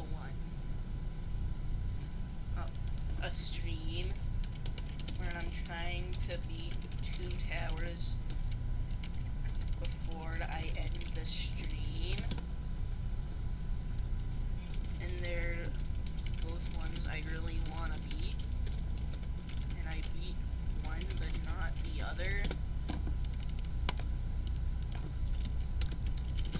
so far.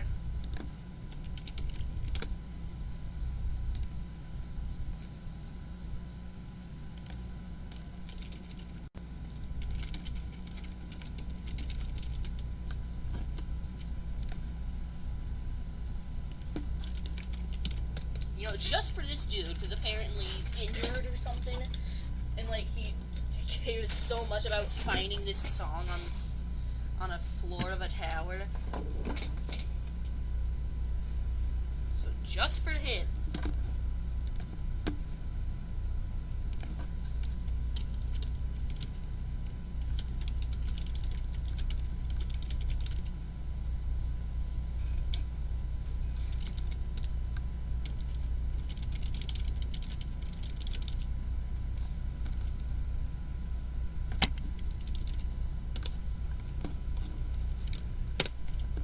Okay, I just had to tell this dude what the frickin' song on floor 7 and 8 is.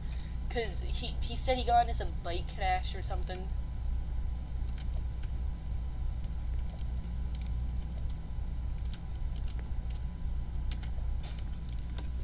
And like his fingers are all frickin' sprained or something. And he's still trying to do a mortiseless tower just to find some song that's on 2 of its floors. And that, of course, they have to be floors 7 and 8, which is pretty far in.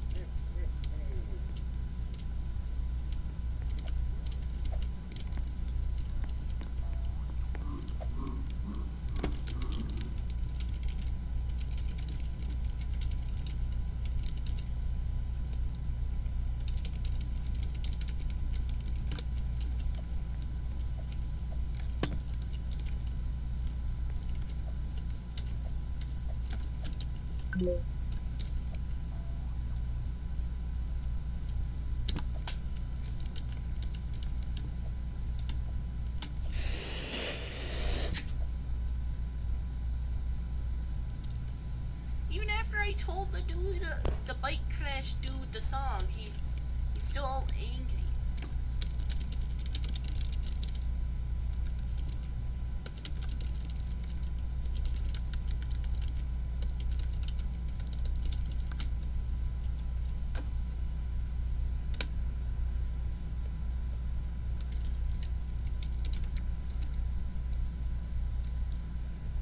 I gotta scroll up so I have the name.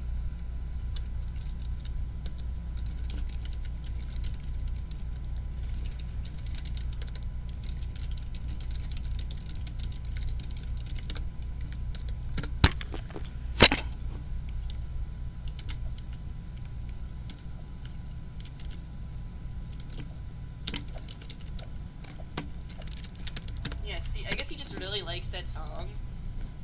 So I had to tell him, because I just, you know, I'm trying to help people.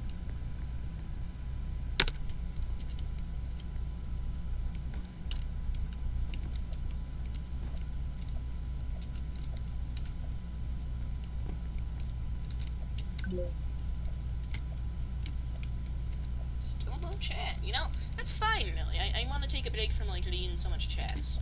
I'm just trying to beat some towers.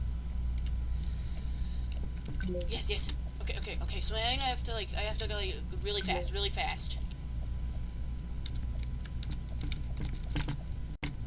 Oh, yes! I did it! I just did it.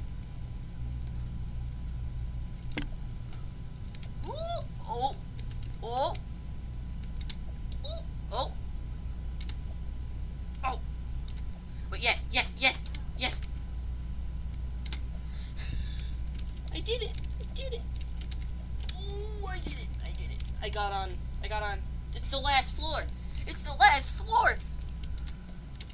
Holy crap. If I fall, I would be, like, genuinely angry. Wait. Is there... Yes! Did I do it? Did I?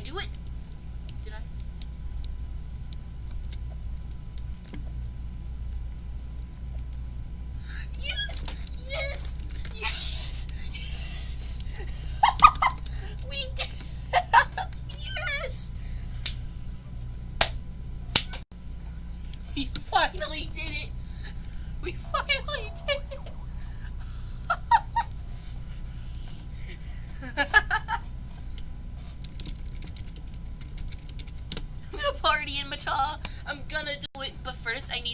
screenshot. I need the screen cap. I need the proof that I did this.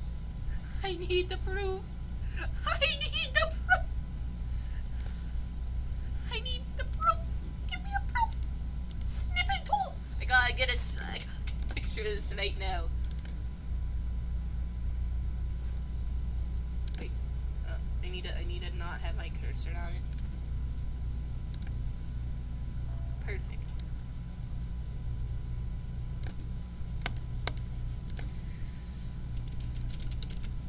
Yes! I'm finally free! I'm finally free! I finally did it! I finally did it!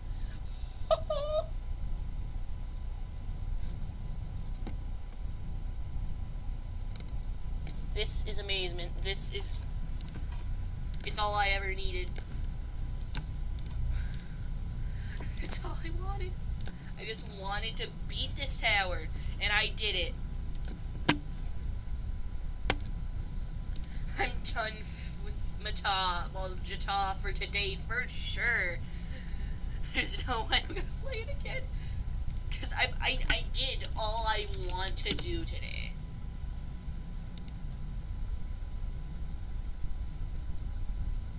And now we're going to Mr. V's Towers a Heck for the grand celebration.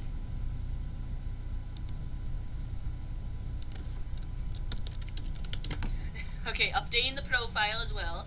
Tower of Dust and Decay and all easier. We did it. We did it. Okay. I don't know how we're gonna party, but we're gonna do it. We're gonna do it. We're somehow gonna do it.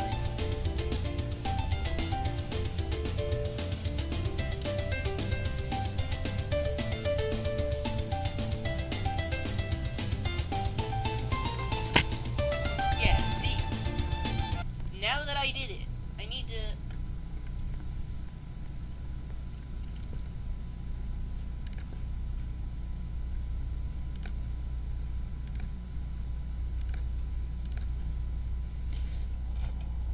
Okay, I don't really know how I'm gonna be able to do much for the party sort of thing, but, like, I did it. I'm just trying to... I don't know anymore. Like, I'm just really happy I did this. Like, you know... Like, I don't know how we're gonna celebrate. Like, I guess we can... It's just some sort of symbolic sort of thing. Go into my game...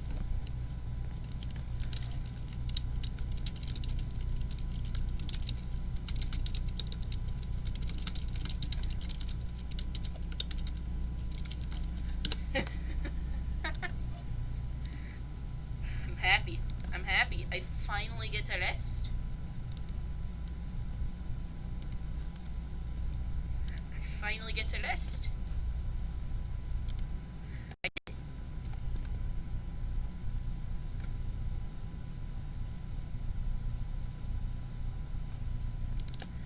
Here we go. My relaxation, it's finally here. The relaxation I've wanted. You know?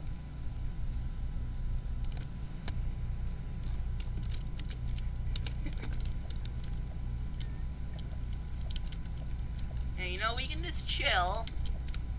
I guess it's like semi-cool that I also did Steeple of Beginner Skill Learning here in Mythology today as well. But that's not that impressive compared to the two towers I just did. And that's mostly because of where they are. You know, they're just both actually in JToH. Yeah, and after I beat 2 more towers, I'll be able to get to Ring 7. Well, 2 more towers in World 1. So that means I'm gonna have to beat some challenges next. Now, I might do more streams like this. They'll probably only be for singular towers, though. But, like, there'll still be something. Like, they're gonna be there. There're gonna be all sorts of challenges, like... I can only end the stream when I do this. And that's very likely gonna be beating towers. That's gonna be most of the milestone things. Since, like, That's the only way I've really found that I can really get myself to do a tower quickly. You know, I'm pretty happy today. I literally did, like, both of those towers I've been struggling on for at least a month each. I spent a lot of my JToH time in both, well, for each month on both of those. Because, like, they're both difficult towers. Some of the last ones that I haven't beaten anymore, so I just had to do it. I don't know how we're gonna party, but I guess this is more to sort of a break. But this is a pretty underwhelming party. Yeah, I did take the idea, the one dude in chat that suggested it earlier, but that was a while ago.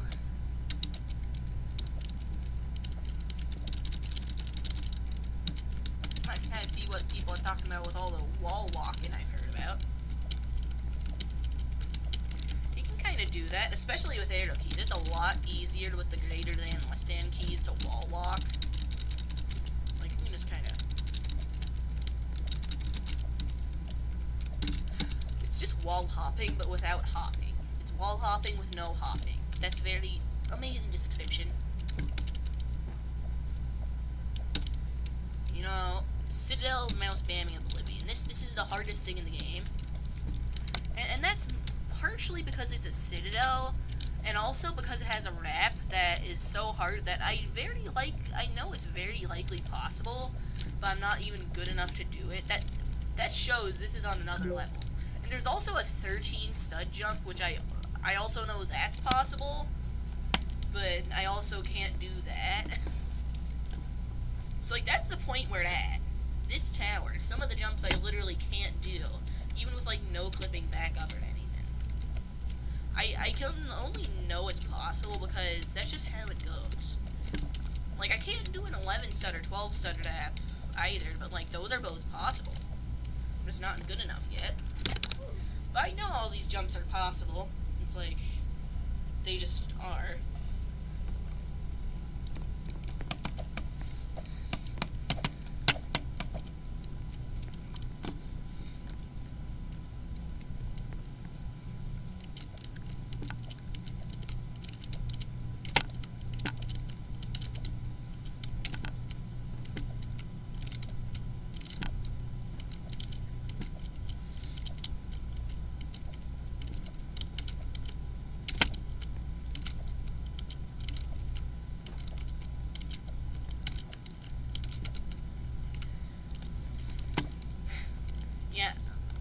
You know, I think I've already said this a couple times before, and I've also announced it in the JToH server, but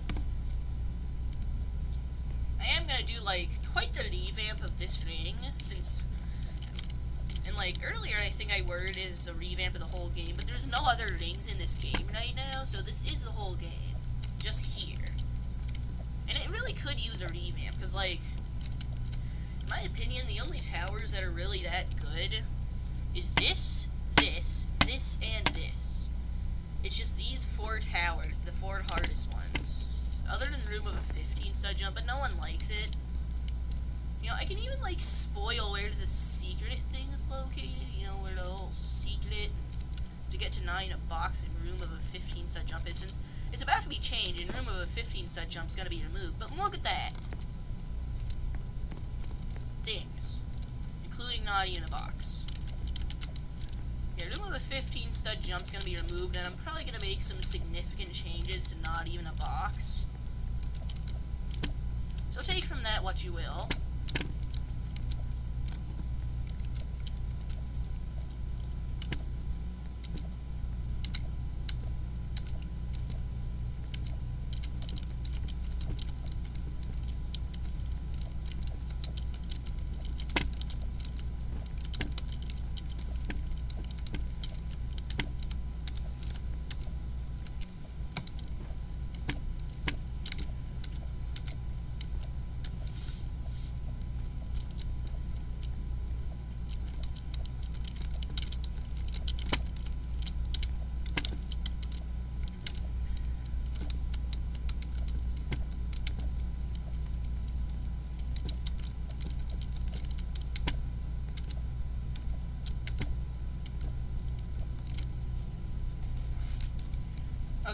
This really didn't work as a whole party sort of thing. I think I'm just gonna end the stream since I really want to take a break. Because I've been talking non-stop for like 4 hours of this stream. Or at least nearly non-stop, you know. Pretty close to non-stop. Now, I think this stream's had enough ups and downs that it's a full stream. So, yeah. I'm gonna end the stream, but, like, we can still chill over here and stuff.